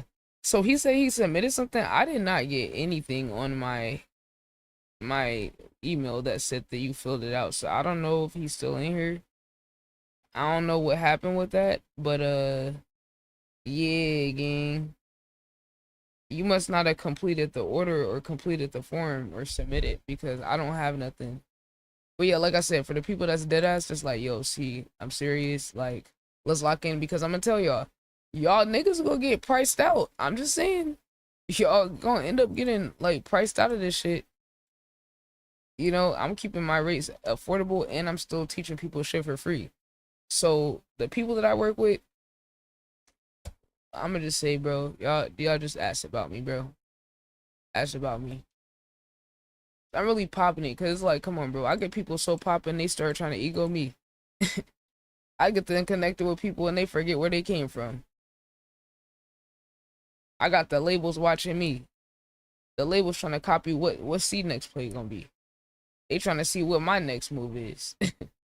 They trying to steal my ideas and replicate the shit that I got going on, how I structure my shit.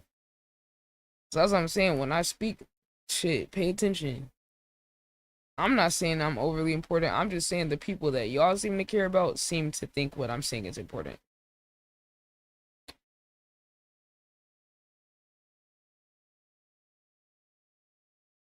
So let's go over my particular auto tune.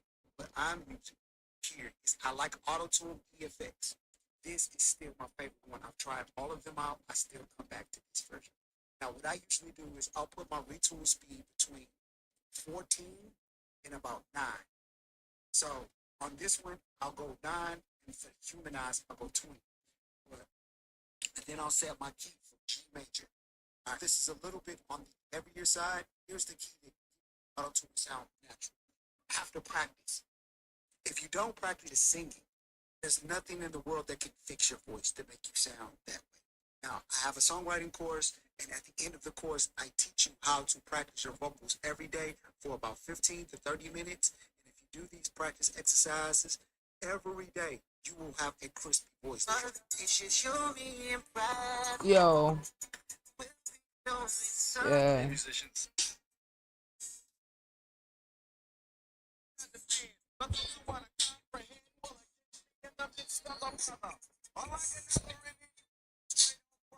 So there is a new type of creator emerging right now, and it's literally changing how businesses communicate and unlock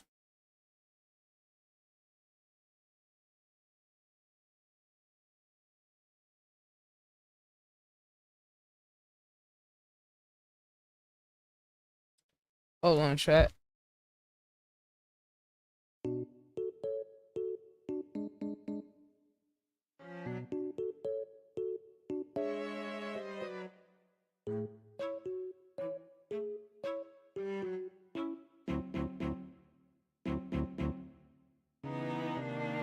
Pay for truth in businesses is good intentions don't scale. Hold on now. I can also speak to that. Good intentions don't scale. As a person with good intentions, I have to also accept this about the world. That my good intentions and Hold on, the chat. of what I stand for and what I represent, that alone is not enough. I realized that a long time ago. So this whole time I've been figuring out how do I keep my good intentions, my purpose, my nuance, all the things I want to bring, how do I keep that at the center of what I do? And also at the same time be able to scale it considering I can see how everybody else is going. We said in a world where evil has their things organized, people with good intentions cannot move forward. We're gonna have to find a way to get even more clips and moments out of the time that I'm streaming or creating content in order to compete, right? I'm not gonna change what I do, but I recognize that other people are willing to do what they do. In order to compete with that, I'm gonna have to, compensate for those things and then figure out how to work around it, right? That's why I've held on to my content for years and kept creating new content, kept evolving the content because I knew in order to scale, I'm gonna need a whole vault of content that when I'm ready to drop it, hold it out with a bunch of clicks. Paying for truth in businesses is good intentions don't scale. Hold on now. I can also speak to that. Good intentions don't scale. And as a person with good intentions,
Hold on, y'all.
Boss call.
Chat, I'm gonna be right back. I am going to go get some food.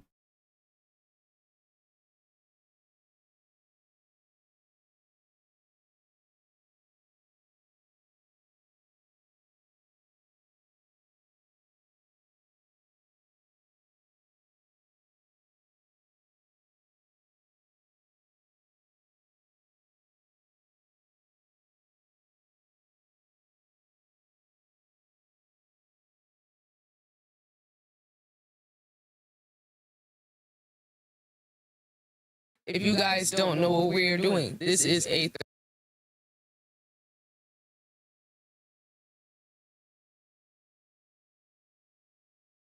So here, the LF is low frequency, LMF low mid frequency, HMF high mid frequency, HF high frequency. So if let's say I open up another EQ, what the fuck? Okay, like this section would be down here. This section would be up here. Okay. So basically, these are when you try to adjust something in here, you'll notice that if you look on this side over here, there are certain parameters that change. So what this does is basically is if you were to change these parameters from here instead of dragging it here. Right, okay. So here you have the dB. This is the gain of whatever the band is, which is when you go like that, that's basically the same as pushing this up or down. Oh, okay. So then you have this, the hertz, which is where horizontally it's going to be. So it's the same for each section? Same for each section, except for the mid ones, you have the bell curve, or how it's going to be, how like Oh, like the shape, like the yeah. the shape of it. So this is like the bell curve. This would be like going like this, and then you have that should be going like that. Okay. And then that's the same for this section. So that's this whole thing. It's just EQing. Wait, hold on. Let me repeat it back. I'm trying to retain information. Okay. Yeah. So the dB is for the gain. Yes. Okay. And then Which is that. yeah, that's the gain. And then which this one's called That's hertz. Okay, the hertz is horizontal. The where it's at. Okay. Yeah. And then the bell curve. Now, can you like just give me? You ain't gotta overly explain it, but just like functionally, the bell curve. Can you explain it? Cause like I conceptually get it, but like real time, I don't really get it. Like, I'll just try it on a sound. Let me see if I can just. I'll do it on the drums because that'll be the most noticeable. And I'll drums.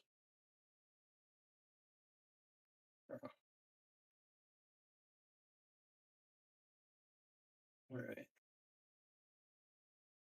So I'll do it in. I'll just do it in the plugin because. Yeah, I'll do it in the plugin. Actually, I'll do it on here because you'll actually be able to see what was happening. So, say these are the drums without it.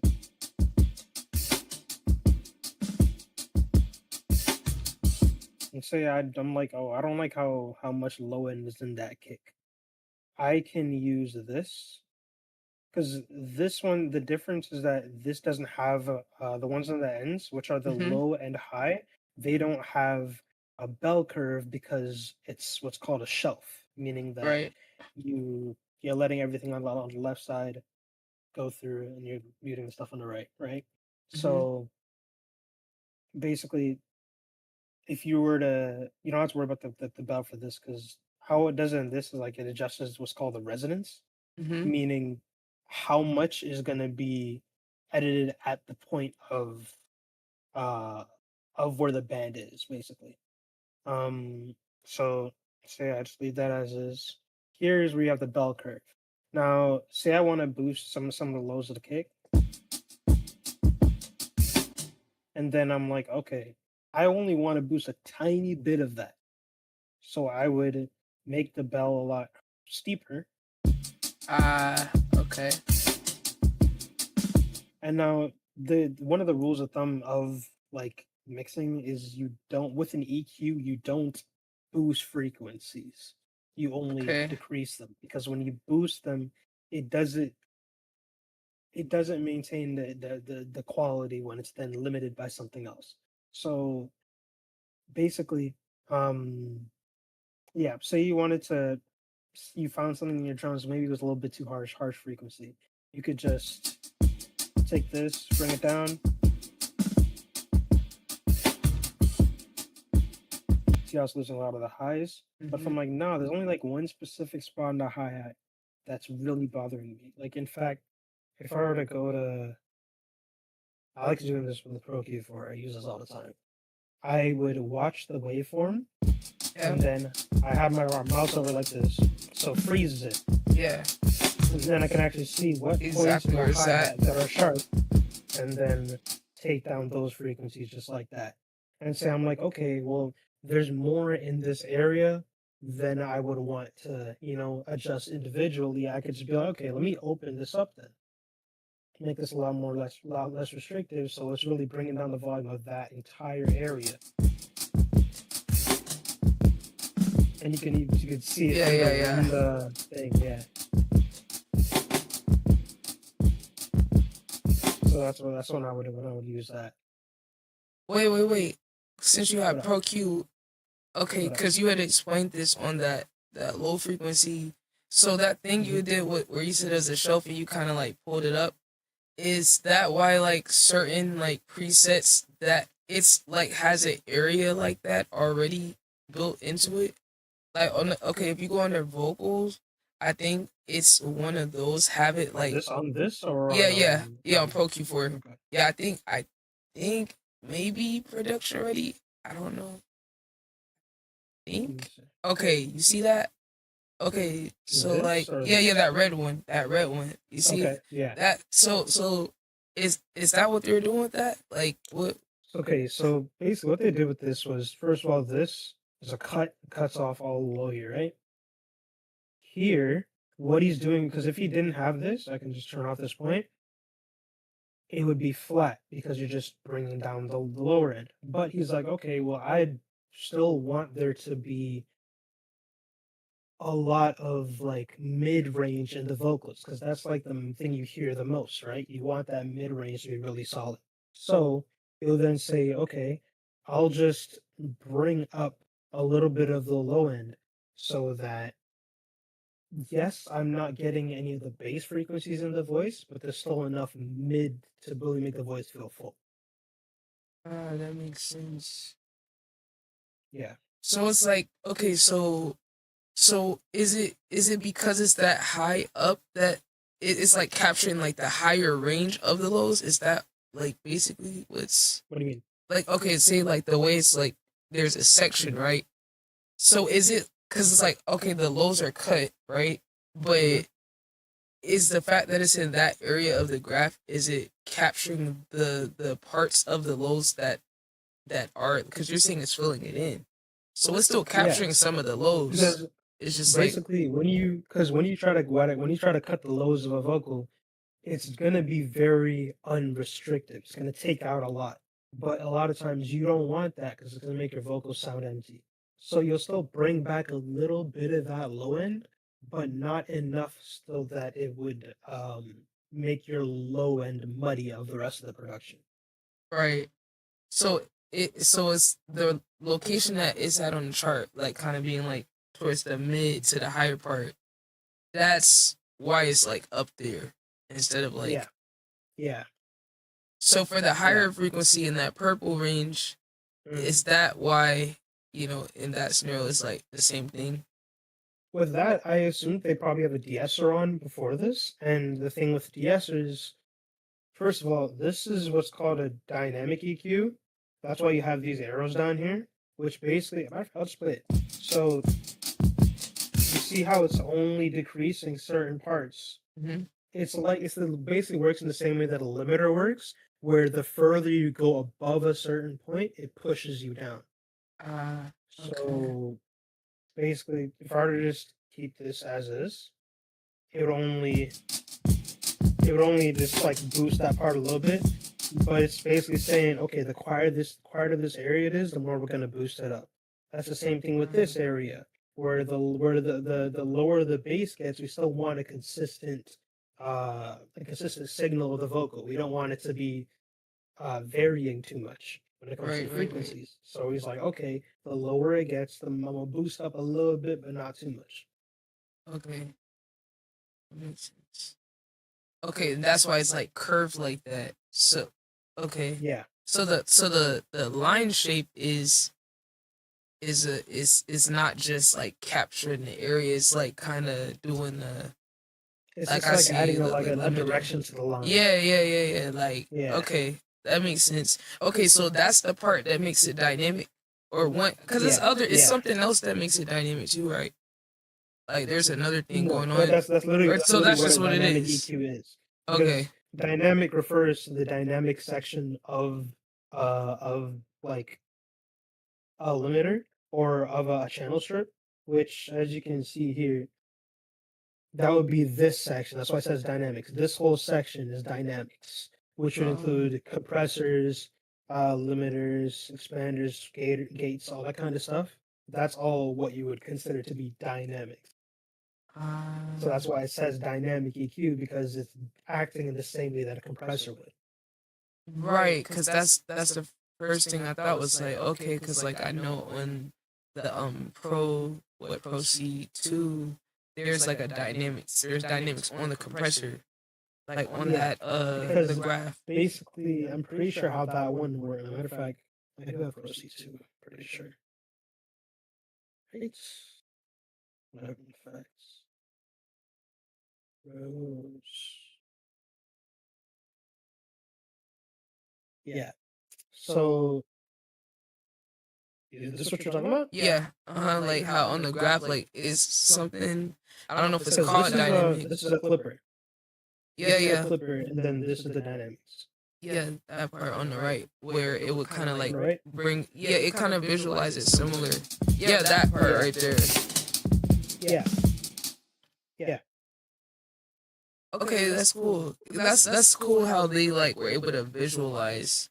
Cause I feel like for me, it kind of helps me understand. So if I were to use the SSL, I could kind of imagine what I'm doing because I can see what it looks like. Yeah. Honestly, I'd say like even after learning how to use this at school on the actual board, I don't really use this plugin much. It's just like I find it so much easier to use like a graphic EQ like Pro Q4 if I need to use an EQ. Or if I'm like if I want to use a compressor, I'll probably use one I have more control over. I like the sound a lot more, which is why, matter of fact, I have some of this projects. I use here. This one, this is my main CLA. compressor. Yeah, Yeah. because we have one of these at my school, one of the analog ones at my school, and I love using it. It's like it works so well. Yeah, I've heard a lot of good things about this one. Yeah. By the way, this is a plugin I got recently. This shit is so fire. Whoa. What does that do? As a matter of fact, I'll show you. I'll show you one of the drums because it's on the drums. As a matter of fact, wait, what else do I have on here? Let me remove this. Dang, that's crazy. Your drums got a buzz. Oh yeah, that's something I learned from Ocean is that because rather than with most drums, I want them to be punchy, and the the method you would use to make the drums punchy can apply to all the drums that are probably applied the same way. So why wouldn't I just put them all through one? You know? Yeah, that makes sense. And especially recently, I've really been a fan of this Time Machine plugin. It makes it sound. Matter of fact, I'm gonna just bypass it, and you'll see. I can bypass it in here. Wait, so you got your shit? Wait, why you got it in Patcher? Oh, bro, Patcher is one of my most used plugins because Wait, so what does you do? Because basically this is the clean signal. Okay. This coming straight from here back into here. Okay. But I'm adding another path where it can go through this plugin. So it's also the same way I do on all of that because I don't want because if I just use a compressor straight on the drums, I'll show you what it does actually. Okay, this is with the compressed track and the clean one. So this is just the compressed one. Oh shit. You see, because what the compressor does, the way it acts is that it captures the transient, the heavy transient of the drums, but then it has a duck for the rest of it. So what I do is I use this to catch the tight transients of the drums and then add that on top of the clean signal of the drums to make it pop more. Oh, that's so smart. So you can have both of them blended in? Exactly. So when I have when I have it just this is without the compressed version, it still hits. Okay. But when I add the other part, what? How is it balancing it? How's it like? It's just like it's like if you got the drums, you take the tail off of another iteration of the drums and you just stack them.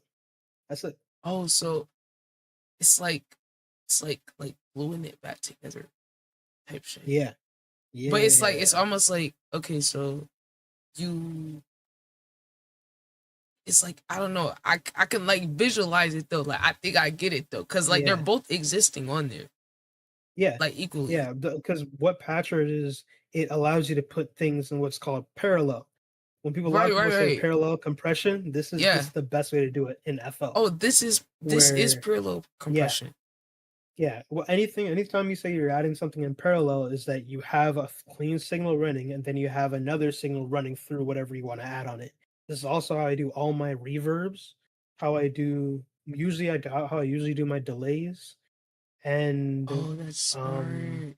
literally any effect where you want to still have the full, because a lot of effects tend to cut off certain frequencies Yeah. in the main thing you're putting through it, in the main signal. So sometimes you want to keep the integrity of the main signal while stacking the effect on it. That makes sense. So I do that Right. shit all the time. Matter of fact, I got it on my reverb here. Right, that's like That's right here. Cause okay, you're making me think about like certain stuff that I heard people say, like okay, when people give advice to like, okay, put your effects on their own track and then like link it, like that's only one step apparently. Like because the thing is, in a lot of other stuff, like say Pro Tools, it's a whole process called send and returning, and I hate doing that shit. I gotta do that shit for assignments. I hate doing that shit. But in here, it's so much simpler because you can literally just you can visualize the main signal and then the affected signal. It just works so well. Okay, see, I gotta try that now. Thank you. And But hey, yeah, thank God I recorded this chat so we can have this as one of psychic classes, cause this is okay. So hold on now. This is a time machine plugin, right? Okay, so yeah, this is what you said. This is what I right? This still sounds cool. So this is with it. Damn, hold on. Yeah, so there's that. This is, I'm pretty sure it's just a compressor with some kind of I don't know, pitch shifting or something like that. But it's just it's such a cool plugin. What's the noise do? It's a preset called Smashing Drums. Oh, this is just adding like vinyl. So, like, oh shit! That kind of thing. Oh, that's lit. Yeah. Okay, that's hard. This is the one I've been using a lot on my drums. So that's specifically for drums, or you could put on like other stuff. You can put it on anything. They have a bunch of different presets for a whole bunch of shit. I put it on drums and I like put it on basses a lot because they have one called oh, it wasn't that. That was a Sound Toys plugin. Never mind. But thank you, there's a whole bunch of different shit that I use. Oh, I did use it on this bass. I think. What is this? Oh, never mind. This is an alt on console mode. This is why the beats take so long, chat. This is why the beats take so long. Wait, have you used okay, it's by Sound Guys, Cable Guys. It's their main their main plugin that everybody uses. I always forget it. That's one. It's the one that has like multiple different things in the same shaper box. Yeah. I use that. I have. I use it. I used to have a cracked version of it, but I think it was on my old laptop. I haven't been able to get it back. But Shaperbox just has a bunch of different stuff. One of the stuff it has is halftime, which I used it this beat actually. Yo, like both of the other parts that I mainly work with in the they both use halftime. That's how I know y'all all know ball. So fucking goated, bro. It's so fucking goated. It's cool. It's let me see. I just have it on one like a harp that's over here.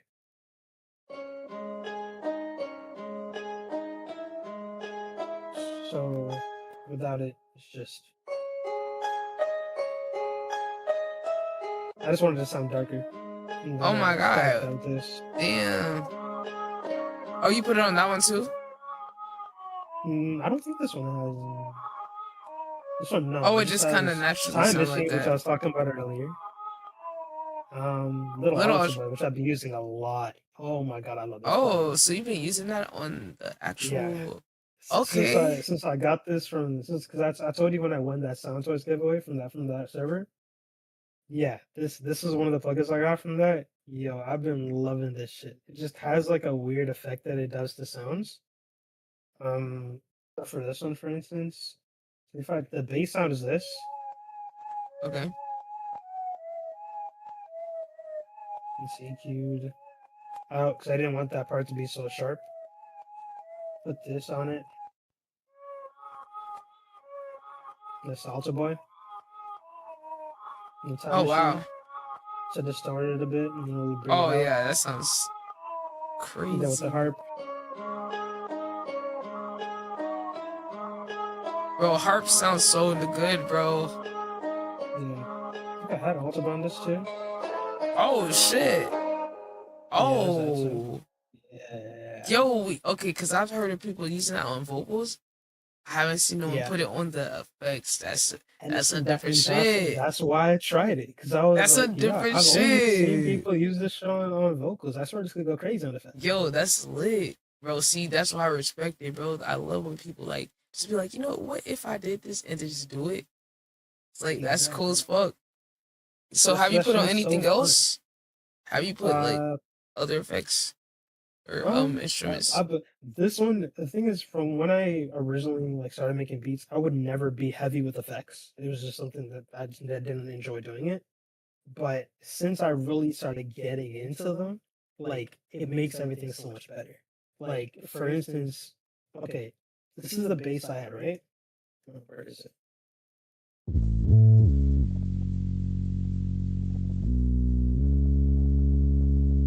See how that shit loud as fuck, right? So I had a sidechain running with this and the kick, just so that it ducks out. Where's the kick? Here. Or wait.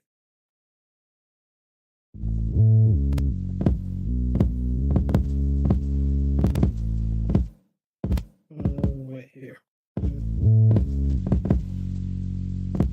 You can even see it. You can see it in the waveform. Yeah. That's getting cut out.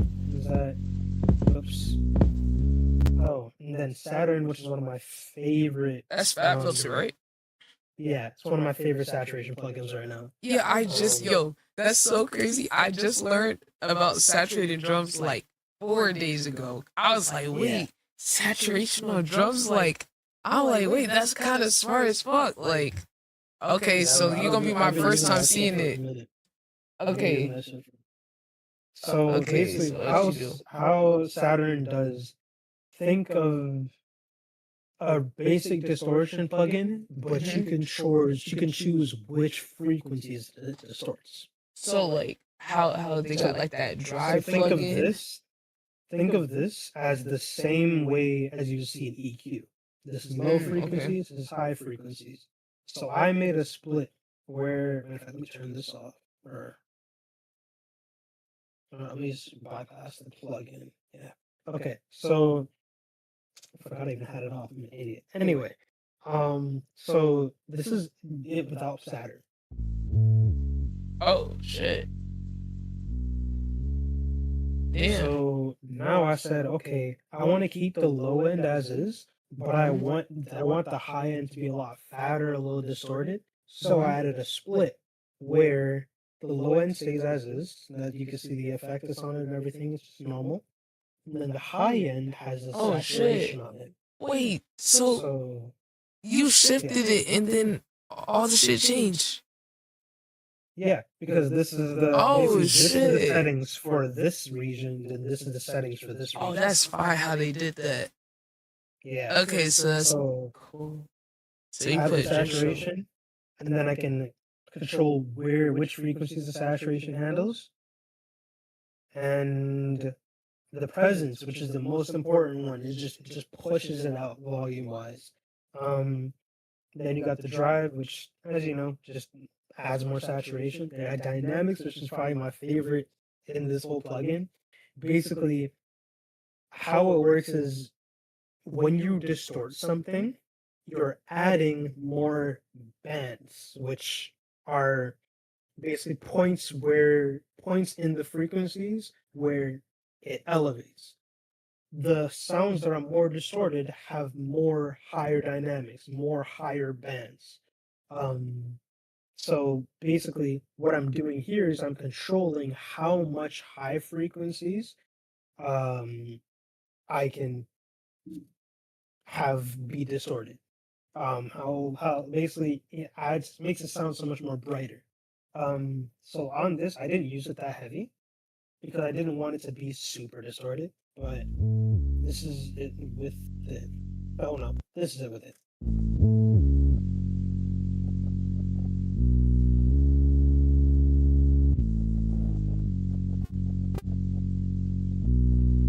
This is it without. Just beefed it up.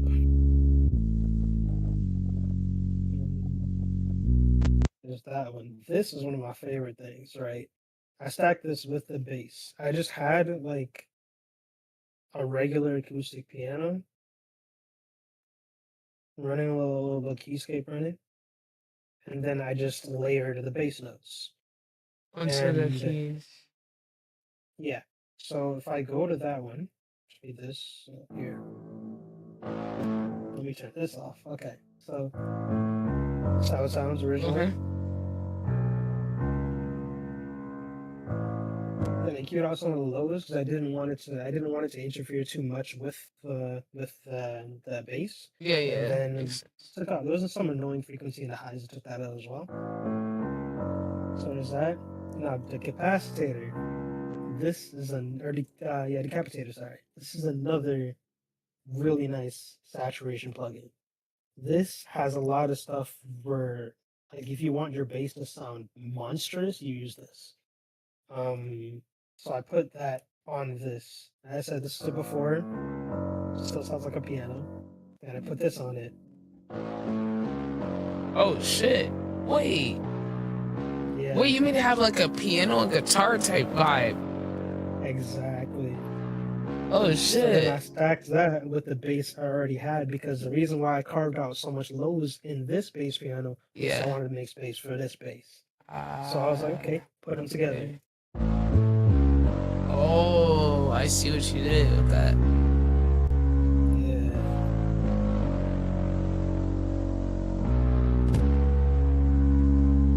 So yeah, just that. Yo, that's strings tough. are probably pretty basic. I don't think I put anything on the strings actually. This is just labs. This is free. This is literally just free labs. And then just use the expressive strings, I think. Yeah, expressive strings. Whoa. Whoa, what's that? This is just free shit. Expressive. So that's just a strings plugin. Labs. No, Labs is Spitfire Labs. They are one of the best free plugins you'll ever get. It's amazing. Well, I'm about to go download it right now. I don't now even they know have what they got, but they have a partnership with Splice too, where if you get a Splice membership, they have exclusive sounds they'll put on Splice, and then you can get them from Splice. wait, what you said? What's it? What do they call it? You said Spitfire Labs. Right. Yeah. Okay, I'm about to get that. That's fine. Let me see. This piano as well. Hey, he putting us on, chat. He putting us on, chat. This doesn't have any effects either. This is all just in Keyscape. I love Keyscape. Is probably my favorite plugin of all time. I love Keyscape. That's my shit. You think they got the best piano sounds? By far. Like, it's not even a contest. They're like the premier piano plugin. They cost like $400, so it makes sense. Oof. Yeah. Okay. I mean, that's a worthy investment, though, if you really like. It absolutely serious about your shit. Best, besides actually getting FL, it's my best investment.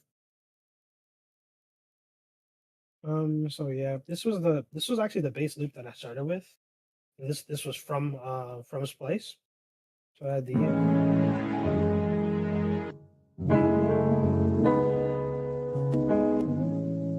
Oh shit. Nice.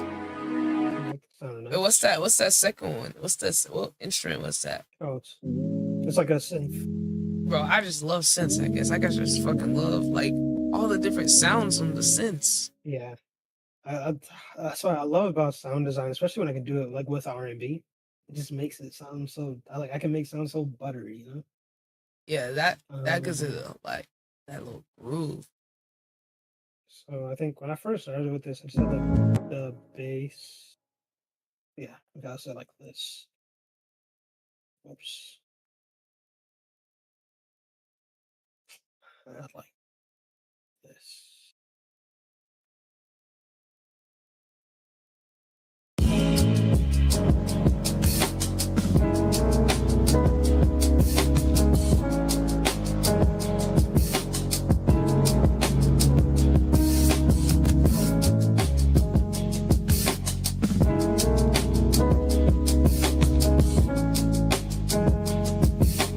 Yeah, so I had that for like a day. Yeah. And then got high and then added the rest of the shit. So that was the first part, and then you came back to it too. Yeah, and then I added like the piano, the sign lead, the harp. Oh yeah. Oh yeah. That bass. That bass. Yeah. Oh my god. So all of that shit, and then yeah, at some point I was like fucking around with the strings on my keyboard, and I was like, yo, I need to have like a whole outro where I go crazy on the strings, right? Oh shit. So originally, when I had this piano running, it was so that I could try and sing to it or harmonize and then have that be a part of the beat. And then because of that, I was like, I don't want to forget this melody, and I put it down on the piano. And I just had it in that loop for like a while. That's why this loop is just this. And then eventually I was like, yo, Loki, this piano just sounds nice. And then I kept fucking around with that same melody.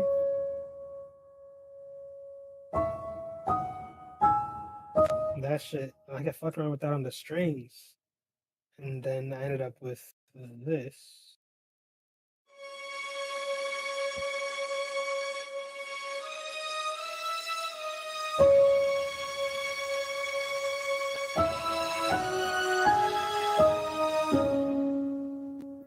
All that shit. Alright. And we had all these strings over here and shit. Yo, So that I was like, shit's oh, so we bring lit. it to that hook, you know?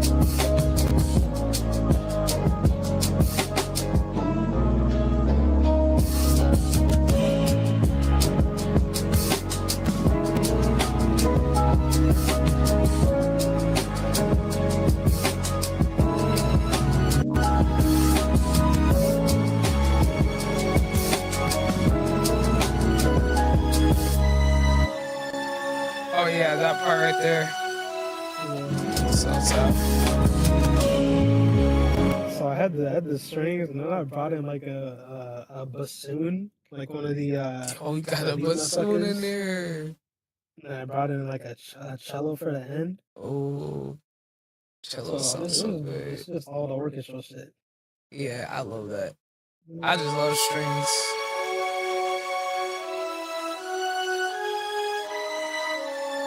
Oh yeah.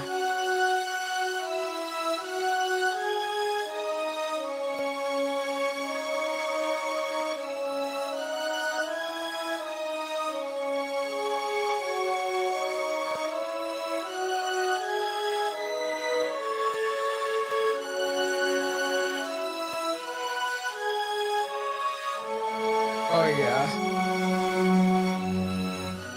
Oh yeah. That's why I said that show's a movie. Yeah, bro. Yeah, bro. It was a movie. I went and edited the whole piano I had in there as well. I could have put these too. Bruh.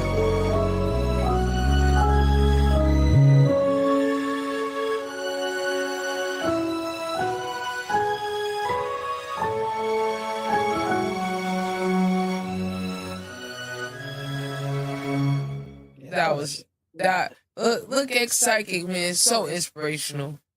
So inspirational. Nah, for real, bro. Like, bro, just hearing this movie, seeing it, even better. Like, cause I'm like, bro, I was just hearing all these different layers. It's like every time I picked up on something, I was like, oh shit, he doing something else now. Then he switched it. Well, I love the arrangement. The arrangement. I can't. I'm listening. Even listening now, I'm like, yo, okay, I can ask some shit right here. Hold on. Yo, I still trying to ask shit. I mean, shit. I mean, if it feel right, go crazy, cause all your instincts. Like, I mean, look how it turned out. Like, Hey, but I got some artists that are writing some shit on this. I already told them that even if they drop the song they drop the song, I'm still gonna drop the beat by itself as well. 100%. Absolutely. oh yeah.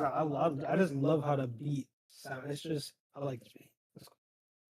Hold on, chat. I'm about to drop his Twitch so y'all can go follow.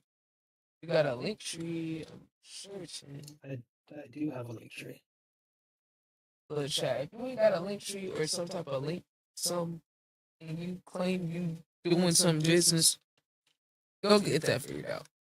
Bro, I talked to this one nigga. I was in a stream on Rumble, and this one dude he heard my beat. He's like, yo, I want to hop on it. And I was like, okay, send me some of your stuff. This nigga gonna say in chat, search me up on Google. Search? Okay, now. See, folks, that's the type of shit that started triggering me, because it's like, how you gonna ask somebody to get on their shit and work with them, and you not offering money off the rip, Talking about some and you search me up. search me up? How you? Nah, people are Dude. Wait, where your link tree at? Where your link tree? I got your IG. I got your It's just powered TikTok. by second. Powered by second. Hold on, let me see. You saw. I see your I went to your Twitch. Give me your. Poetry should be there, huh? Oh shit! Oh no, here it Got is. the Spotify. I'll put the link in your chat. Bet. I'ma just make a command. Okay, appreciate it. Yeah, I try to get like people comments in here when they have link trees. So, by the way, all these drums I think came from one splice kit. Bro, I just saw the kit today. It was called Steal These Drums, and so it was like 500 something credits. I spent all my last credits on that shit. Because I was like, yeah, this sound cool. So this is just like the drums from that. So how does that splice thing? How does that work? Like, I know it's like a library, right? It's like a library of sounds. But like, who's uploading them? Like, where they come from? There are companies that work with producers to make the sounds. For instance, I was in this place Discord and I talked to this one dude. In fact, I'm still making drum loops for a dude he knows who runs one of the companies that makes splice kits. In fact, I think I have some of their kits. Let me see. It's called an audio box.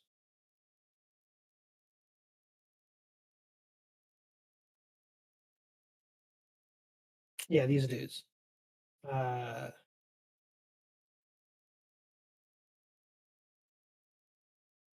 So yeah, these guys they work with producers to make their thing, and then a producer gets a percentage of how much they get from this place, and all that kind of stuff.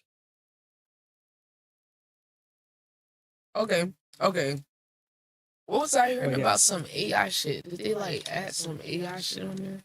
Oh, the only thing they have let me see. They have it's not that AI makes it, it's that they use the AI to make an algorithm that looks for certain loops that already exist based off the loop you give it. Okay. So say I go here, it literally just see, it just made a stack of 3 random loops based off of what they feel should like match between them, and then they put it together, and then they have the links to each one. So each of these goes to an actual library made by a person, a human. But the way they use AI is just by finding. It's like learning the sound and then like trying to like. Yes. Yeah, That's like finding actually other stuff interesting. within Splice. Unlike Casino and Autumn shits where they'll just take it from a person, they'll take it from someone who has their music to sell on Splice, and then you still have to go to theirs to buy it. Okay. Oh, so that's what the credits are. You're like paying someone for their stuff. Yeah, basically how it works. If I have this, anyone that I have in my library, I can go here, and then I would just put my name, my producer name, and it'll give me a straight up license Oh, that oh that shit. will make it so that no one can come after me for using this ever. Oh, cool. Yeah. So do they have like different like tiers and stuff to the licenses like what a regular beat? I believe not to the licenses. Everyone has the same license, but so they have like tiers like how many sounds you can download. They have different plugins that they have that you can get from them depending on the tier you're in, stuff like that. Okay. Yeah, So it's like a I've been using it for subscription, years. or you pay for credits, like, or you It's gotta a go. subscription, and you can pay for extra credits if you want to. Okay, so they give you But like like a the certain subscription amount. I have is like it's like 200 to 300 a month. How much? Like, do you get to like permanently keep it, or is it only like as long as you have the subscription? Well, anytime you like, say I come here and I find a sound, like if I want that, I go like that, and it's downloaded to my laptop. Mm-hmm. So no matter what, like I could send you this right now. Um, but the credits, those you don't have access to unless you're subscribed. So Right. say I save up like 500 credits Mhm. and then I'm unable to pay for a month or something like that, then I won't be able to access those credits until I subscribe again. Right. But the license is valid even if you don't Yeah, have the yeah, subscription. absolutely. Absolutely. Okay. That's Yeah. that sounds like a good deal. Like that sound like I mean, that's Yeah, pretty cool. Splice is goaded. I think like one of the only one that I think would be even better would be Tracklib, which is the one that lets you sample. It's like the Splice, but for sampling real songs. Basically, Mm. Tracklib works with labels to get access to the music catalogs of artists, puts it on their platform. You choose something, and then it's also a subscription where you get credits from Tracklib.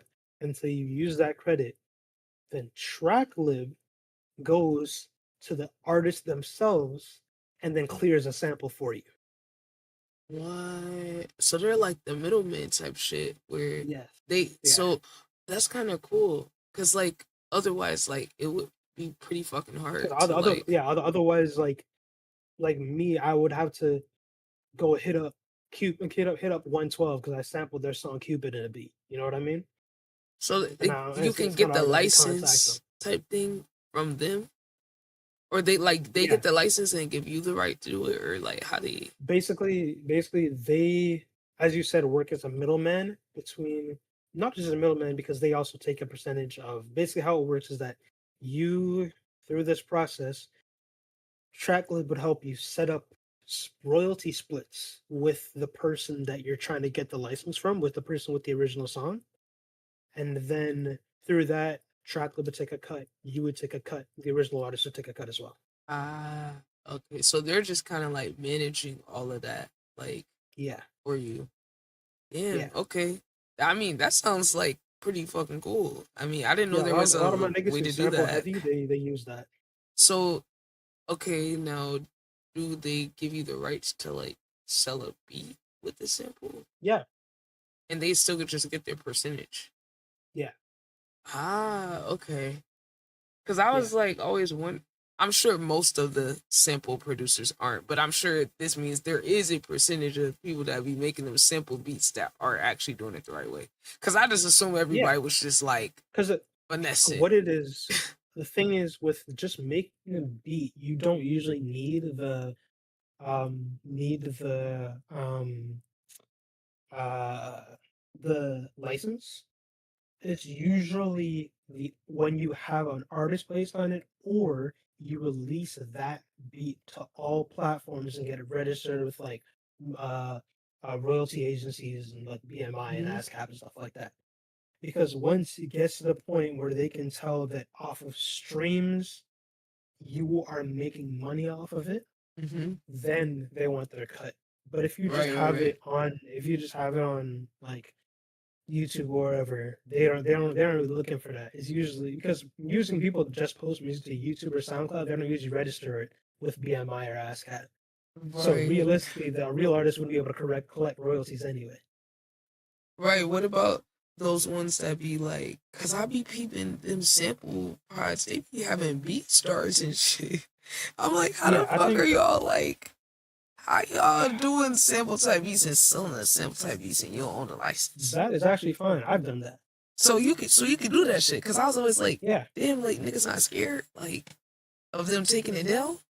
Cause as I said, if an artist were to then use that, also when you do upload to BeatStars, you whether it's say I find a sample off of like a sample pack on YouTube, and in the thing it says, "Oh, you gotta credit me for this," and you got shit like that, right? When I upload a beats to BeatStars, I can tell BeatStars who's my collaborator with, and the BeatStars will handle the splits themselves. But that is something that only really matters when it's someone who has a stipulation in their contract that says you need to pay me when you're selling this beat. Because at the end of the day, you can have a collaboration with an artist, but they don't actually pay up front for the beat. Right. So it's a different thing. Wait, okay, so okay, that makes sense why like most of those niggas still selling shit. Cause I was always like, yeah, I thought people were like the labels were like super strict with like people like sampling and stuff like that or like selling it. I think one of the things when it goes like viral to the point that people like it's getting as much airtime as just a song would as the original song would, then they'll come after you. Like if my Cupid beat became a viral song on YouTube or on TikTok or whatever, it became a sound on TikTok, and then maybe I go and release it after. Then the label will come after me. Then 112 and whoever I think they're still under Bad Boys. Bad Boys would come after me. So it's kind of like if you're flying under the radar, they'll just not really. Yeah. Okay. I'm pretty sure like reproduction is covered under fair use anyway. So as long as you're not like, I guess it's really situation by situation, but I think it generally is covered by fair use because it would be reproduction of the original material. Oh. Okay, because I'm just so used to like the fucking labels and all them being strict. Don't get me wrong though. There have been 2 separate times where back when I used to post beats on YouTube, I posted a beat using a loop from a pack. I think it was back when I was using cymatics. There was a loop from one of their packs that I used. I used that loop, made the beat, released the beat on YouTube. Someone else who had used that loop before me in the beat then gave me a copyright claim on my beat. Wait. Oh yeah, I've heard of niggas doing that. Or like people get like the artists get on another prod beat and then they take credit from the prod and then copyright another artist that used to. That's so fucked up, bro. That's so fucked you're up. You're not making the melody. Why are you trying That's crazy, bro. Like people be so bold with this shit. Yeah, so that's really the only thing you got to worry about when it comes to making beats with samples. Is that some samples are pretty common, you know? Okay. Have you heard of a headphone amplifier equalizer? I was looking. Hold on, look. I'm about to put. I've never. Yeah, I know. I was on Amazon. EQ and an amp for your headphones. Yeah, I'm looking at it. I've never seen this amp. Because headphones are naturally like speakers. Yeah, so look at this. An amp for that. That's what I was wondering, right? Because I just randomly saw this on Amazon. I'm like, what the fuck is this? I don't know. I mean, I guess if the signals for whatever reason is quiet, I guess. That's why I was confused. That's like, well, USB. I wonder if it works. Oh, I think it's just. I think it's similar to interface, maybe. wow, okay. Because if you're adjusting the. Okay, wait. Oh. Yeah, I think this is similar to interface. I think so. Oh, this is the kind of thing you would use for like a podcast. Where you would have like different volumes going to each headphones, different like let's say you want to change the level of the music going in, you know what I'm saying? I think that's what it's for.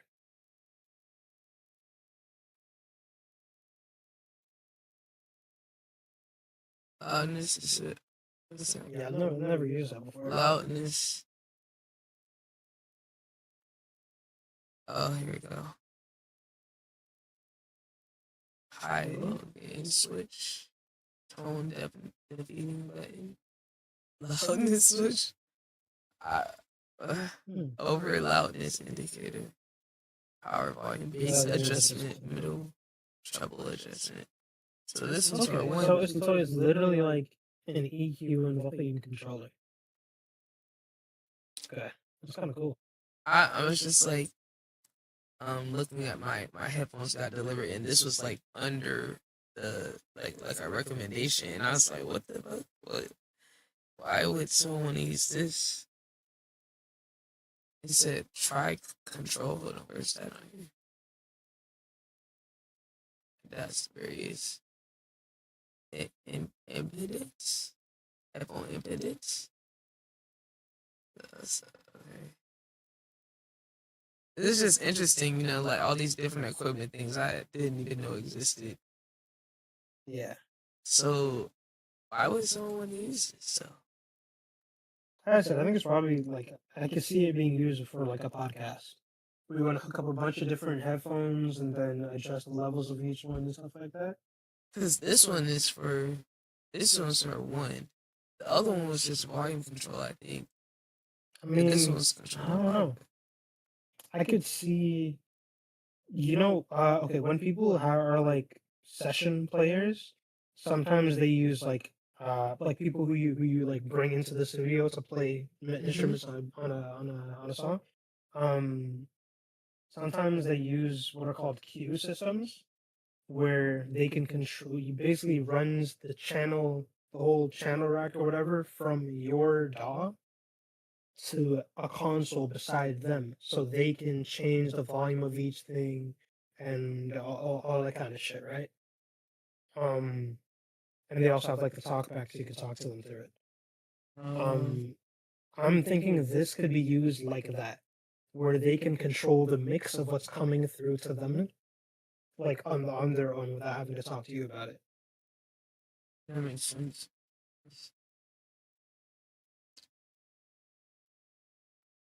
Okay, this is interesting. It's like, oh, this has one. Yeah. Dang, that's cool. Like, yo, there's really a fucking you can say gear for like everything. I mean, people be inventing shit. You know? Oh my god, we found an expensive one, chat. Oh, it's probably because like Neve is fucking expensive as hell. One of the other consoles at my school that we got to work on was a Neve console. That shit was like 300,000. 300,000. And they said it was like one of like 2 or 3 in the world. Damn. Hold on. Okay, W investment. It's worth it. So I got to hear someone playing drums to it, and we were like running them through like analog effects and shit. It was so cool. What kind of like what was it for? Like, what was the like the that was one of our classes is music production for producers, where we talk about like a lot of different production techniques, and a series in the class has been clinics for various instruments. We started with the drum clinic that like taught us about the different parts of a drum and like how to make it up properly and stuff like that. Different intricacies of mixing acoustic drums as well.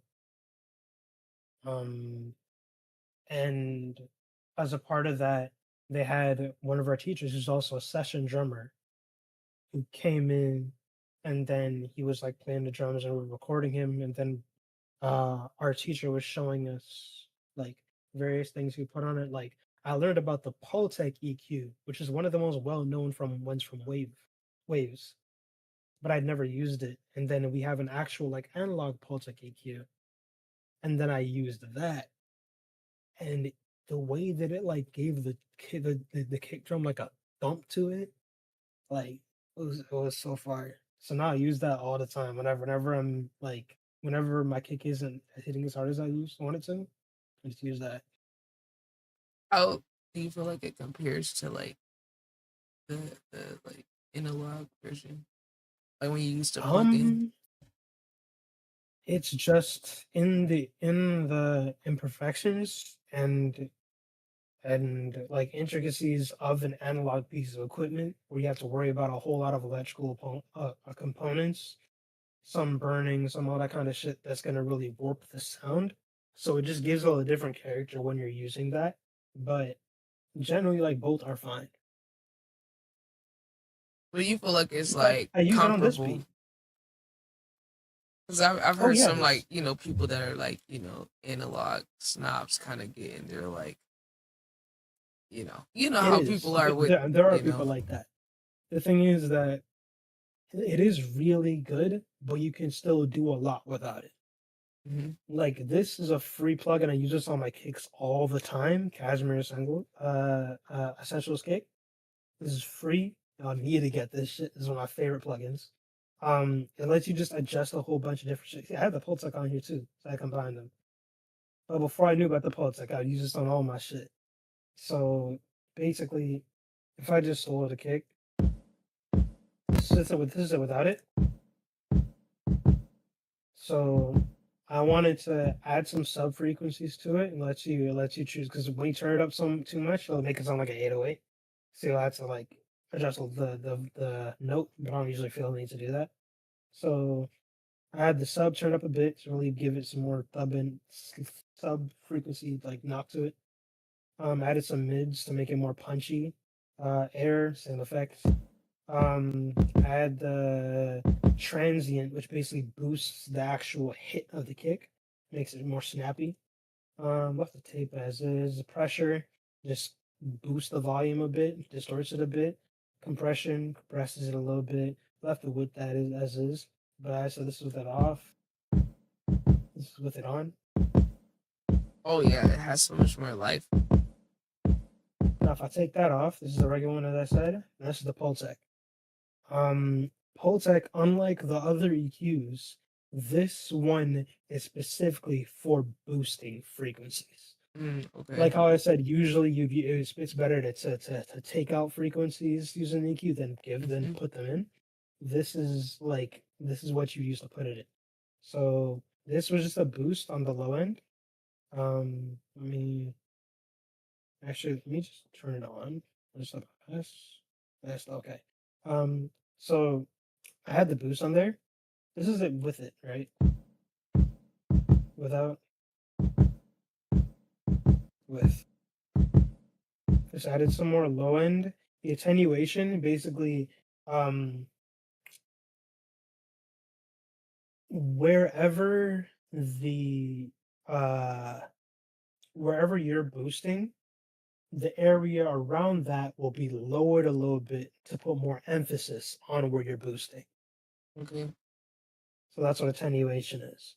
So this is adjusting the level, the amount that the surrounding areas of the boost will be lowered. This is frequency showing where you're going to be boosting. Bandwidth, I'm pretty sure this is also a bell. This would be the same thing for highs. So boosting your highs, attenuating everything outside of your highs. I'm not sure what this is, but yeah. This is select the high frequency. Same thing here. And then this What's is the the makeup gain. 60 and 50 hertz 'Cause I seen that on other like I think a compressor too. Hey, what is that? The 60 and 50 hertz? Pretty sure. Let me see.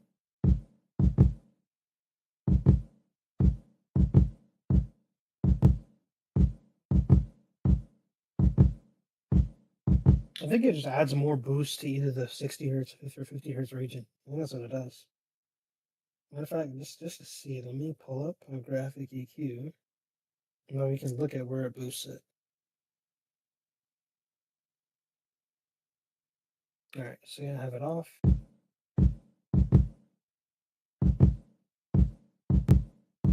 And this is 60, this is 50. Yeah, it does seem like it's going a little louder there. And go here. Yeah, you see it coming more towards the 60 section. Yeah. And that brings it back to the 50, but it boosts up a bit more. Yeah, so it's just like adding a general boost to the 60 or 50s. Okay, that's cool. So yeah, as I said, I was for this one I used a mix of the Pultec and the Essentials because I wanted the bass, like the boomy part of the Pultec, but I also wanted the snappiness and transient that comes from the Cashmere Essentials cake. So this is both of them.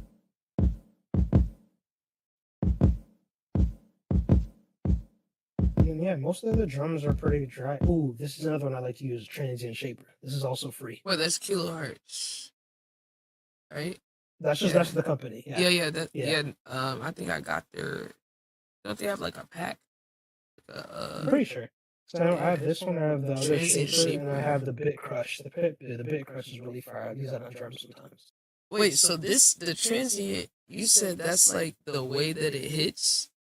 Yes. So basically, this allows you to control the impact of whatever you're using. For this, I believe this was what's the rim? Yes, it is. Okay. So yeah, should go to probably the rim is more frequent. Here.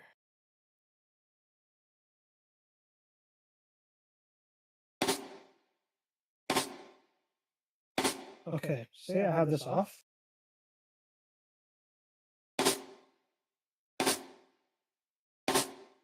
So what I can do is have the attack, which just boosts the point of the transient, just amplifies it. So you have that. You have the pump, which, like how I said about the attenuation shit, this right after the transient, it adds a dip in the volume to make the transient more emphasized. Oh, and the like sustain okay. shortens the sound. Okay, so you only got turned up like a little bit on that. Yeah. And then this, the speed is just how short you want the transient to be. You could shorten the transient to make it even more snappier, but I didn't want that. I just wanted to make it hit a little bit harder. So say I just turn this down, and then I keep this the way it started. And then I brought this down. This is just as it was before. Boost up the attack a bit. Okay. Boost it a bit more. Add a little bit of the pump. So dips out a bit. And then I can turn down the sustain a bit. So it shortens the sound. Yeah. See that. So you have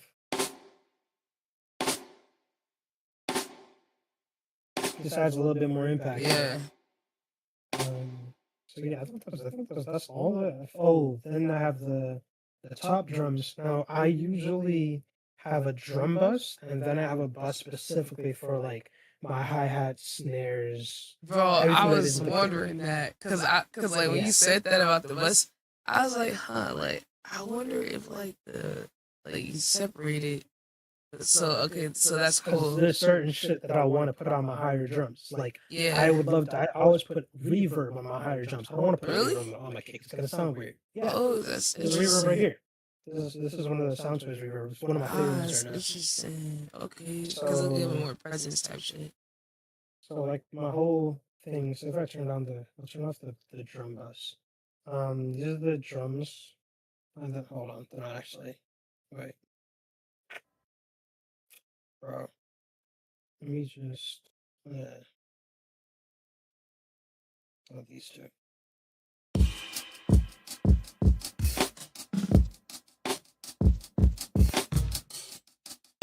No, this is the natural sound of it. Okay. But some of the drums sound kind of disjointed. I don't feel like they sound super together. I'm like, okay, first of all, I want my drums to be brighter. I use Fresh Air, another free plugin, one of the best free plugins there is. Now, this one just adds high frequencies, boosts the high frequencies, whatever you're doing. I use this for vocals whenever I de-ess a vocal to bring back some of the highs that are lost when you're de-essing. And I use this on my drums when I want to add some more high end to it. So I add the mid air, which is like mid high frequencies, higher, which is higher frequencies. I just turn them up a bit. So if I turn this off, this is that on. Oh yeah. So it makes it a little higher because I realized when I have drums that are less bright, sometimes they get taken over by everything else in the beat, and I want them to come through clearly. Now micro shit. This is one of my favorite plugins as well. This one basically adds a bit of it's like the shift knob here, where you can like shift the time of all of everything in there. This does the same thing, but it also adds some kind of weird effects, and I love the effects it puts on it. So this is it without it. This is it with it. Oh yeah, wait, it's so subtle, but like I could hear it. Yeah, like, oh yeah, okay, because I was at the little delay. I had it turned down hella. Yeah. Now the delay, basically, it basically puts the iterations you would hear in your left and right ear out of time. So when you hear it, you'll hear.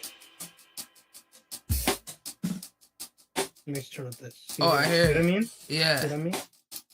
And I'm like, I don't really like how that sounds, so I'm gonna just turn it down so that you still have them slightly out of tune, but not enough that you can hear it. But adds like a little bit of the feel of it in there, though. Yeah. You have a detune you can do too, but I didn't really like how that sounded. And I didn't like what I did to it, so I left that down. And yeah, the focus just. Wait, is this one of those things where like this usually go on vocals and you put on the drums? I honestly I don't even know how people usually use this. When I had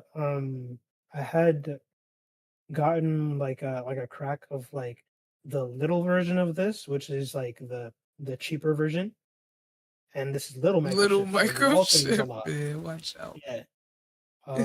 So I got this one, and I would use this a lot on my drums the same way, but it doesn't have as much control because it's the little version. So it's like the little one, it's the regular one. So I would use this all the time on drums as well, because I just like having that little swing to it, you know? Yeah, like I feel like that, especially for like R&B and like hip hop. Exactly. That is like huge. Cause like when the players makes it sound less robotic. Yeah, cause like when it's a real drummer, you know, black drummers like got a little swing like to their shit. It's not exactly on time. Yeah. How do you do that like when you're like doing drums like on your MIDI, like you're playing it, you're not doing it exactly on time when you're doing it off of feel. Now, sometimes what I'll do. Okay, so for this one, I had different hi-hats. I had like 3 different hi-hats. So I had this one that's running for the most of the time. This one cuts in a bit at certain points. Then this one is usually right after the rim. So if I just solo the hi-hats, and just open from here.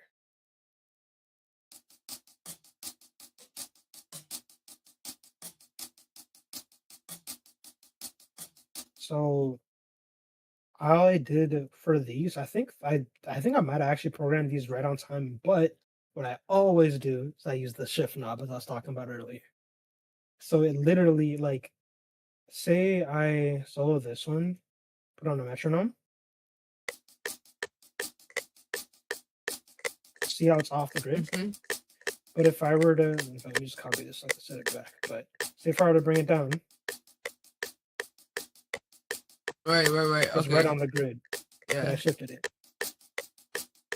And I do this all the time. Yeah, that feels so much better. Like, it's just like, you know, that's always my right thing. on the grid in here. Okay, so then when you shift it, it like, yeah, it like kind of and like I did the actually same moves for it. this one. I did the same from this one. This one, I think I did shift this one a little bit, but generally, what I like about my hi-hats is I like when I can emulate an actual drummer playing it. And Yeah. I don't know how to drum. I don't know how to play drums. I'm really shit at the drums. But I grew up around a lot of people who played the drums really well. So I'm used to watching how they like move, you know? So I Yeah. like to emulate that. That's tough. That's tough. Like, that was always one of my questions about like the drums and FL is like, you know, as a person that like play instruments, I was always like, well, how the fuck do you get like the natural, like, you know, because I could always see people directly Yeah. put it, and I was like, how the fuck do you like try to make There it are feel some real? times. There was another beat that I made that I think I sent to you a while ago. It's called Fireflies. That one I literally input the drum myself, like on my using my keyboard to make it sound as like human as possible. And then I like shift the times a little bit after, but that's like that's something I do sometimes when I really want to feel natural. So wait, so okay, so let's say like you do it on the MIDI, right? And then it's like slightly off. Are you shifting it to get it more on beat? Or are you shifting it to like find a pocket that feels more like you know, because you know sometimes your timing isn't Well, exactly perfect. So how you the think thing is, about that? because of the way I make drums, I always go kick, hi-hat, then everything else because I use the kick to establish like the main rhythm and then it gives me something to go off of the hi-hat. So I usually like my hi-hats hitting a bit after the kick. So I have them playing together and then I keep shifting it until the vibe just sounds right. Okay. Like I'll literally go into the piano roll, I'll put the snap on none and then literally shift them myself until it sounds right. Oh shit! So you're doing that shit manual? Yeah. Yeah, that's interesting because everyone's like process with the drums is because like I saw this one Metro Boomin video called like sometimes start with your drums or like something like that. I don't know if you saw Yeah. that. Where I was like, huh, like I mean you really could start with any part for real. It's really like it's based on the person. For me, I think when I originally laid down these drums, I think it was I just picked up this kit and I was fucking around with the sounds and I made this drum pattern. Then and it was originally wasn't this one. It was this one. I made this drum pattern first and then made like a separate version that had like the rim hitting more often. Wait. Yeah. Yeah, so this is what I started with. And then I went looking around, found this sample, put that in there, lay down the bass piano, all that other shit. And then I found this. This was from a cymatics kit. I actually used this. I used this specific like loop in a different beat. Just this. Oh shit! Now that shit running way in the background, like you can hear it here. Oh, that's alright. Originally I was gonna have just like a ride hitting the same way, but I was like, no, I like this more. It has like character to it. Sound. Yeah. Makes it feel like it's in a room. Exactly. And that's what I like. And I wanted to really go like I'm like, I got strings in this shit, bro. I gotta feel like you're sitting in the middle of an orchestra. Yeah, I mean, it went from feeling like in the middle of like a club or something like that's playing to like now all of a sudden it's like cinematic at the same time. You got the strings. Oh, that's lit. That was lit. I'm inspired, bro. I appreciate you breaking that down. Yeah, man. I like talking talking about how I make shit. Cause when I first started making beats, I was watching. I don't know if you know Genius, this Genius Deconstructed. Yeah. Uh-huh. Yeah, I watched every one of the deconstructed videos there is. I was like binging them shits at a time, and like I was like, bro, when I get like really good at making beats, I can show people how I made my beats, and it's gonna feel like this. Yeah. To me, this is like the type of stuff I want to do on stream because like I will also watch those like breakdown videos and I'll be like, bro, why is more of this shit not shown? Like, this is the coolest part of the fucking music. Like, especially like my favorite one is probably the one where he did a song by Jaden Smith called "Fallen." wait, hold on. That's ball knowledge. Wait a minute. Oh, that's my song. That song is gorgeous. Yo, that is my fucking song in that project. But how the dude broke it down though? Oh my fucking! I gotta go save that video right now. I gotta go find that. I learned so much from that. So much from that. And then when I first heard that song, I was like, okay, I'd love to make a whole bunch of different type of shit, but if I could have one style that I can say is my style, I want it to be that kind of shit. Like, and that's why I make beats like this. And the Fireflies one, which is probably my other probably favorite beat.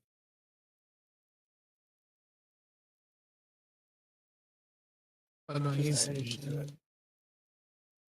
think the producer's name is like IQ or something like that.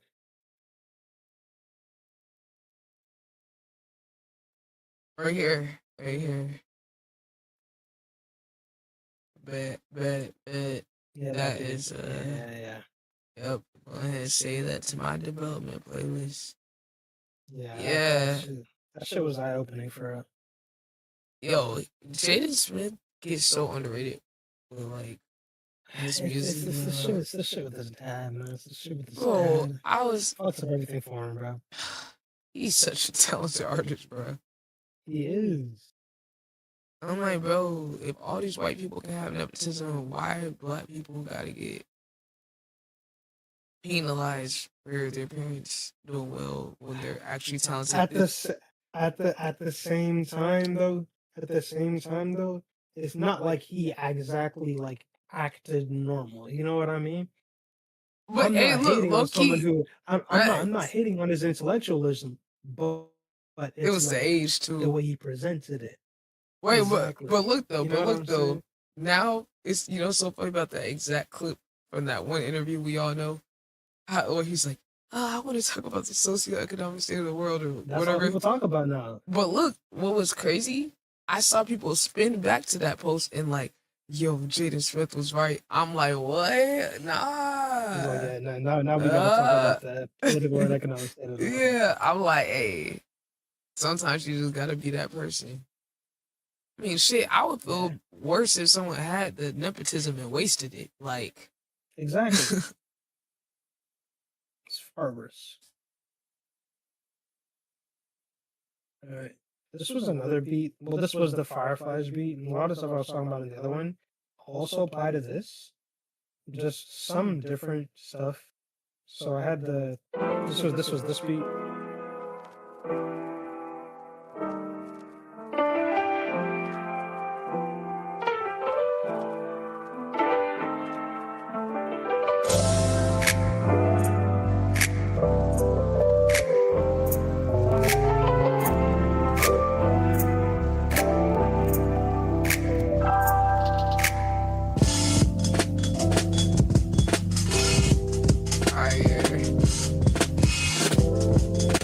This one this one was one where I literally, like, I think I input the kick through the MIDI keyboard as well, just playing with the metronome and the main melody. So that's why you can see that the kick is a little bit off. Actually, decently off. Just to add to the energy of it. I wonder what that. Yeah. But it feels more right. It just feels more right. Exactly. So I had that, I had the hi-hats.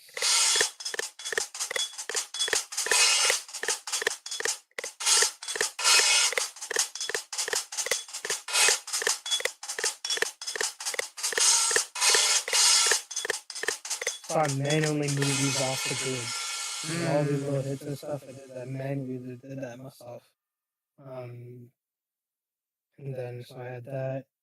Then I also, the kick, the snare I definitely did straight off of my MIDI keyboard. So I was like, I need this to really like feel.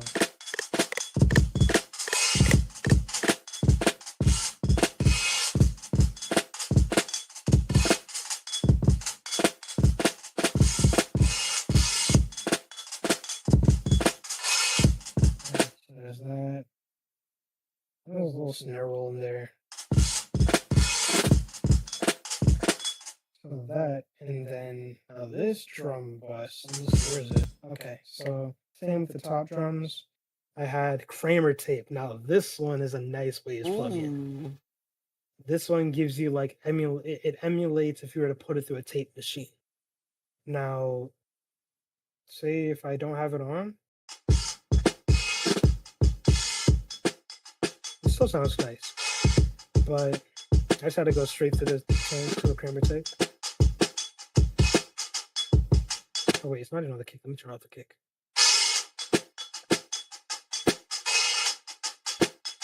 This is out.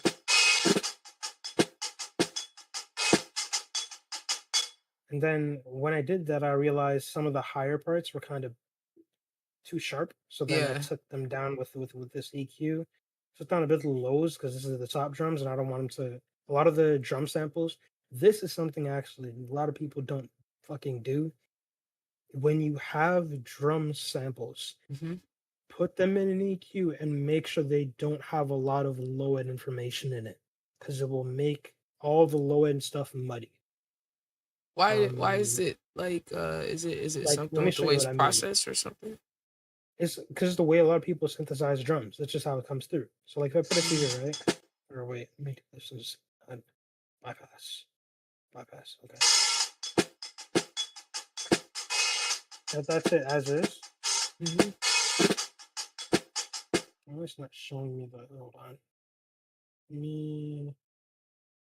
Actually, I can put it right after this. Let me just put another one here to show. Okay. So okay. You see how there's a lot of like low end over here? Yeah.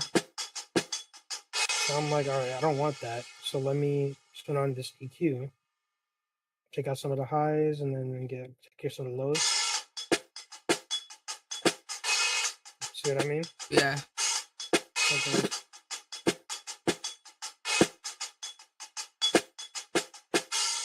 Okay. So there's that.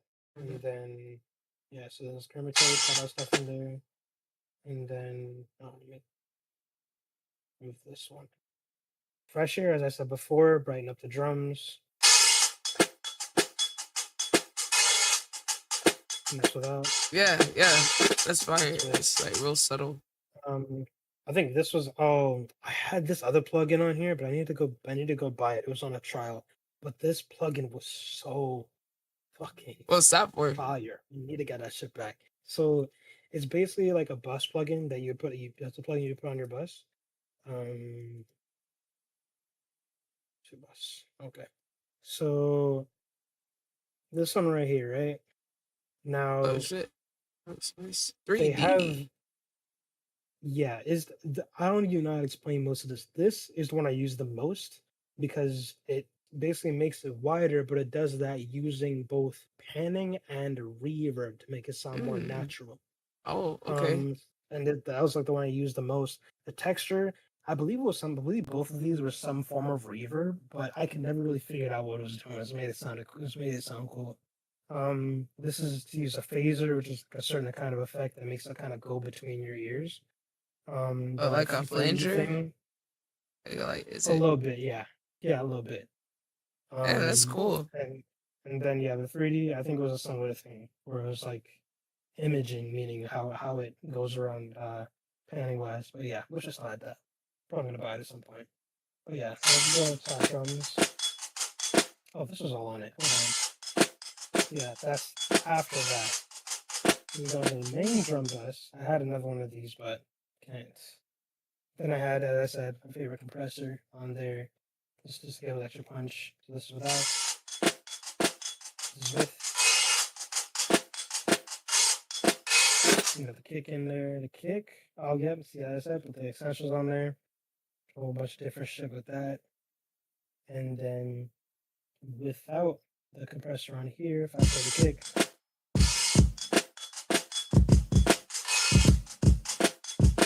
With the compressor.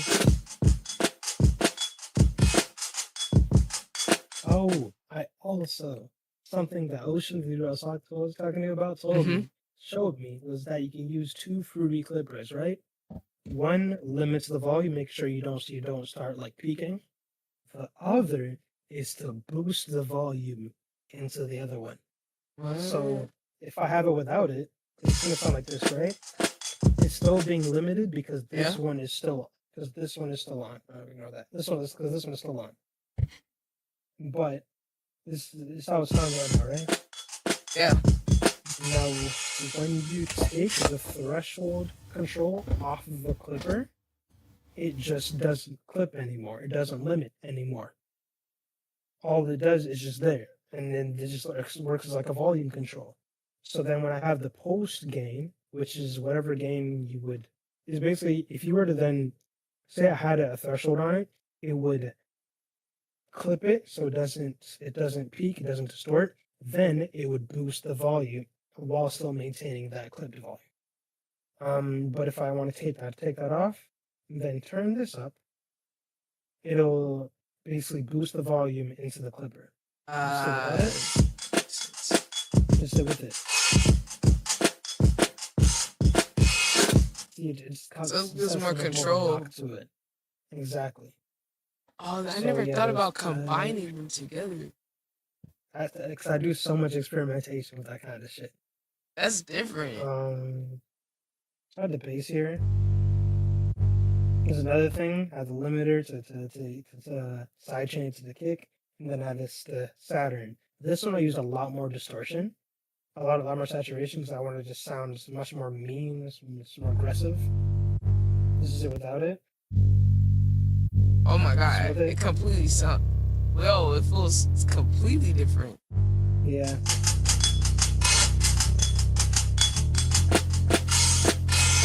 Damn. Oh my god, you gave it like a whole different character. Yep. And I had this whole other section with like the snap and this I did way later into the like production, so we don't need much on this. I think I just had some reverb on this snap. I didn't even put reverb. I think it already had. Oh, I forgot. I added a whole another bus. For the drum for these drums. Damn. Just for those, because I wanted them to be processed differently. So I put them all on a whole different thing. All of these are dry. I just took out some of one frequency here that was bothering me, and then put them all through this. This I believe a reverb. Yeah, this is one of the really good reverbs on Waves. So that Wait, what was that one? It's a reverb. Oh, IRL. Because I've used HVerb, but I haven't used this one. Yeah, HVerb is good. Most ones I use IRL. I use True Verb, and now I use a lot of Super Blade. I think that's it, probably. Yeah. Oh, also, I've been using a lot of the Manny M reverb too. This one is fire. This one is super fire. I like this one a lot. I've been using this one a lot recently as well. It's also with Waves. Oh So, no, yep. shit. Oh no. So I had all these bridge drums going through here. If I turn this off, it's a lot drier, but I wanted them to really. And even then, because I wanted one of my purposes for putting things through compressors is because if everything is processed the same way, it kind of glues the drums together so Yeah, they yeah, sound yeah. more. You know what I mean? Mm-hmm. So all the drums I had on here, no matter which drum it was, all went through the same compressor at the end. So it all to be glued together. So yeah, that's like all the drums on this. I just had this crash. This also through. Yeah, that's also routed through this. That's right. No, not there. Here, yeah, also through there. I had one drum. I had one for the melodies. Not all the melodies running through that same 2-bus plugin, but I don't have it anymore. It is what it is. But yeah. Yo, that's tough. It's like this. This is one of my favorite things in the whole beat. This thing. Yeah, this thing right here. I took so long to make that. What is that? That shit took hours. So let me actually find out which one is it's this one. Okay, so Oh, I that's had a bass, yeah, just like a bass preset. I did put some stuff on this one, all of this stuff. So if I turn all this off, that's not it. Oh shit! I was like, it hurts too much, you know.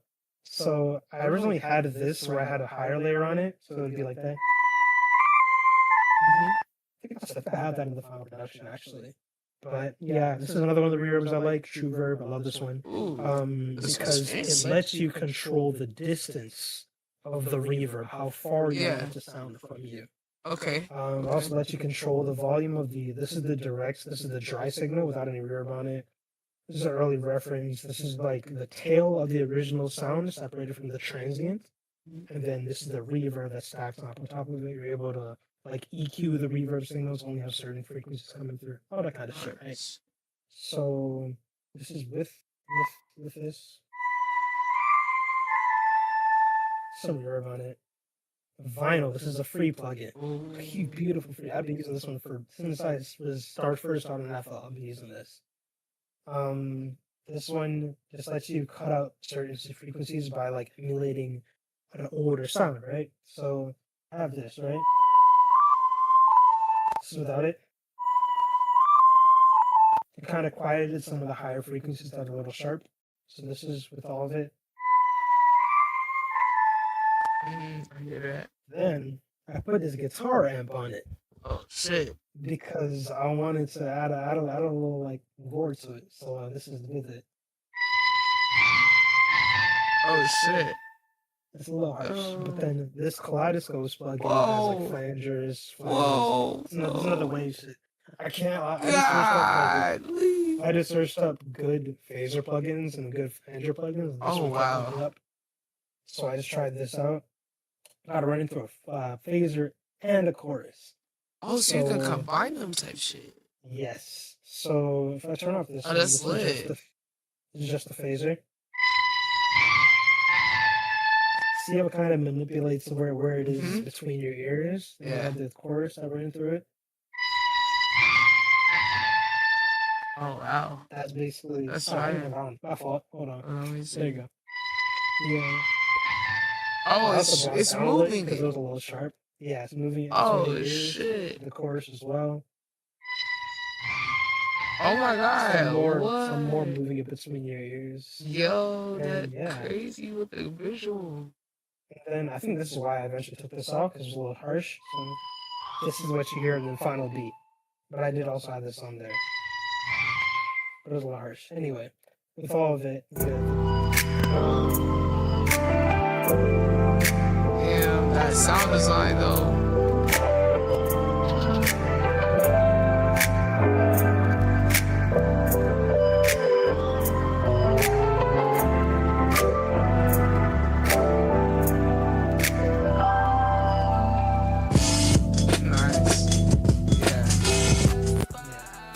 Yo, that's so tough. Oh, also, vinyl track down here. It's Crackle. It's in the background. Oh my god. Where do y'all Niggas find don't those use it enough, sounds? bro. Where do y'all find This this? is that's a free cymatic.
Ladies and gentle chats, I am back for the night stream. Alright, let me actually move.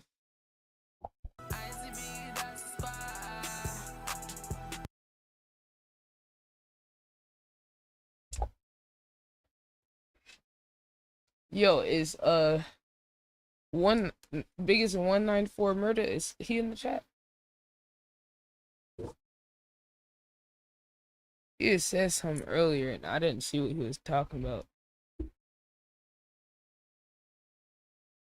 Alright, y'all, I am back after an extended break. I needed to recharge again. There's 2 naps today. Y'all niggas wanna see what this shit take.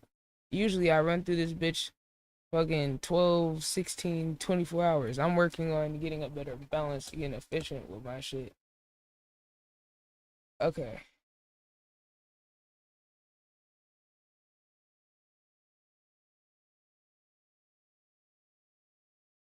I hope y'all enjoyed that while I was asleep. We're gonna end that YouTube vibe. I hope everybody